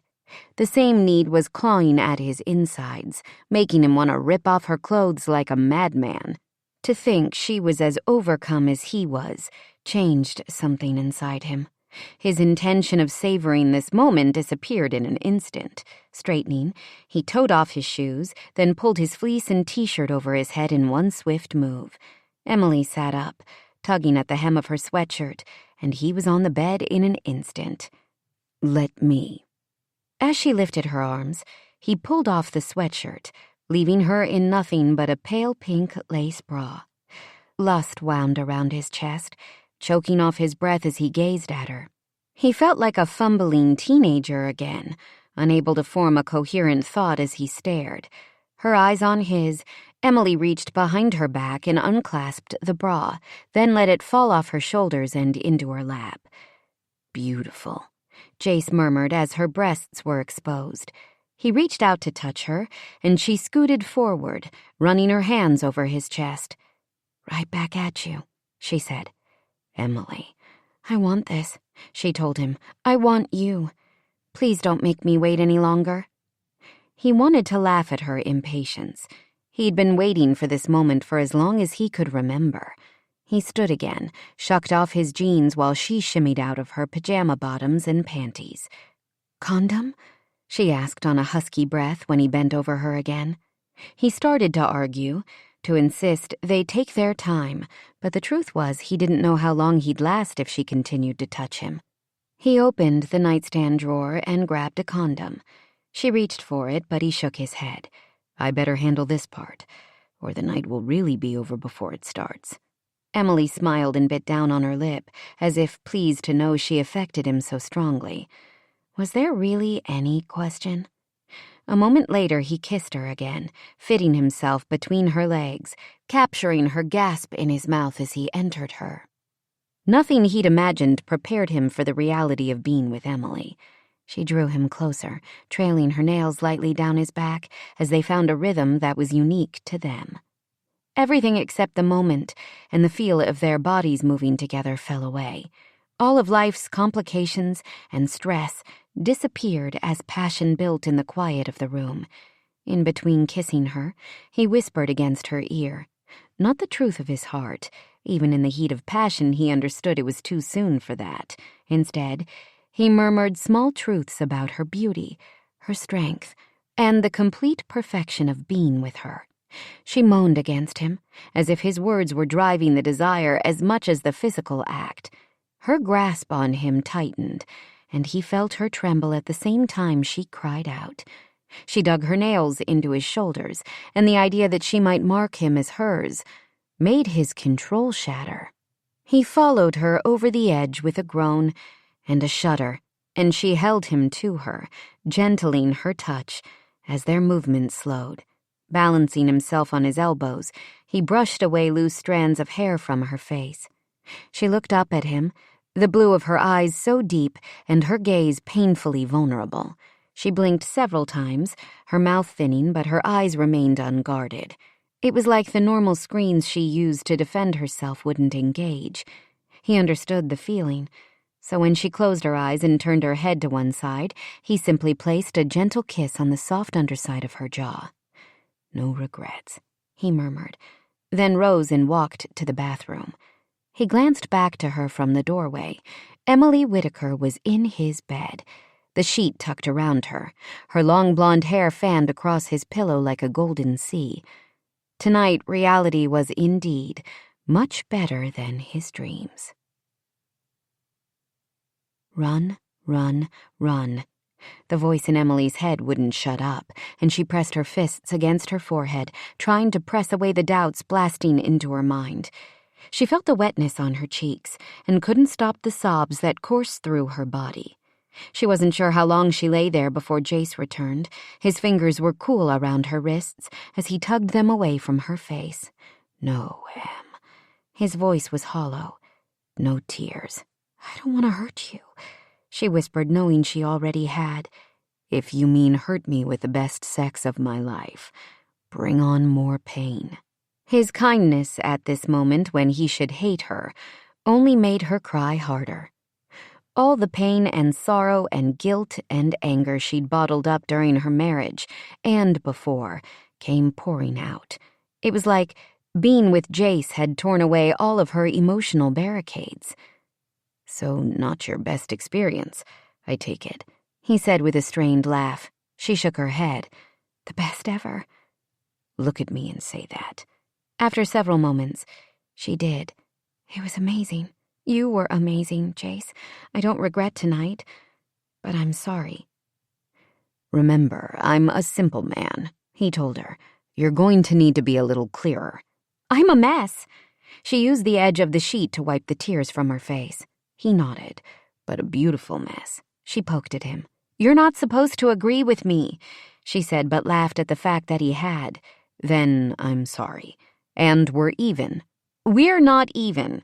She didn't know how they ever could be. "You've been nice to me when I didn't deserve it, given me a job and connected to my son in ways not even his father could." "I'm so grateful to you." Jace raised an eyebrow. "So that was thank you sex?" She gasped and shifted away from him. "I'm not complaining," Jace added, pulling her back again. "Just trying to figure out where we are here." "You make me feel things," she whispered, scooting up so her back was against the headboard. She tucked the sheet more tightly under her arms, wishing she'd put on clothes while Jace was in the bathroom. He was wearing a pair of athletic shorts low on his hips, but she still had the surprisingly awesome view of his ripped chest and broad shoulders. "Things I thought I put away to concentrate on the serious business of raising a son with special needs." "Things like—" She swallowed, worried her fingers together, traced the empty space on her left hand where she'd worn her wedding ring. She'd been so sure of herself when she'd met Henry, positive that force of will could make her life perfect, keep her heart safe, impenetrable. Things like joy, hope. There were other feelings that terrified her, but she wasn't ready to admit to anything more. She drew in a breath. "I came here tonight because I needed—" "A release?" "You." The silence stretched between them, heavy with all they'd both left unspoken. He turned, so he was sitting next to her, and stretched his long legs out over the bed. "That's the nicest word I've ever heard." He gathered her into his arms, sheet and all, his strong arms reminding her there was another kind of safety, the type that came from allowing another person to see her true self. "I wanted you," she told him, circling one finger through the sprinkling of dark hair across his chest. "I've wanted you since that day at the football game. Maybe since the morning of my mom's surgery when you came to the hospital." She could feel his smile against the top of her head. "I've wanted you for as long as I can remember." "But I'm empty, Jace. On the inside, there are a million broken pieces scattered there. I don't know how to fix them." She slid her hand up to his jaw, running her thumb over the rough stubble. "You deserve someone who is whole. I can't be that person yet. And I may never be the woman who can support you in all you do for this town. All people expect of you. You already have." He ran a finger along her back at the edge of the sheet. The simple touch was both soothing and strangely erotic. "You've organized my life, focused my campaign when I needed it, and smoothed over the rough edges of having my dad involved. I've learned to rely on only myself, which is a difficult habit to end, but I trust you." She shook her head. I'll help with your message, not be part of it. I'm comfortable with a behind-the-scenes role, a friend. It's different. It doesn't have to be. I came here because you mean something to me, but I can't be the person you need. She reached up, pressed her mouth to his, and repeated, I don't want to hurt you. She meant the words, but she couldn't admit the bigger truth, that she was terrified of her heart being the one to break. The more she cared, the harder the loss was to bear. There's more, Jay said softly. Tell me why you're afraid. I don't want to be hurt, she admitted on a harsh breath. I can't give you my heart because having it break again would kill me, Jace. I won't. You can't know that. She tucked her head into the crook of his arm, unable to meet his gaze and say the words she needed him to hear. My dad certainly didn't plan to die from cancer and leave my mom alone. I never thought I'd marry a man who couldn't accept his own son. I'm not your ex-husband. Jace's voice was pitched low. Henry isn't a villain. He's someone who needs his life to look perfect. She gave a strangled laugh. I have no room to judge when it's what attracted me to him in the first place. Having a baby opened my heart in ways I didn't expect. I never wanted to feel that way, to be vulnerable. Davy is everything to me, but there isn't room for anyone else. I want you, and I don't regret coming here, but we can't let it go any further. She tried to pull away, but his arms tightened around her. What if this is enough? She stilled, risked a glance up to find him smiling at her. Is that possible? A piece of hair fell across his forehead, and she pushed it back, loving the feel of his skin under her fingers. I know it's not possible that once with you is enough for me. He lowered his mouth to hers, his lips tender. Desire pooled low in Emily's belly, and she moved in his arms. The evidence she wasn't the only one affected pressed against her hip. She shifted again. Emily, he groaned against her mouth. You're killing me. In a good way, I hope. I like being in your arms, Jace. I want to feel something. I'm tired of the nothingness. I want more. With you. He moved suddenly, and she was on her back again, with Jace's body pressed to hers. Then no worries, regrets, or expectations. Expectations? Expectations most of all. He pulled the sheet down, then skimmed his teeth over the swell of her breast. I'm drowning under them, Em. But not with you. With you, I can just be. And I promise you the same. We can be friends, and more. But only as much as feels right. No other promises, no blame, no stress.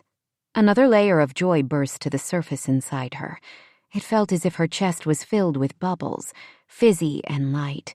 She felt drunk with the exhilaration of it. Right now, every part of her life was filled with stress. It was part of being a single mother. Even with her family's support, she could never truly let go. What Jace was offering felt like a lifeline. And the best part was she could give the same thing back to him. Pleasure for the sake of pleasure. No expectations. It felt like freedom. She wrapped her arms around his neck. You've got yourself a deal, counselor. Sealed with a kiss, he said, and nipped at the edge of her mouth. Sealed with 1,000 kisses, she whispered, and set about adding them up.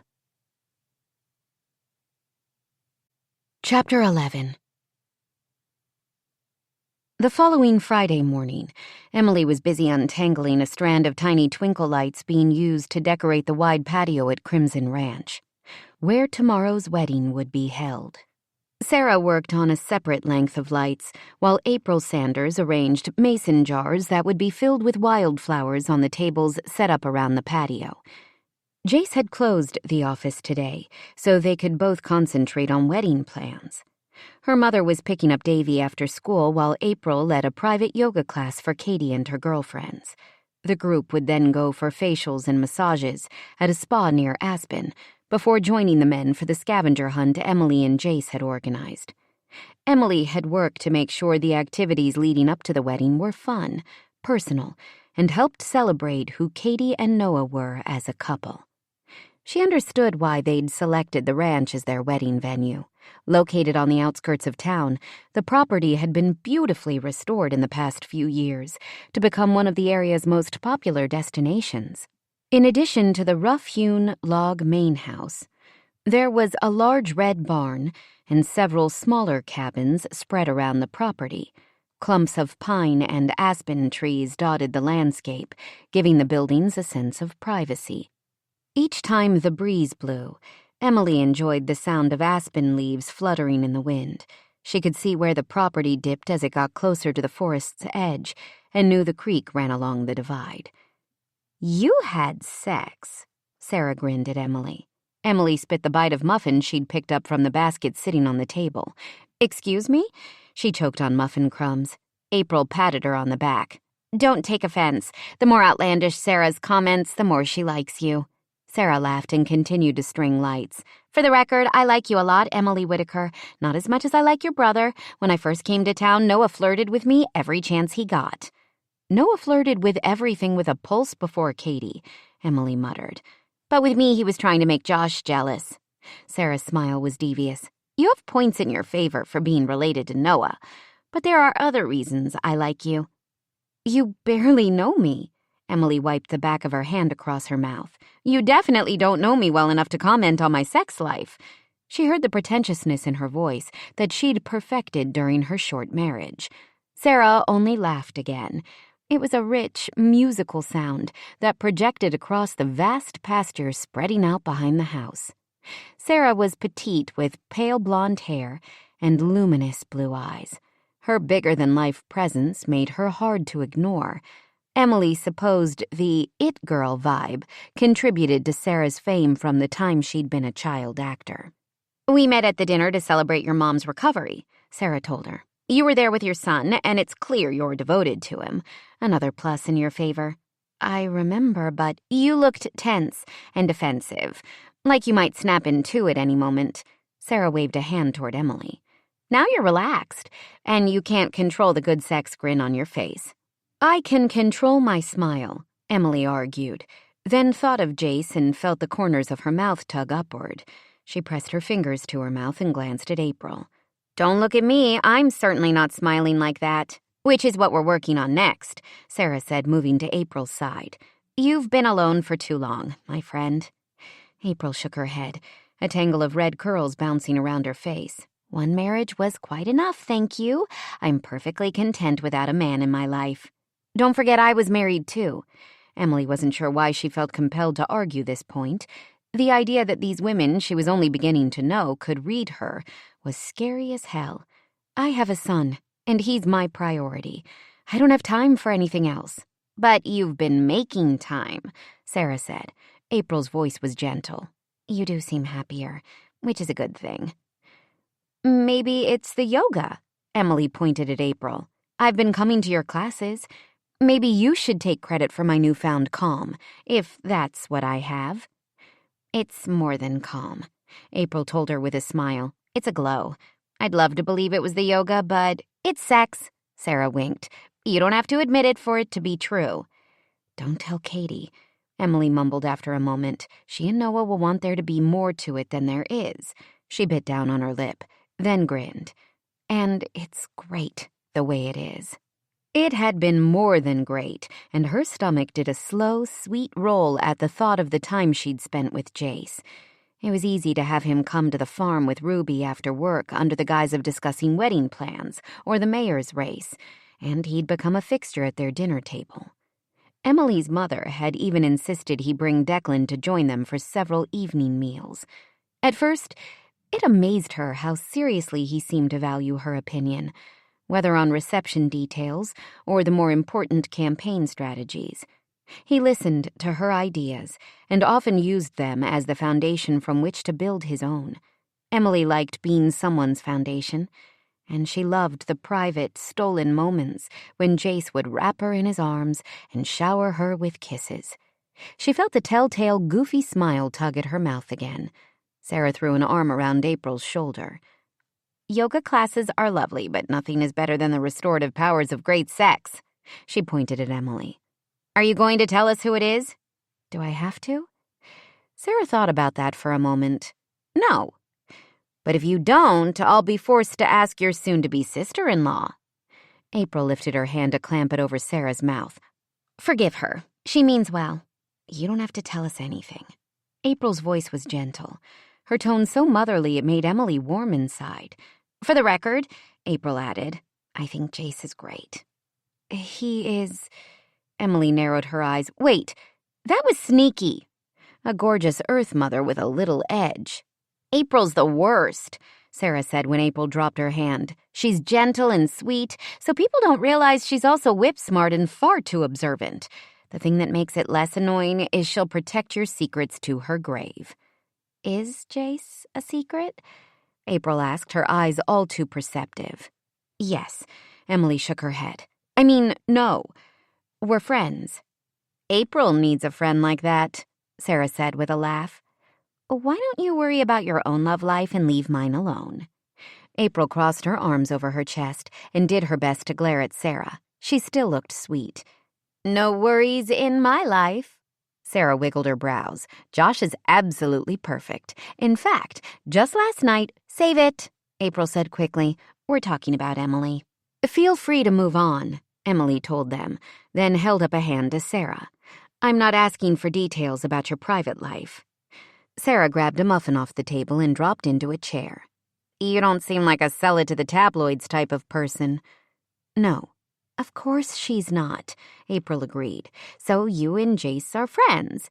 April pointed at Emily. "The kind of friends that have seen each other naked."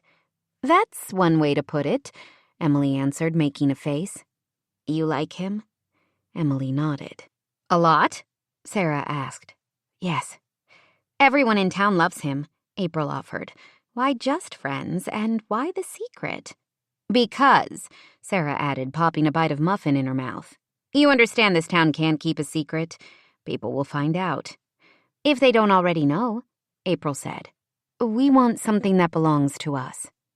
Now Sarah's face softened. "Oh, yes. I understand." She glanced at April. "We both do." Sarah stood and came to give Emily a hug. She glanced over her shoulder at April. "Come on, group embrace." The willowy redhead, who smelled of vanilla and cloves, wrapped them both in a tight hug. "What is between you and Jace is yours," she whispered. "But don't hold on to it too tight. Love is like a garden, Emily. It needs light and air to breathe, or it will shrivel before it has a chance to grow strong." Emily gasped. "It's not love," she murmured. "It can't be." Neither Sarah nor April answered. They only tightened their hold on her. By the time the last team came through the doors of the brew pub in downtown Crimson, Jace's mood was as dark as the mahogany paneling lining the walls. Luckily, his friends didn't seem to notice. Everyone had loved Emily's scavenger hunt. The teams had raced through Crimson collecting mementos that were special to Noah and Katie. Now they were sharing stories about the couple, laughing and toasting the impending nuptials as the bride and groom held court at one of the large tables in the center of the bar. The entire evening had been a success, if he ignored the fact that Emily was doing her best to avoid him. With so many of their friends around, it was easy to accomplish. No matter how many times Jace tried to meet her gaze or talk to her alone, she managed to slip away. He knew she'd spent the day working out at Crimson Ranch with Sarah and April, but he couldn't imagine how things could have changed between them so quickly. He watched her step away from the main group to take a call on her cell phone, her brows puckering at whatever was being said on the other line. The conversation only lasted a few minutes, and he moved behind her as she ended the call. "Everything okay?" She jumped, pressing a hand to her chest. "Sneak up much? Avoid people much?" He countered. Color rose to her cheeks and she looked everywhere but into his eyes. The sudden distance between them made him angry. This had been the best week of his whole damn life. Even with the campaign, work, and all the other pressures of regular life, Jace had felt happier than he could remember. He wanted more from Emily. He wanted the right to give more to her. Maybe it was excitement around the wedding, or so many of his friends in relationships, but he was convinced Emily was meant for him. He'd always made decisions in his life based on what was smart and responsible. Duty had governed his actions for as long as he could remember. Being with Emily was about making himself happy, making her happy. For the first time, he wanted to commit to something more than this town and restoring his family name. He wanted something of his own. He wanted Emily. "It's been a hectic day," she said, her tone stiff. "I want everything to be perfect for Noah and Katie." I thought we agreed perfection is overrated. She looked at him now, her eyes sad. Not for the two of them. They deserve it. You deserve. She held up a hand. "I can't have this conversation now. My mom called. One of Davy's completed sets fell off the shelf and broke. He's having a meltdown." The sound of laughter and music carried to them, and she glanced over his shoulder at their friends. She looked so alone it made his gut twist. "I've got to go, but I don't want to worry Noah. Will you cover for me?" Let me come with you. "It's better if you don't," she whispered. "People will talk." I don't give a damn what anyone says. She wrapped her arms tight around her middle. "I do." Those two words killed him. He'd told her he wouldn't push her, and he had to honor that. When she turned to walk away, it took everything in him not to stop her. Even more when Aaron Thompson slid off his bar stool as she moved past. The man put a meaty hand on Emily's arm and she flinched. Jace saw red as Aaron leaned closer and Emily's face drew into a stiff mask. Jace was striding forward by the time she shook free and ran out the pub's front door. What the hell did you say to her? He pushed Aaron's broad chest, and the man stumbled into the empty bar stool, knocking it on its side with a clatter. Jace felt the gazes of the crowded bar on him, but for once he didn't care. He stepped into Aaron's space as the other man straightened. Aaron leaned closer and lowered his voice so only Jace could hear. I told her she'd have a hard enough time raising that weirdo kid of hers in this town without hitching herself to the Crenshaw wagon. His beady eyes narrowed farther. When she's ready for a real man, she should give me a call. Your dad couldn't keep a woman satisfied, and I doubt you're any different. It didn't matter that Emily was gone. Jace knew Aaron's words would have prodded at her fears, the same way they slithered into his. Don't ever, he said on a growl, speak to her again. Oh, yeah? Aaron smirked. What you going to do about it? Jace hauled back his fist and punched Aaron, his knuckles landing against skin with an audible thud. The burly man staggered a few steps before righting himself. Noah and Liam had already grabbed hold of Jace. Dude, Aaron shouted into the sudden quiet of the bar. I'm sorry. My dad wants what's best for this town. You don't have to threaten our family. Settle down, man, Noah said when Jace strained against him. He's lying. Jace felt blood pounding against his temples. He glanced around the bar to find himself the center of attention from every corner. He was so used to being universally liked. It took him a minute to recognize the emotions playing in the gazes of the friends and strangers who stared at him. Anger, disappointment, pity. He's a liar, Jace yelled, and felt a heavy hand clasp onto his shoulder. What's the problem? Cole Bennett, Crimson's sheriff, stepped between Jace and Aaron. Aaron winced. I made an offhand comment about the election to Jace, he said, holding a hand to one eye. You know, may the best man win and whatever. He went crazy on me. He looked at the sheriff, all righteous indignation. Must have hit a nerve. My dad can tell you plenty of stories about the Crenshaws going ballistic for no reason. Anger radiated through every cell in Jace's body. He shifted, then realized Noah and Liam were still holding him. I'm fine, he said, shrugging away. You sure? Noah's voice was concerned. Yeah. He pointed at Aaron. That's not what went down, and you know it. Sheriff Bennett stepped closer to him, placing one hand on his chest. You want to tell me a different side of the story? Jace opened his mouth and snapped it shut again. He caught Aaron's smug gaze over Cole's shoulder and realized tonight was no accident. He'd been set up in this scene and had fallen right into the trap. He couldn't contradict Aaron's story without revealing specifics of the truth, which would humiliate Emily. No, he closed his eyes and tamped down his temper. I've got nothing to say. Cole heaved out a sigh. Are you sure? Jace met the other man's gaze. I am. What if I want to press charges? Aaron asked. Cole gave Jace an apologetic look, then turned to the other man. Do you? I should. It was a cheap shot. The bartender handed Aaron a bag of ice, and he groaned a little as he pressed it to his eye. But I guess we can't expect anything else from a Crenshaw. Noah took a step forward, anger blazing in his eyes. Don't be a... It's okay, Jace interrupted, grabbing hold of his friend. If he wants to press charges, I don't. My father taught me to be the better man. Okay, then. Let's move on. Everybody back to their regularly scheduled evening. Cole turned to Jace. I assume you're heading out? Jace nodded. I don't know what he did to deserve that punch, Cole said, but I can guarantee it wasn't the story he told about the election. You sure you don't want to tell me anything else? Positive. With a nod, Cole moved away. Liam and Noah took his place. What the hell, Jace? Noah asked. I don't think I've ever seen you take a swing at somebody. I've got to get out of here, Jace muttered. Sorry about causing a scene during your party. Liam placed a hand on his shoulder. You want company? When Jace shook his head, Liam nodded and walked back toward their group of friends. Come back to our table, Noah told him. Don't let this ruin the night. I'm not going to, Jace answered. But I need to go now. Give Katie a hug for me. I'll pick you up in the morning to head out to Crimson Ranch. Noah looked like he wanted to argue, but only said, No one expects you to be perfect, Jace. I know. But both of them knew it was a lie. People in this town expected perfection, duty and self-sacrifice from Jace, all of it offered with a smile. He understood that in the way of small towns, the news of the punch would spread like dandelion fuzz on the wind.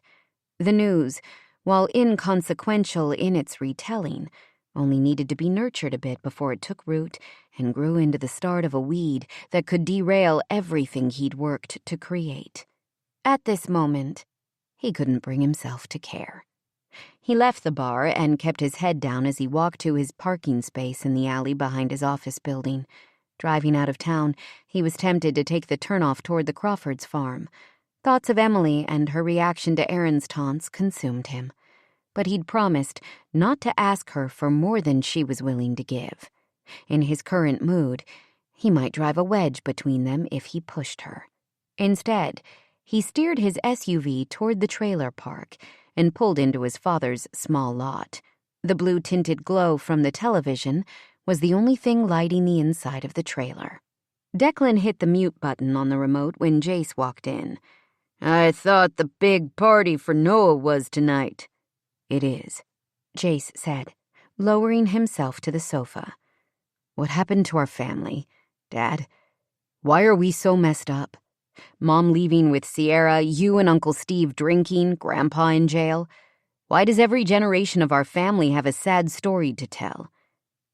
His father leaned back against the recliner's worn cushion. Not every generation. Not you. Not yet, Jace shot back.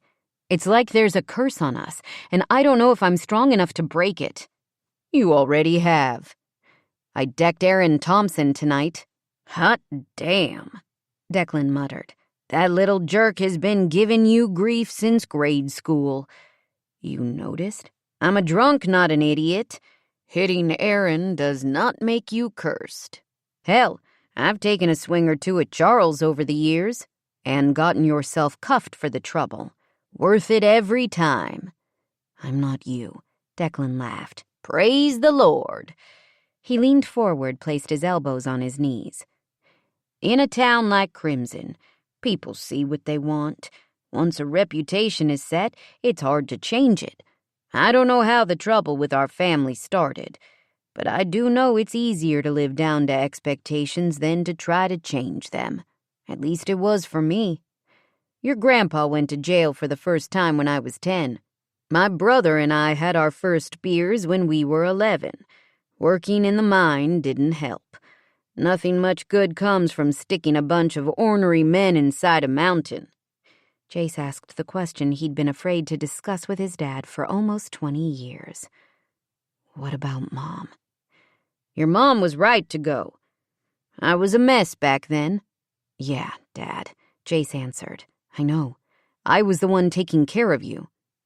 You don't remember, do you? Mom leaving?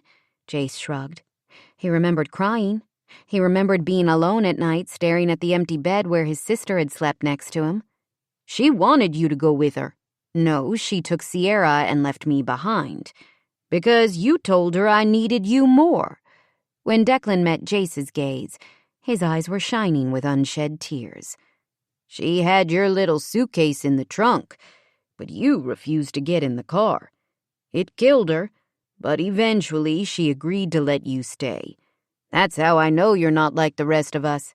You've never done a selfish thing in your life. You take care of this town like you've taken care of me all these years, with every ounce of who you are. You're not part of the curse. You're our family's shot at breaking it. Jace closed his eyes and tried to remember the details of the night his mom had driven away. All he could see was Sierra's face in the car window and the taillights glowing in the darkness. The days after were a blur of tears and anger, and his father going on a major bender. One punch doesn't make you a troublemaker, Jace. Tell that to the people who witnessed it. What I should do is talk to the man who's the cause of all your recent stress. This is Charles Thompson's fault. If he... It's fine. Jace stood, ran a hand over his face. Don't go after Thompson again. You're right. The Crenshaw curse ends with me. He started to walk past his dad, but Declan reached out with a hand on Jace's arm. It's what you want, Jace. Right? Sure, Dad. Jace didn't know how else to answer, and he was too tired to sort out his muddled emotions, either to his father or himself. I'm picking up Noah early tomorrow to drive out to the ranch. Call if you need anything, okay? Save me a piece of cake, his dad said, sitting back in the recliner. Declan had been invited to the wedding, but since alcohol was being served, he'd decided to forego the celebration. Jace appreciated his dad's effort to stay sober, but hated that it isolated Declan even more than he already was. Are you sure you don't want me to get you for the ceremony? Enjoy yourself tomorrow, son. Don't worry about me. Jace gave the smile he knew his dad wanted to see. Call if you change your mind. Chapter 12. Are you nervous? Emily paced the guest cabin where she and Katie were waiting for the wedding to start. You don't look nervous. She turned to Katie, who was glowing in the ivory gown they'd chosen at the bridal salon in Aspen. You look beautiful. The satin gown had a sweetheart neckline and a lace overlay that was both delicate and modern. Katie's dark hair was pulled away from her face in a half knot, with gentle curls tumbling over her shoulders. Noah is going to lose his mind when he sees you, but seriously, shouldn't you be nervous? Katie smiled and patted the bed next to her. I don't need to, because you've taken care of everything. It's perfect, Em. My dream day. As Emily sat down on the patchwork quilt, Katie took her hand. Thank you for everything. It was easy. She gave a strangled laugh. My mother-in-law and I were at the reception hall until 2 a.m. the night before my wedding, redoing seating arrangements. There were so many stupid details to focus on, but none of them involved preparing Henry and me to make a life together. She squeezed Katie's fingers. You and Noah are doing this right. Unrequited love, fear of commitment, friendship, and a baby after a breakup, Katie said with a laugh. We might have had the order a little off. The love is what counts, Emily answered. She stood when Katie sniffed, and Emily grabbed the box of tissues from the dresser, handing Katie a wad of them. No crying. Your makeup is perfect. Then don't say sweet things to me. Katie dabbed at the edge of her eyes with a tissue. I asked you for my dream wedding, and you've given it to me. Not quite yet. A knock sounded on the door. Ladies, are you ready? Sarah called. Perfect timing, Emily said with a smile. Katie stood, her eyes widening as she pressed a hand to her stomach. Wow, just got nervous. Major butterflies. You've got this. Emily opened the door and followed Katie out, smiling as Sarah oohed and awed over the dress. Katie's father was waiting at the edge of the barn, out of sight of the chairs set up in front of the copse of aspens where the ceremony would take place. It was a perfect fall day, cool and sunny with just the slightest breeze. She knew Katie and her parents weren't close, but her father became visibly emotional at the sight of his daughter. It made Emily's heart ache, missing her own dad, and all the moments she'd never get to share with him. But this wasn't a day for sorrow, and she was honored to be Katie's maid of honor. She adjusted Katie's train and then stepped away. When the processional music began, she turned the corner from the barn toward the wedding guests. All Katie's and Noah's closest family and friends were in attendance. Emily's gaze sought Davy first, her son looking so handsome in his suit, standing next to his grandma in the front row. His eyes flicked to hers, and she saw the stiffness in his small shoulders ease the tiniest bit. The knowledge that seeing her gave him some comfort made her heart squeeze. She looked up to her brother standing in front of the grapevine arbor and smiled before her eyes met those of the man standing next to him. She had to work to control her expression as Jace looked at her, his gaze intense. Her knees went weak and she clutched the bouquet of wildflowers tighter. One foot in front of the other, she reminded herself, breathing in the warm mountain air. She felt her heart skip as Jace's mouth curved up at one end. As much as she'd tried to avoid him the previous night, now she couldn't break eye contact, even as she took her place in front of the assembled guests. The music changed and Katie came into view. Emily glanced at the beautiful bride, but then watched her brother's face as Katie moved closer. There was so much love in Noah's eyes. It was as if the whole world went still for a moment, and there was only her brother and his bride. Emily was suddenly grateful for the tissue she'd stuffed under the ribbon of her bouquet. She continued to knead the tissue as the short ceremony progressed. By the time Noah leaned down to kiss his bride, Emily swore she could hear the whole valley choking back tears. Then there were only smiles and cheers as Noah and Katie walked back down the aisle hand in hand. Jace offered her his elbow, and she tucked her hand in it, blushing as he leaned close to her ear and whispered, "You look beautiful."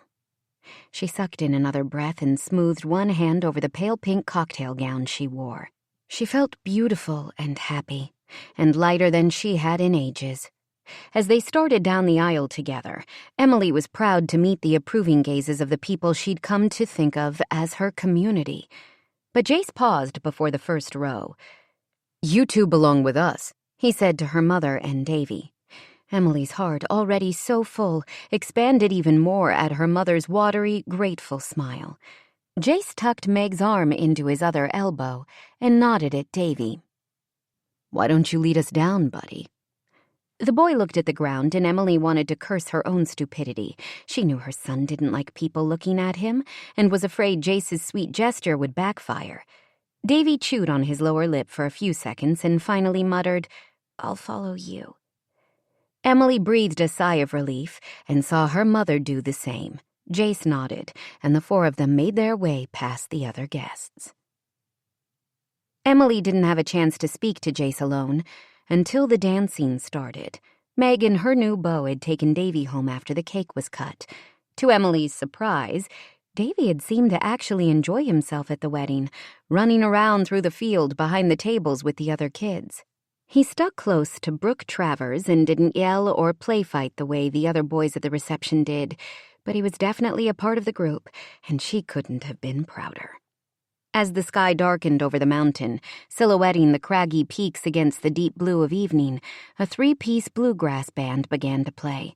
Noah pulled Katie onto the makeshift dance floor near the edge of the patio, and other couples followed. Emily was just about to head inside to see if the caterers needed help packing up when strong arms slipped around her waist. "Dance with me?" Jace asked, but was already turning her to face him. "I should check on things," she said, but didn't protest when he lifted her hands to his shoulders. "It's fine," he said, beginning to sway with her to the lilting sound of the fiddle drifting toward them. "Better than fine. All of your hard work made this a perfect day." "We both worked hard," she corrected, and rested her head against his chest. "You and I make a pretty good team." She was starting to trust the happiness she felt, to rely on it. One of Noah's high school friends walked by, then stopped and clapped Jace on the shoulder. Good to see you've grown a spine, Crenshaw. Emily felt Jace tense and lifted her head. He said a few words to the man, then tried to turn her away. Makes me want to vote for you all the more, the man said with a chuckle. I like a mayor with a strong right hook. With another laugh, he walked away. Emily pulled back enough to look up at Jace. What was that about? He shook his head. Nothing. A strong right hook isn't nothing, she argued. Did you hit someone? She couldn't imagine a circumstance where Jace would throw a punch. Let's just dance. Tell me. He blew out a breath. Aaron Thompson, he muttered. What about him? I saw him talking to you at the bar last night. You were upset when you left, so I asked him about it. The happiness filling her moments earlier evaporated like a drop of water in the desert. Shame took its place, hot and heavy, a familiar weight on her chest. She hated that anyone, especially Jace, knew the awful things Aaron had said to her. But even more, "You hit him?" she asked, and several people nearby turned to look at them. She stepped out of Jace's arms and lowered her voice. "I didn't need you to defend me." He was out of line. No one has the right to speak to you that way. He reached for her, but she jerked back, giving herself a mental headshake. What was between her and Jace was supposed to be casual.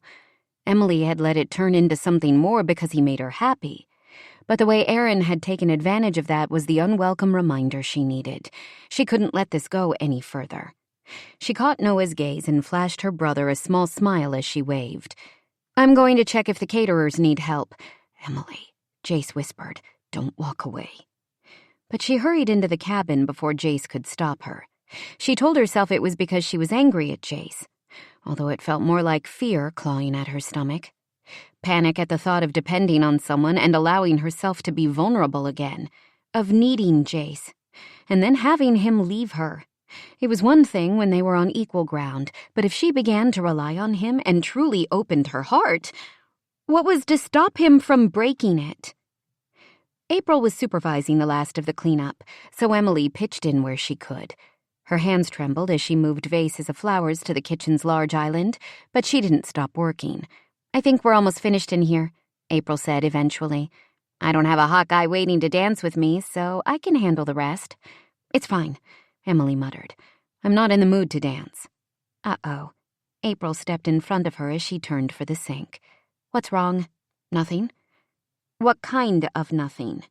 Emily sighed and met the redhead's gentle gaze. "Is it really possible to start over?" April opened her mouth, then shut it again as if she didn't actually know how to answer the question. "It seems easy in theory," Emily continued. "Cut out the bad parts from your life and move on. Let go. Tomorrow's a new day. I can spout out greeting card sentiments until I run out of breath, but is it possible? How can I leave the past behind? Life isn't simple, you know." "I do know," April said with a sad smile. "Maybe it's not about a fresh start as much as it is continuing to try to do better." "Learn from your mistakes?" Emily laughed. "Another cliché, but I have plenty to choose from." April picked up a flower and twirled the stem between her fingers. "Play it cool as much as you want, but it's obvious you really care for Jace, and he's crazy about you." Emily swallowed. "I wasn't looking for love. It isn't—" April tapped Emily on the nose with the wildflower's soft petals. "I have no history in this town, Emily. No expectations of who either of you are supposed to be. You can be honest with me." Which may be easier than being honest with myself. Start with saying the words out loud.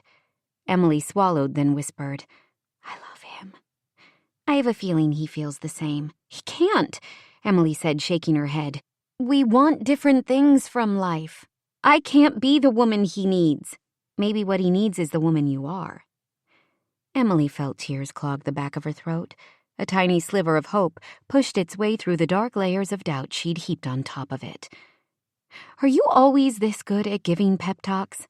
"To other people," April told her. "Yes." The catering manager walked back into the kitchen with the final bill. "I'll take care of this," April said. "You find Jace." "I can't tell him yet." Emily fisted her hands until her nails left marks on the center of each palm. "It's too soon. I don't know." You might start with showing him how you feel, April said, and nudged her toward the patio door. Right. Show, don't tell. I think I can do that. At the thought of being in Jace's arms again, her stomach buzzed and fluttered like 1,000 winged creatures were taking flight inside it. I think I'd like that very much. As she stepped back outside, she saw that Jace and the other guests had gathered in the center of the patio to say goodbye to Noah and Katie.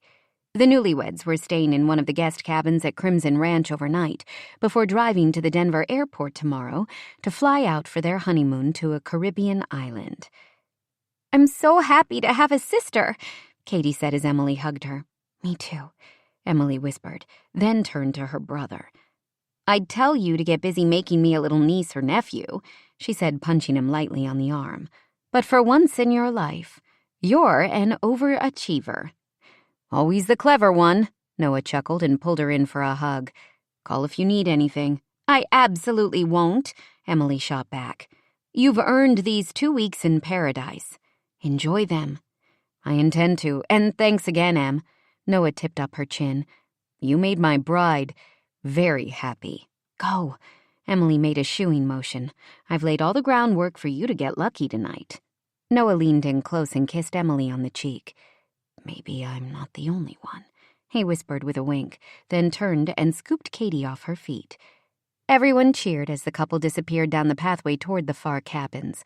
As the music started again, guests drifted back toward the patio. Emily continued to stare into the darkness for several minutes, nerves making her skin tingle as she thought about finding Jace in the crowd. With a fortifying breath, she turned and bumped right into him.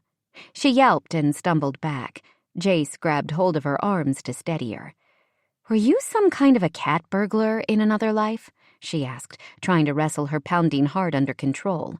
You're far too good at being quiet. He let go of her, dropping his hands to his sides. My dad wasn't much fun with a hangover. I learned to be quiet so I wouldn't wake him.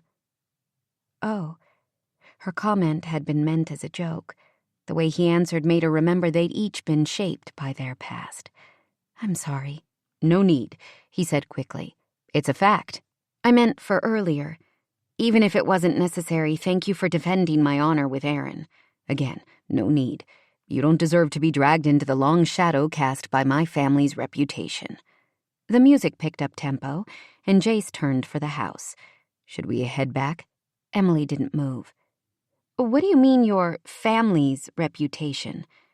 Aaron told me I might as well be campaigning for his father, since I was distracting you from the usual attention you pay to Crimson and its residents. He insinuated that a relationship with a divorced mom of a kid with special needs would work against your bid for mayor. I'm going to kill him, Jace muttered. I wish I would have knocked him out cold. He ran his hands through his hair, leaving it so tousled. Emily couldn't resist reaching up to straighten it. No, she told him. You shouldn't have hit him at all. He pulled her hands away from his hair, clamping his fingers gently around her wrists. Emily. What is the real problem here? Where to start? Your dreams, my fears, falling in love with you? Definitely don't lead with that one. She raised up on tiptoe and slid her lips along his, the knot of tension inside her unfurling at the warmth of his mouth and the roughness of his stubble when their cheeks brushed. He smelled like the mountains and tasted of mint and sugary wedding cake. Right now, he was everything she wanted in the world. Show, don't tell. The only problem is we're not undressed. Jace gave a harsh laugh. You're trying to distract me. Is it working? Hell yes. He glanced over his shoulder toward the lights of the party, which was still going strong even in the absence of the bride and groom. Think anyone will notice if we sneak away? Let them notice. She would deal with the consequences of her feelings for Jace another time. When he laced his fingers with hers, Emily almost forgot her doubts. She simply let them go. Giving in to the happiness fizzing through her made her giggle. Jace glanced down at her but didn't stop moving toward his SUV. What's so funny? She shook her head. Nothing. I'm glad to be with you. He opened the passenger door and she slipped in. You just made me the second happiest guy on this ranch. He pulled the seatbelt around her, using it as an excuse to kiss her senseless. She took out her phone and punched in a quick text to her mother as Jace came around the front of the SUV. "Everything okay?" he asked, turning the key in the ignition. Emily waited to speak until her mother's answering text came through. Then she smiled at him. "I've got permission for a sleepover." "The whole night?" His voice was husky. "Yep. I mean, I'd like to be home in the morning for breakfast. Davy usually sleeps until about 8 on the weekend, so that gives us—" "All night long," Jace finished, taking her hand and lifting it to his mouth. Then he cringed a little. "Unfortunately, the puppy doesn't like to sleep in so late. I guess you're going to have to make waking up early worth my while." Of course, Ruby needed some attention when they got back to the house.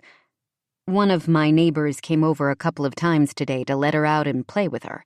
Emily laughed as Ruby exploded out of her crate, yipping and running circles around Jace as he struggled to clip on her leash. "Clearly, she's ready for more. I'm sorry. This isn't exactly a great start to a romantic evening. I need to take her for a short walk so she won't be so wound up." "I'll come with you." They followed the puppy into the front yard toward the sidewalk. As Ruby sniffed a tree, Jace shrugged out of his coat and wrapped it around Emily's shoulders. She loved being surrounded by his scent and the warmth of him. They started down the sidewalk with Ruby happily trotting next to them. She seemed in no hurry to do her business tonight, making Jace groan and Emily laugh. "I'm sorry." "Don't say it." She took his hand as they walked. "This is nice. I love the quiet of your neighborhood, and this time of night, especially after the past week of planning the wedding. It feels normal." "Normal is underrated," he said with a laugh. "Every birthday wish when I was a kid was for a normal family like yours. As I remember, a lot of those birthdays were spent at our house. Your mom would bake a red velvet cake, and you'd refuse to come out of your room to sing." Emily pressed her free hand to her face. "I was horrible to you." "You were pretty mean to Noah, too, so I took it as a compliment." "Only you, Jace." Ruby finally found the perfect patch of grass, and they turned back toward the house. They walked in silence for a few feet until Emily felt Jace's body tense. "What is it?" "I wanted to ask you something. A favor, really," he told her.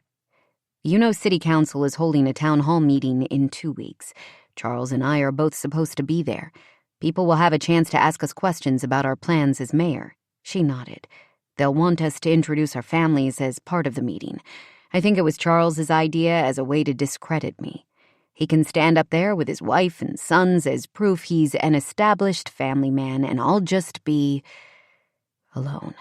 "I'm sure your dad will come if you ask him." Jace shook his head. He doesn't like crowds. They make him anxious, and that makes him want to drink.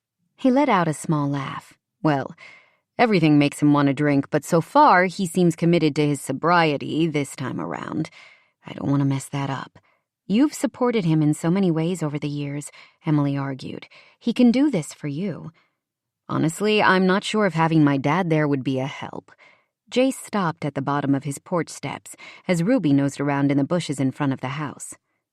"I was hoping you and your mom and Davy would stand up for me." Emily felt her mouth drop open and quickly snapped it shut at the look of disappointment that flashed in Jace's eyes. "Never mind. Stupid idea." He let go of her hand to scoop up the puppy. "When you mentioned me celebrating my birthdays at your parents' farm, it made me think the Crawfords were almost more of a family to me than my own." Ruby wriggled in his arms and licked his chin. "But you aren't my family, and I know how you feel about being in the spotlight. I'll bring Ruby." He laughed, but it sounded forced. "Puppies are always crowd pleasers." He turned for the house, then stopped when she placed a hand on his arm. "Show, don't tell." Emily had assumed April meant those words from a physical standpoint, which was easy enough. She wanted Jace more than she could have imagined, longed to be in his arms. She thought about all the little things he'd done for her, from allowing her full control of his office to letting her take the lead on the wedding plans, to showing up at the school ice cream social to check on her and Davy. Despite her fears and doubts, she wanted to give something back to him.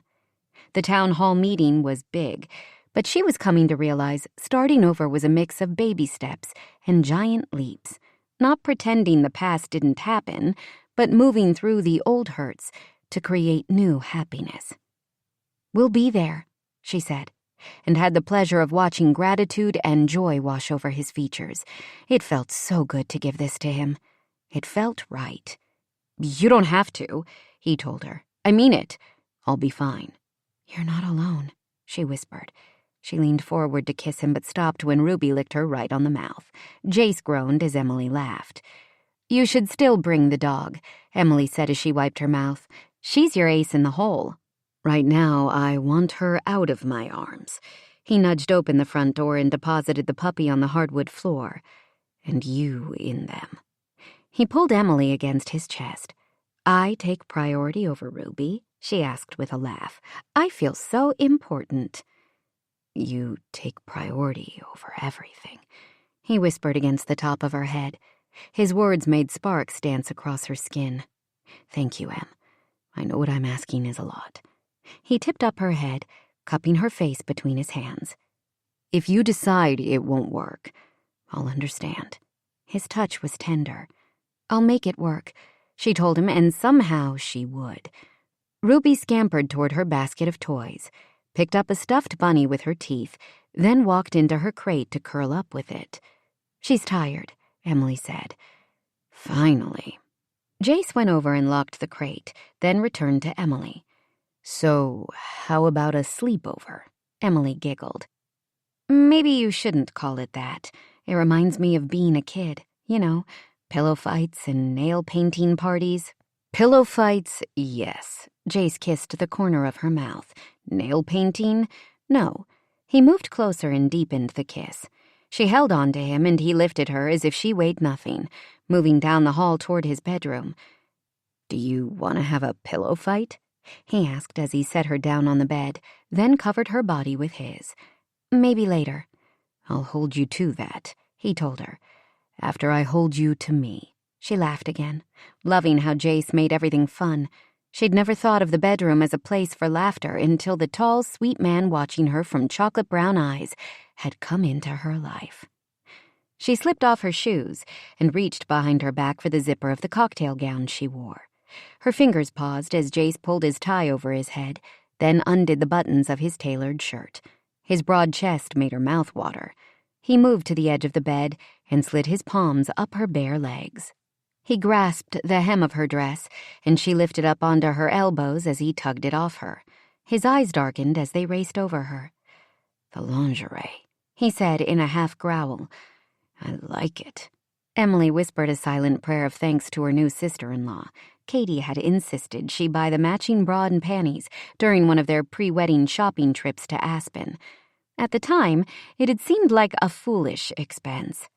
But now the lavender lace made her feel beautiful. Or maybe it was the way Jace was looking at her. Her whole body grew heavy with need. She crooked a finger at him. "Come closer, Mr. Almost Mayor, and take it off me," she whispered. He toed out of his shoes and took off his suit pants, then climbed onto the bed, lowering his weight over her as he claimed her mouth. No more joking or laughter. His kiss was intense and demanding, and she moaned as his fingers skimmed across her breast. Emily arched off the bed as his mouth followed, grazing the sensitive peak with his teeth. Then they were a tangle of arms and legs, sighs and whispered demands. The demands came mostly from her. She was impatient for him, but he insisted on moving slowly, savoring each moment and lavishing attention on every inch of her body. This man wrote the book on show don't tell. She'd never felt so cherished or been so fully possessed. As much as she longed to say the words, "I love you," Emily still held back. But when they moved together as the pleasure built and finally shattered them both, all of her defenses crumbled in a shimmer of light and passion. She knew things could never go back to the way they'd been, at least, not for her. Jace Crenshaw well and truly owned her heart. Chapter 13. Jace could feel Emily's heart beating steady against his chest early the next morning. She was wrapped around him, snuggled in tight and sleeping soundly. She'd told him sleep was often elusive for her, so he reveled in the fact that she was snoring softly as morning light peeked in between the slats of the wood shutters that covered his bedroom windows. He'd never allowed a woman to spend the night at his house before Emily. This place was a sanctuary to him, and he hadn't been willing to share it with anyone else. The satisfaction he felt at waking up with her beside him should be terrifying. It proved he was already in far too deep when he still expected her to break his heart. Yet his smile wouldn't fade. It felt so damn right to have her here. He'd put the down payment on the modest bungalow shortly after taking over the law practice. It had been a rite of passage to buy a home he could call his own, but he wasn't sure how to be a host, and the women he dated invariably wanted to take over the role. Minutes in the door, and they began rearranging sofa pillows and suggesting wall colors, so he'd stopped inviting anyone over but his guy friends. They didn't care his walls were bare and he had nothing but leftover carryout and beer in the fridge. To his surprise, Emily hadn't either. He'd even solicited her opinion on what he should do to make it homier. She'd told him to keep it as it was, which had been both refreshing and disconcerting, especially given the ruthlessness with which she'd taken over his office. At first, he'd thought she was respecting his space, but over the past few weeks, when she'd stop by but never stay, he'd wondered if it was more about her keeping what was between them casual. Now she was here, and it seemed like a damn good first step. "I can hear you thinking," she mumbled sleepily, rolling off him. "Good morning," he said, and kissed her cheek. She yawned, her eyes still closed. "What's got the wheels turning so hard this early?" "Paint colors." "Is that code for kinky morning sex?" He laughed and pulled her close again. "Would you like it to be?" "Talk to me about paint colors."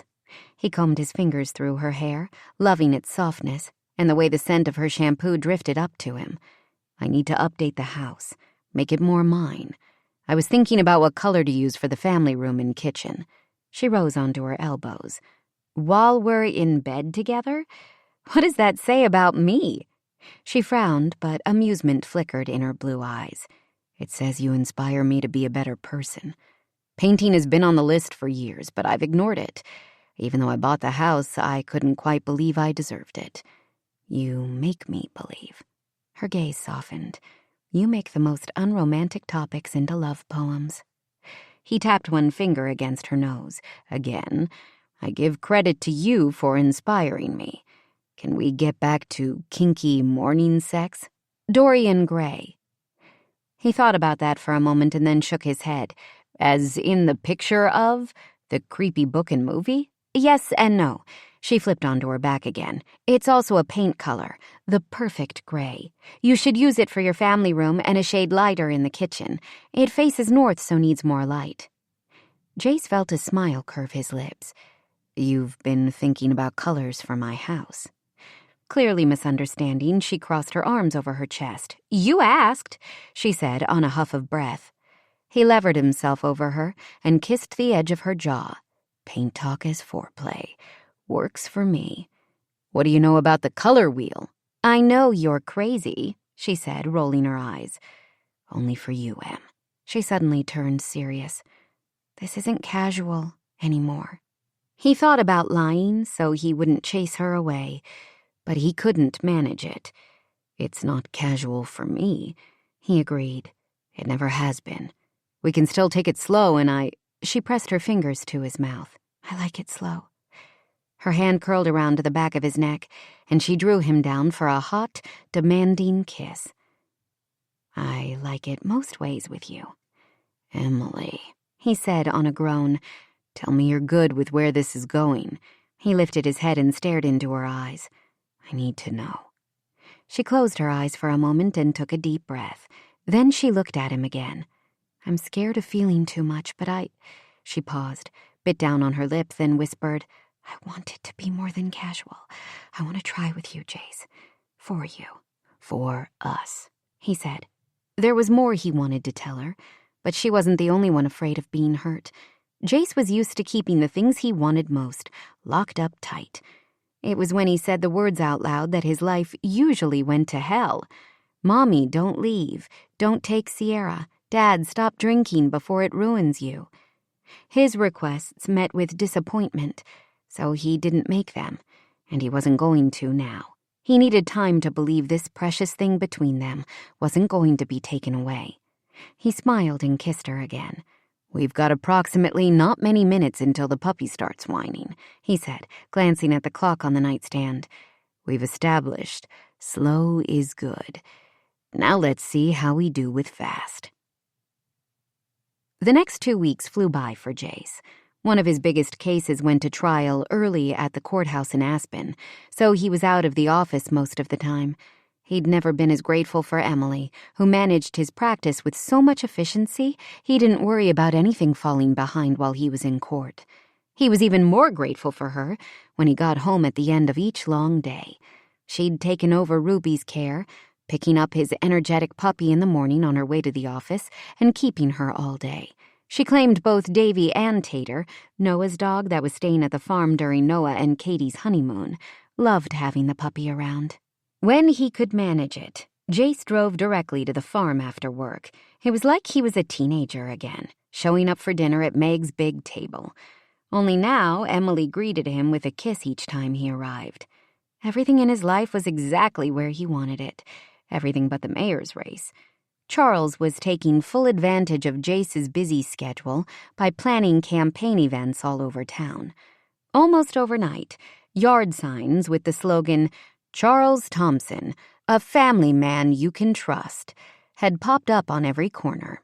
Jace got calls from friends and business owners suggesting he ramp up his efforts with the election date quickly looming. The problem was, he didn't want to take time away from the rest of his life to focus on the campaign. He couldn't stop questioning the reasons he'd decided to run for the position in the first place. Yes, he was dedicated to Crimson, but he didn't need to be mayor to prove that. Or did he?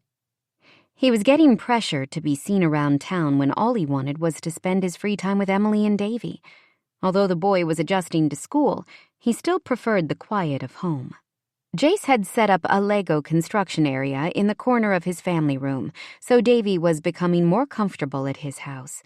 That didn't solve the issue of Emily needing a quiet life with her son, while Jace's obligations to the town pulled him to be more visible with every passing day. He checked his watch for the 5th time as he waited for the city council meeting to end late on Tuesday, one day before the big town hall event.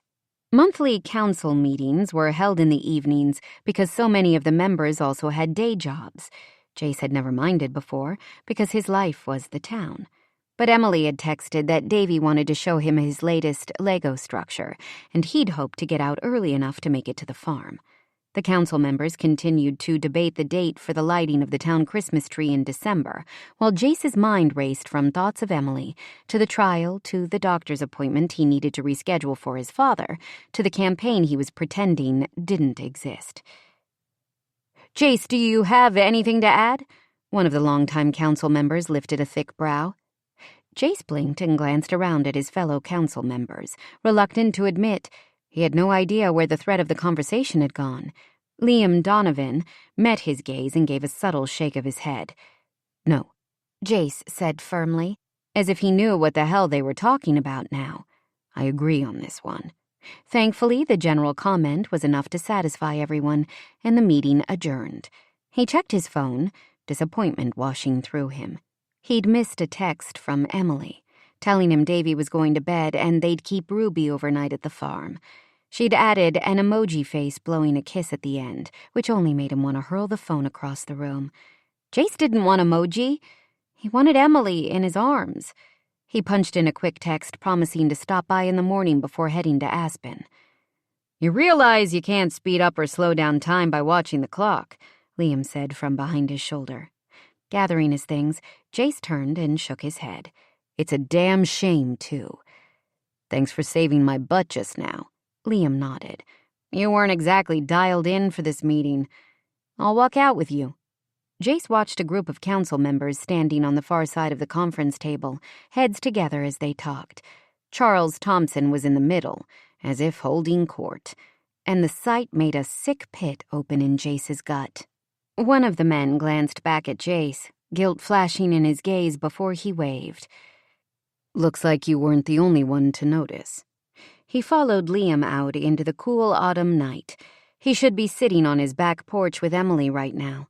Instead, he was heading over to his office to work a few more hours on the cross-examination he was preparing for tomorrow. Also looks like your campaign is in the toilet, Liam said without preamble. Before you got to the meeting, Charles made a pretty convincing speech about you being pulled in too many directions to give your full attention to the duties of mayor. Which is not true. He also hinted that your dad is having problems, and you've got too many distractions right now. Jace cursed under his breath and turned on his heel. The town meetings were open to the public, so Charles had every right to be there, but not to spread lies about Jace's father. My dad is fine, he ground out, moving back toward the courthouse. I'm going to— Whoa there! Liam placed a hand on Jace's shoulder. It's not a coincidence Charles showed up tonight, made the comment, and now is hanging out after the meeting. He's playing dirty, Jace. Why the hell did you tell me, then? Because you have a choice to make. Jace shrugged away from Liam's grasp and paced several steps before turning and slamming his palm against the side of the brick building. He cursed again and shook out his hand. I've made my choice. I'm new to the council, Liam said, but from what I've heard, the choice was made for you. When the former mayor took off, Marshall Daly stepped in as mayor pro tem. He was never going to seek another term, so the town council members suggested you run. That's the basic gist, Jace admitted. It wasn't supposed to be this complicated.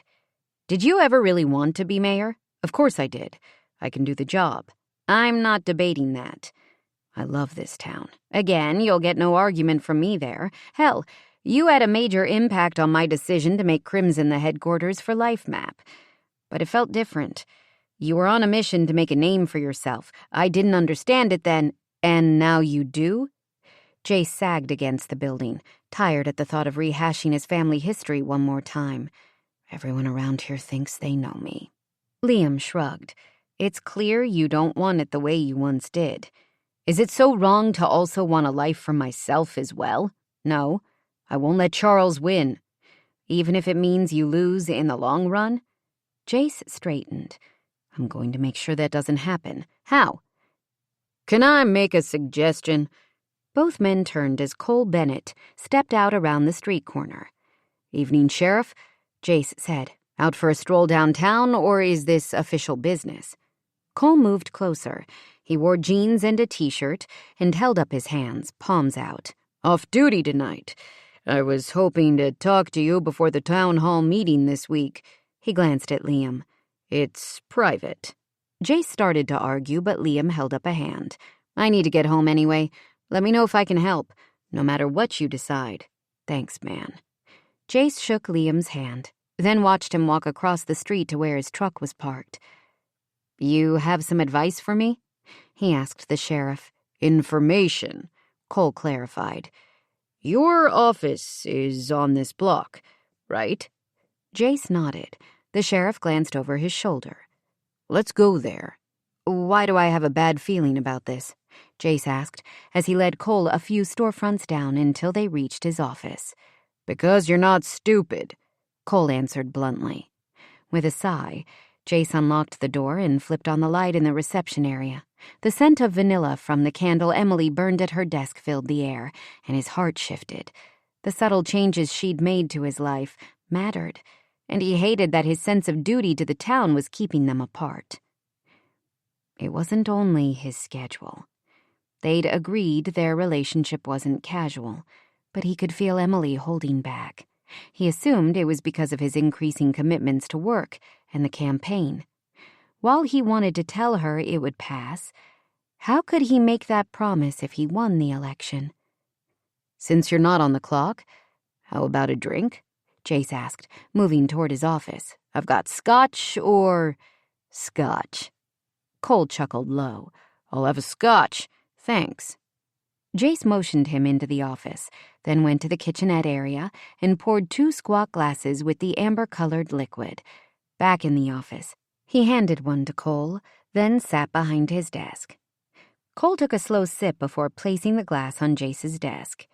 How bad do you want to win the election? The question of the hour. Not bad enough to do something illegal for it.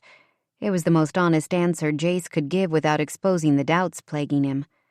What about exposing something your opponent had done? The sheriff asked. Not exactly illegal, but it's definitely borderline. Turns out Thompson had been going easy on his friends and neighbors for years.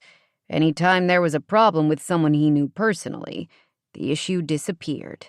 Jace actually laughed. Everyone except my father. Cole shrugged.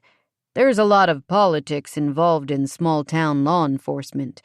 I'm overhauling the department, but I do have records that certain procedures weren't exactly above board when he was in charge. What are you going to do with the information? That's why I'm here. Charles Thompson was supposed to retire and go fishing, or whatever the hell else he wanted.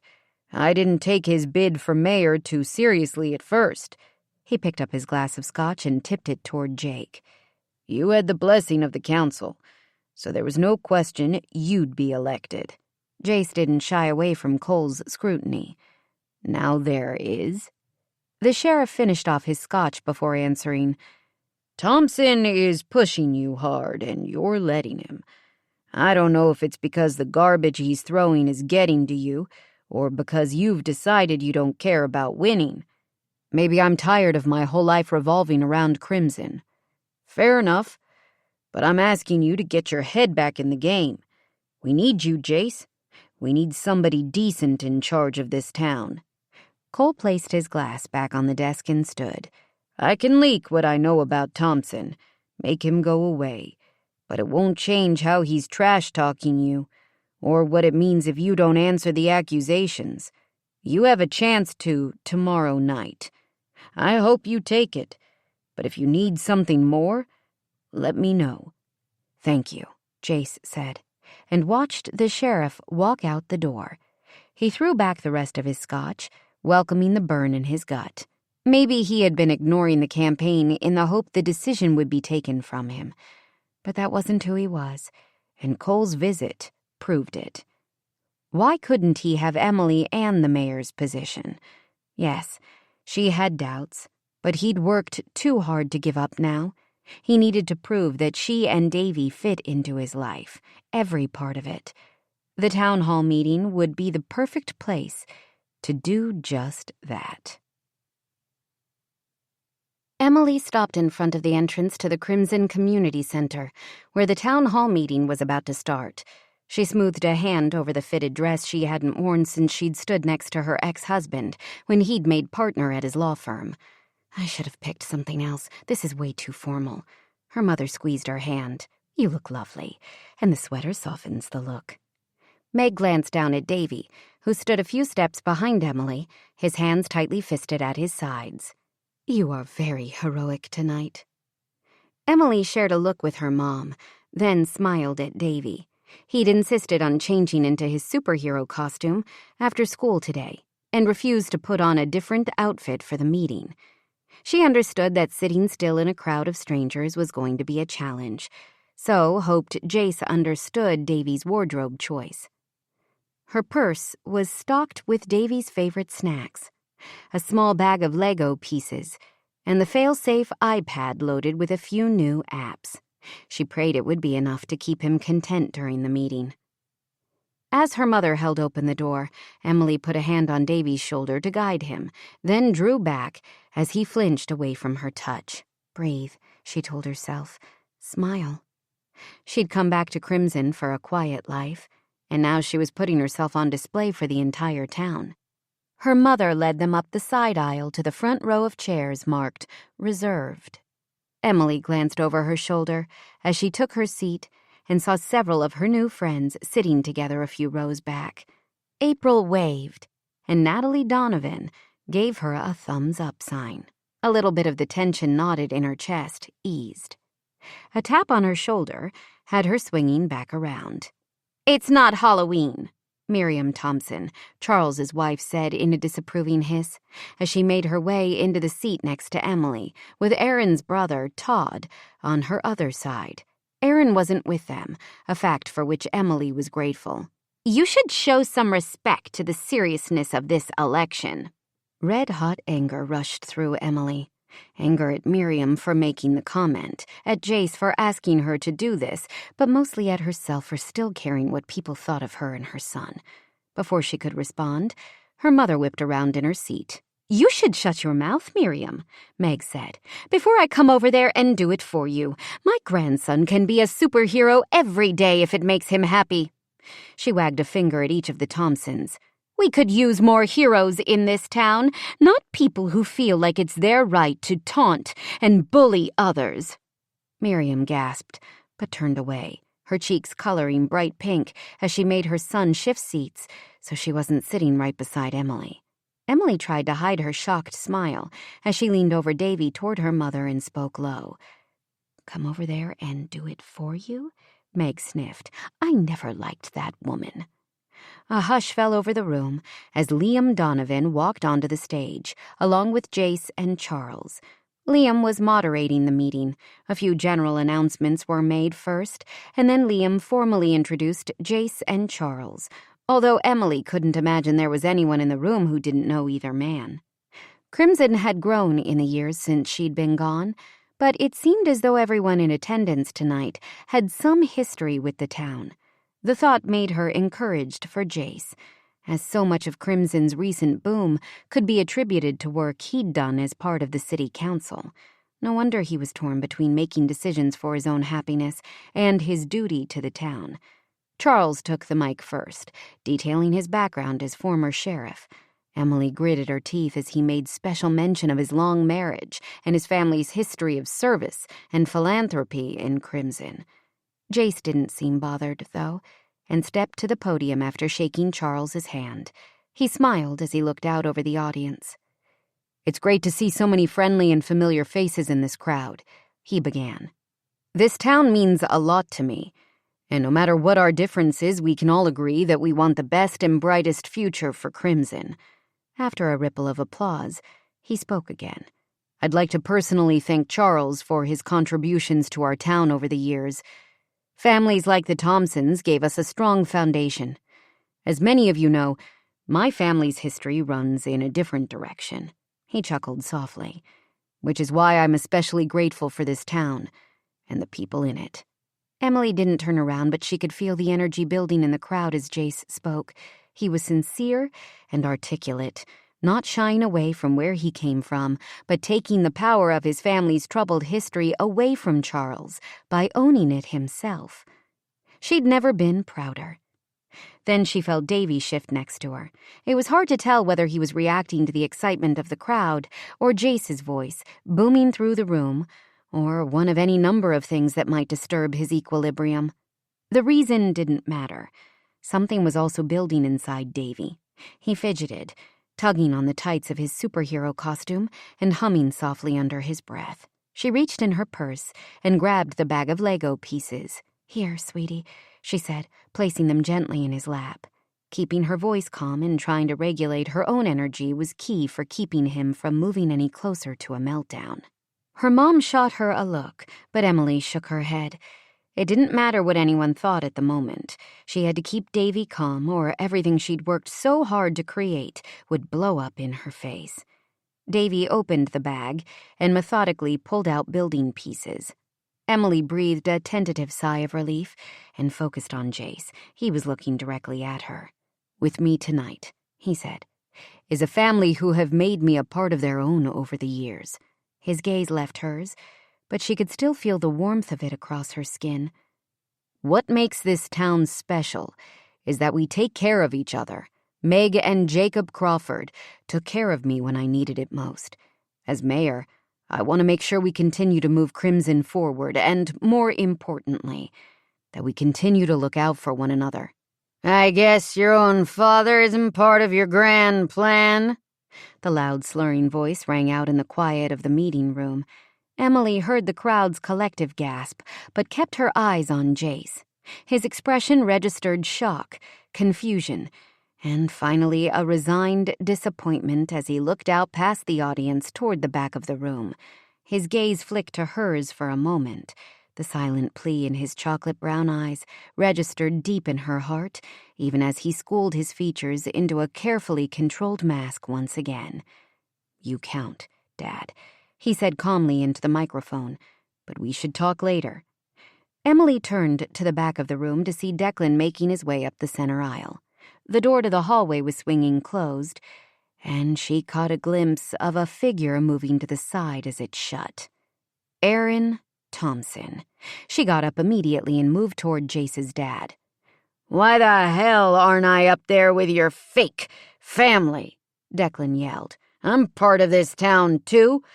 Or have you forgotten why you wanted to become such a do-gooder in the first place, Jace?" "Declan, don't do this," she said as she got closer. The smell of liquor coming off him hit her so hard, she took a step back. She had to get him out of this meeting. "This isn't you talking." She tried to make her voice gentle. "It's the alcohol. Jace needs you to get it under control. Now." His bloodshot eyes tracked to her. "Oh yeah, sweetheart. My son loves control. He can't tolerate anything less than total perfection." He motioned a shaky finger between himself and Emily. "The two of us are bound to disappoint him." The word struck a nerve, but she smiled and reached for his hand. "Then let's get out of here." She could see Sheriff Bennett moving around the edge of the room toward them. A glance over her shoulder showed Jace stepping out from behind the podium toward the edge of the stage. She shook her head, hoping to diffuse Declan's alcohol-filled rant before it had a chance to gather steam. She took his arm just as she heard Davy cry out, Mommy, my spaceship, it broke. Her son's voice was a keening cry. It broke! "I won't be handled," Declan yelled, and tore his hand away from her grasp. But Emily's attention was on Davy, so instead of letting go, she stumbled forward, plowing into Declan's chest and sending them both into the edge of the chair at the end of the row. Edna Sharp occupied the chair, and as it tipped, the three of them tumbled to the floor. Emily saw stars as her head slammed into the chair. All hell broke loose. People from the nearby rows surrounded them. Edna screamed and flailed at the bottom of the pile. "My ankle! You broke my ankle!" Declan moaned. "I think I'm going to be sick." Emily scrambled to get out from under him, but his thigh was pinning her down. "Mommy!" Davy screeched, his voice carrying over the din of noise to her. "I lost a piece to my spaceship." She pushed at Declan, recognizing the mounting hysteria in Davy's tone. Cole Bennett was there a second later, but it was too late. Jace's father coughed, then threw up, the vile liquid hitting Emily's shoulder as she tried to turn away. He was hauled off her then, and she stood, the crowd surrounding them parting as she pushed her way through. One bonus to being puked on, it cleared a path quicker than anything else. Jace was trying to shoulder his way down the aisle, yelling at people as he moved. Davy had started shrieking now, and she knew a full-blown meltdown could last for several minutes to close to an hour. Meg met her gaze and whispered, "I'm sorry." Meg picked a screaming Davy up and carried him out the side door of the meeting room. Emily shook her head as she followed. There was nothing her sweet mother could have done to prevent this moment. The responsibility was Emily's, and she failed. Miserably. Jace was in front of her a second later. She expected understanding. Instead, he glared at her. "What the hell, Em? You tackled my dad. Is Edna really hurt? This is a mess." She blinked, unable to process the accusation in his tone, let alone to respond. "I've got to get to Davy," she whispered. His muffled screams echoed from the hall. Jace ran a hand through his hair. "Can you get control of him? The screaming is only making this disaster worse." She reeled back as if he'd slapped her. A disaster? That's how Jace saw her attempt at helping him? Her head was ringing from where she'd hit the corner of the chair. Her son was having a public meltdown, and she was covered in vomit. "We've got to pull out of this," Jace said, searching her gaze as if he expected her to have a magic solution. "I'm going to my son," she said, pushing at him. "He's not part of a disaster. He's a scared little boy who shouldn't have been put in this situation in the first place." "The sheriff has your dad out the door," Liam called from where he stood on the stage. "I'm going to get everyone back to their seats." Jace closed his eyes for a moment, and his gaze was gentler when he opened them again. "I didn't mean it like that, Em." "No," she pushed away. It was too late. She knew better. Davy was all that mattered, her only priority. "I've got to get him out of here. Take care of your image or your dad. I don't care. I'm not your problem, Jace. We're not yours." She hurried down the row, bending to pick up a stray Lego piece as she walked. She found Davy and her mother at the end of the hallway, Davy standing stiffly in front of the wooden bench where her mother sat. She crouched in front of him. "I have the missing piece," she said. He continued to scream, his eyes shut tight, and his cheeks blotchy pink as he heaved breaths in and out between shrieks. "Davy, sweetie, look at Mommy. I have the Lego piece. You can finish the spaceship." His screaming subsided to an anxious whine as he looked at the small yellow brick she held in front of him. Emily held her breath. He hiccuped and reached for it, holding it gently between his first 2 fingers. "Thank you, Mommy." He wiped at his cheeks with the back of his sleeve. "Can we go home now? You're stinky." She let out a ragged laugh, or maybe it was a sob. Hard to tell with the emotions swirling inside her. "Yes, Wavy Davy, we can go home now." She straightened, meeting her mother's worried gaze. "I'm so sorry," Meg whispered. Emily shook her head. "No kind words, Mom. I need to keep it together until we get back to the farm." Meg's mouth thinned, but she nodded. "You might want to take off the sweater." Emily carefully pulled the nasty sweater over her head, gagging a little as the scent of vomit hit her again. It had been easy enough to ignore when adrenaline was fueling her, but now the reality of everything that had happened, in front of most of the town and everyone who mattered to her, made her want to curl up in a tiny ball. But she still had her son to take care of, which was the only thing keeping her going. She stuffed the sweater into a nearby trash can. The memories of this horrible evening would prevent her from ever wearing it again. "Let's go home," she said, and her mother took her hand and led them toward the car. Chapter 14.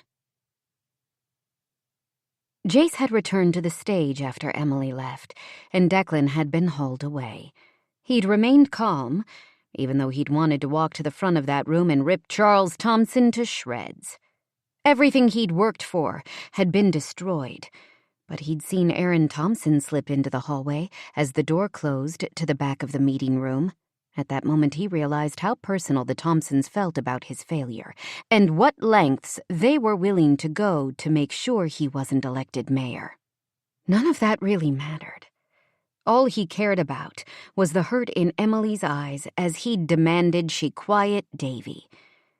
It had been his shame talking. She didn't deserve the pain he'd caused her. He'd wanted to follow her to the Crawfords' farm right away, but there had been so much fallout to deal with after the scene his dad had caused. Jace publicly apologized for his dad's behavior. He wanted to call out Charles Thompson, but he wouldn't stoop to Thompson's level or make excuses for Declan. It had been even more difficult to keep his temper in check when Charles complained as Liam officially ended the meeting and sent the crowd home. Several of Jace's friends had offered words of encouragement and support, but he could barely hear them over the roar in his head. Jake Travers deemed Edna's ankle only a sprain, but she insisted on going to the hospital for an X-ray, so Jace stayed with her until her daughter arrived to take her home. Cole offered to let Declan ride out his bender in one of the town's holding cells. Jace didn't bother to comment on the irony of his father in jail, as he was trying to make a bid to lead the town. It was his worst nightmare come to life. At least he'd thought it was, until arriving at the ranch. Meg had come to the door before he'd knocked. "I need to see her," he said, and opened the screen. Meg crossed her arms over her chest. "No, Jace." "I only need a minute," he pleaded. letting the emotions he'd tried to tamp down spill into his tone. "I'll wait if she's putting Davy to bed. Maybe I could—" "No." Meg's normally warm gaze was frigid as she met his.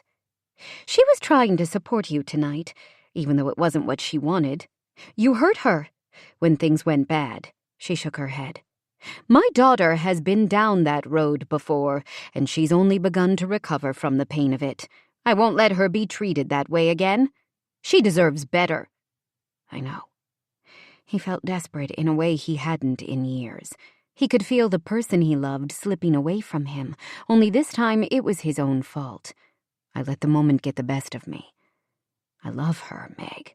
"You want her, Jace. You have for years, I get that. But it isn't the same as love. What happened tonight wasn't love." "I made a mistake." "You might not be the right man for her." "You're wrong." "I hope I am. And if Emily decides to allow you back into her life, I won't stop her. But for now, she doesn't want to see you. You have enough to deal with in your own life. Focus on that." "I don't care about anything else." The words came out louder than he'd intended, and he forced himself to take a calming breath. "At least tell her I was here. Tell her I'm sorry. Please, Meg." After a moment, she nodded. "You're a good man, Jace. You don't have anything to prove to this town, but it's time you start believing it." She backed up and shut the door, leaving him alone on the porch.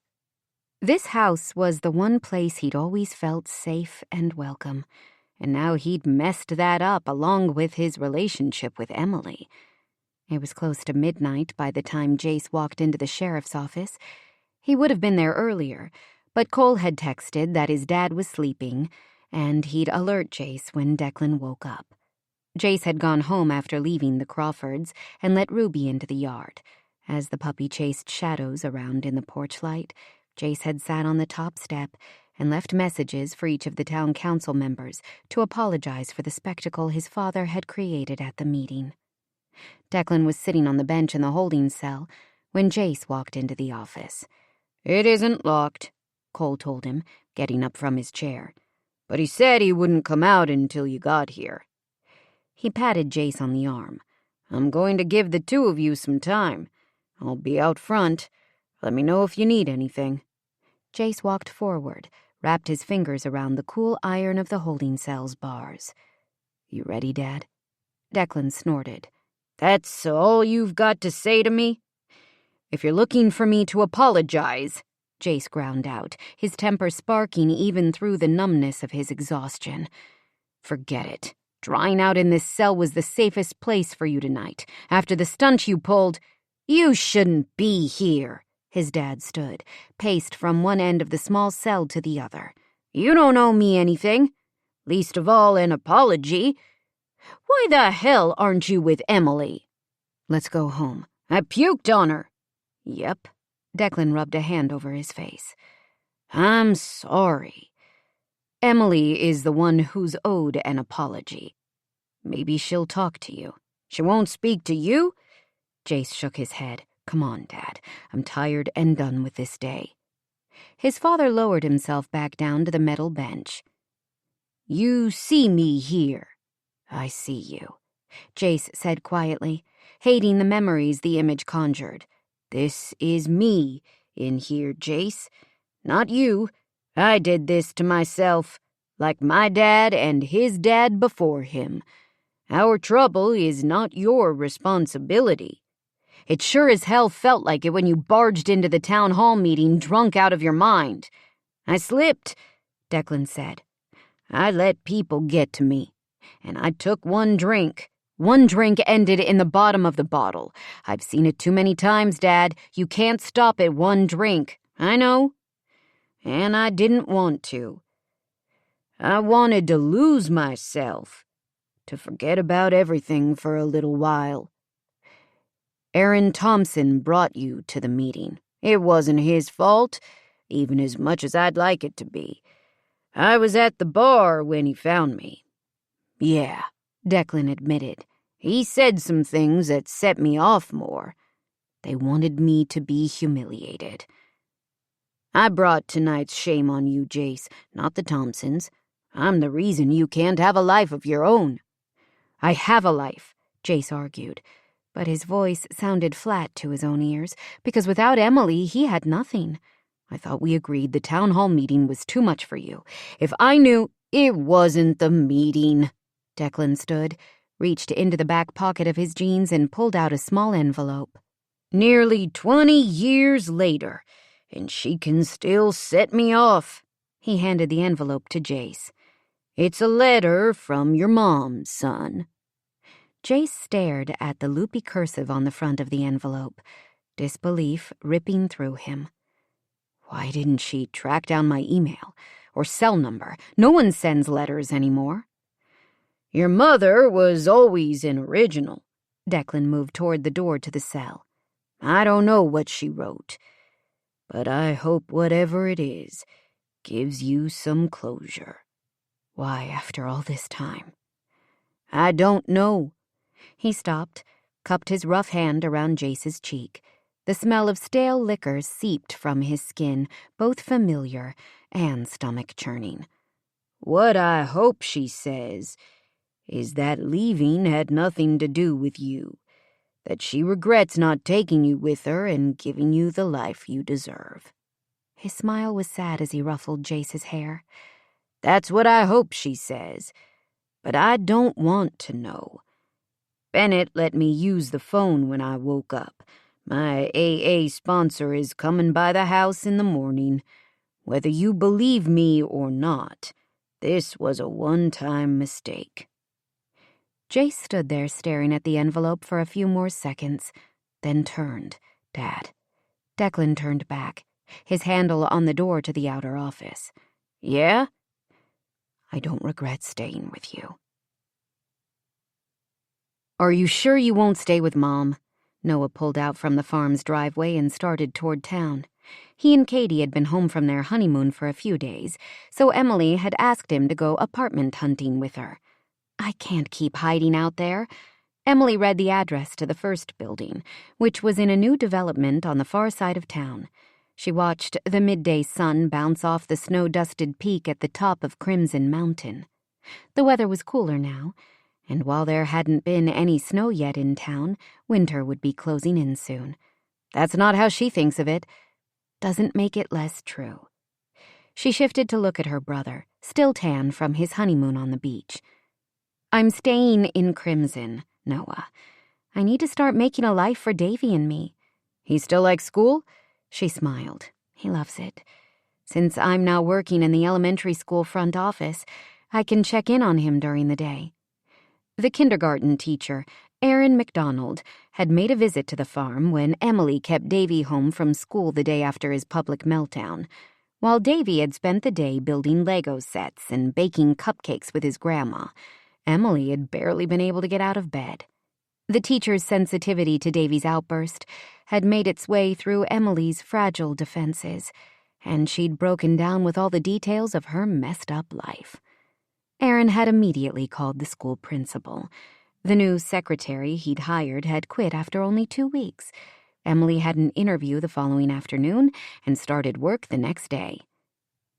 "Millie Travers told me Ms. McDonald was a great teacher. But she's more. She's a great person." She nudged her brother. "Turns out, Crimson is full of great people. Davy is getting access to the resources he needs. He's made a friend in addition to Brooke. Brooke is his best friend," Emily clarified. "But yes, another boy who loves Lego building. They mainly play side by side, but it's a start." "Does Henry know how he's doing?" "I sent him an email," Emily admitted with a shrug. "I don't know what I was hoping for, but he's Davy's father, so I thought—" She sighed. "His assistant responded to it. The guy is a total idiot." "Agreed. But we're doing okay without him." Noah turned onto the road that led into town. The aspen leaves were turning brilliant yellow, shimmering in the sunlight. It gave Emily a bright and shiny glow inside her. "What about the other idiot in your life?" Noah glanced over at her. "Jace isn't in my life." She paused, then whispered, "And he's not an idiot." "You haven't talked to him?" You know I haven't, Noah. She'd asked April to go to his office the morning after the meeting to give him Emily's resignation letter. Maybe she should have been brave enough to face him, but the humiliation she'd felt after that night had been too raw. Why? There's nothing to say. We want different things. She kept waiting for the pain to ease, the vice around her heart to release. Every time she thought of Jace, her whole body reverberated with the deep ache of missing him. I hear the election is going well. She'd tried not to hear, not to listen, but it was difficult in a small town where people were happy to pass around gossip like it was breaking news. Noah nodded. Hard to believe the stunt his dad pulled at the town hall meeting actually helped him in the campaign. Not hard with Jace. Everyone is talking about how much he's overcome and how he's a self-made success. He deserves every bit of his success, Emily said quietly. The Thompsons' plan to discredit Jace in the eyes of voters had backfired. She wasn't the only one who'd seen Aaron as he sent Declan into the town hall meeting. Apparently, Charles had a reputation of bending the rules while he'd been sheriff, and no one wanted a man with a twisted moral compass in charge of the town. You missed the turn. She straightened in her seat as Noah took a right toward Crimson High School. I have a quick stop to make. What stop? He pulled over to the curb at the edge of the football field. I'll show you. Hop out. There were a few teenagers throwing a ball on the field, but the stands were empty. Do you see it? She climbed out of the truck, scanning the bleachers for something familiar. See what, Noah? The truck's engine roared to life and she whirled around. Noah had rolled down the passenger window. See me making you really angry. Have you lost your mind? He grimaced. According to my new wife, I hope you'll forgive me and I'll be back in 10 minutes. What are you talking about? Noah blew her a kiss and drove off, leaving Emily standing on the sidewalk. She didn't even have her phone. I'm going to kill him, she muttered. It's not his fault, a voice said behind her. She went stock still, even as her knees threatened to sag. He owed me for something and I called in the favor. He didn't have a choice. She turned to face Jace, letting anger rise to the top of the mountain of emotions, vying for space in her heart. Of course he had a choice, she said on a hiss of breath. The same way I have a choice as to which one of you I'm going to murder first. He took a step toward her and she backed up. Don't come any closer. We need to talk. She shook her head. What she needed was to get the hell out of there before she gave in to the temptation to plaster herself against him. No, we don't. I need to talk, he clarified. Talk to someone who wants to listen to what you have to say. He ran his hands through his hair, looking as miserable as she felt. Don't you understand? I only ever cared about you. From the start, Emily. She closed her eyes and stuck her fingers in her ears, repeating the words, I can't hear you, in a sing-song voice. His hands were on her arms a moment later. She flinched away, but secretly wanted to melt into him. She'd missed his warmth, missed the scent of him, pine and soap, and man, missed everything about him. Open your eyes, he said, his tone an irresistible mix of amusement and desperation. She did, keeping her gaze trained on the football field. Davy would like the symmetry of the lines dissecting the green grass. This was where I fell in love with you the first time, Jace whispered, following her gaze. Every weekend you were at the football games, surrounded by a group of friends. You took great pleasure in ignoring me. You were my older brother's best friend. I had no use for you. She glanced back at him and her heart skipped a beat.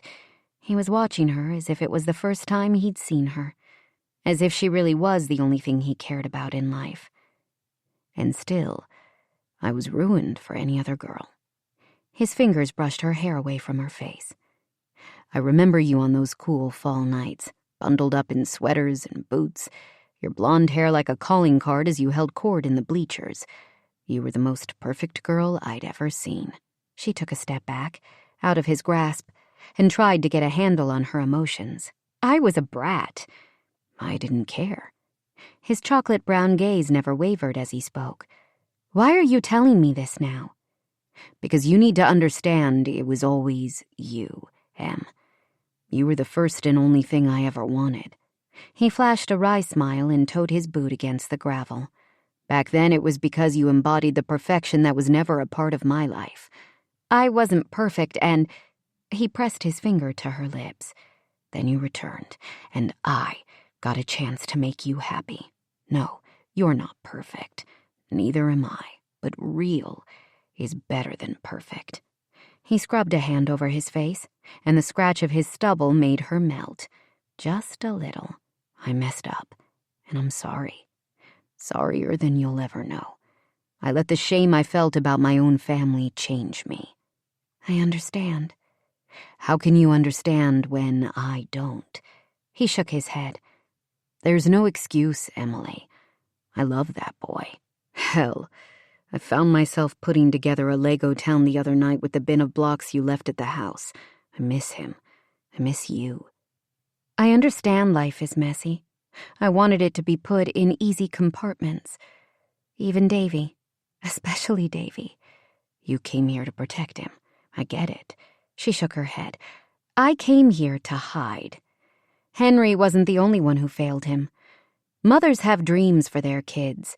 To the moon whoppers like, will he grow up to be president? And the dreams that really mattered. Will he have friends? Will he be happy? I felt like I lost control of those the first time I noticed Davy's differences. He stared at her, patiently waiting as always. I want to live life celebrating who he is. Just when she thought it couldn't get any more painful, Jace ripped open another layer of her heart. I want that too, Em. I love you both so much. And another layer. I'm pulling out of the mayor's race. No, she whispered. You wouldn't. I have a meeting with the council later this afternoon to officially withdraw my name. But you're going to win. Charles Thompson. The reasons Charles is running for mayor are as convoluted as mine. The half-smile he gave her was weary and strained. A different type of heartache roared through her, knowing his distress was her fault. Jace had helped her regain her confidence and spirit, and she'd repaid him by allowing her fears to bring both of them low. Your reasons aren't convoluted. She moved to him then, put a hand on his arm. You are straightforward and selfless. You've done so much already. Trust me. I know what it's like to have fear rule your life. No matter how much I do, I'm scared it isn't enough to make amends for all the mistakes. I worry I'll never be enough. Those mistakes weren't yours, but the choice to make a different future for yourself has been. He was standing before her, willing to give up everything he'd built in this town, his whole life. The searing thought that this was exactly what her ex-husband had expected of her almost brought her to her knees. My mother contacted me, he said softly. Her letter is what made Dad drink again. Oh, Jace. He ran a hand through his hair, his jaw tight. She's sick, and she wants to see me. After so many years, she apologized for leaving. You deserve that. He trailed his fingers over hers, his touch sending shivers of awareness across her skin. I want to deserve you, Em. We deserve happiness, together. Give me another chance to prove how much you mean to me, how much I love you. She pressed a hand to her chest, as if she could quell the pounding of her heart. He was willing to give her exactly what she'd wanted from Henry. But it was so wrong. She loved him for his dedication and sense of duty, for the very rightness of who he was. She couldn't allow loving her to destroy his dream. You can't give up the campaign, Jace. I will if it means a chance with you. It isn't... You don't... She took a breath, trying to give her words time to catch up with her racing thoughts. I wanted to make my life manageable again, but love isn't manageable, and neither is everything that comes with it.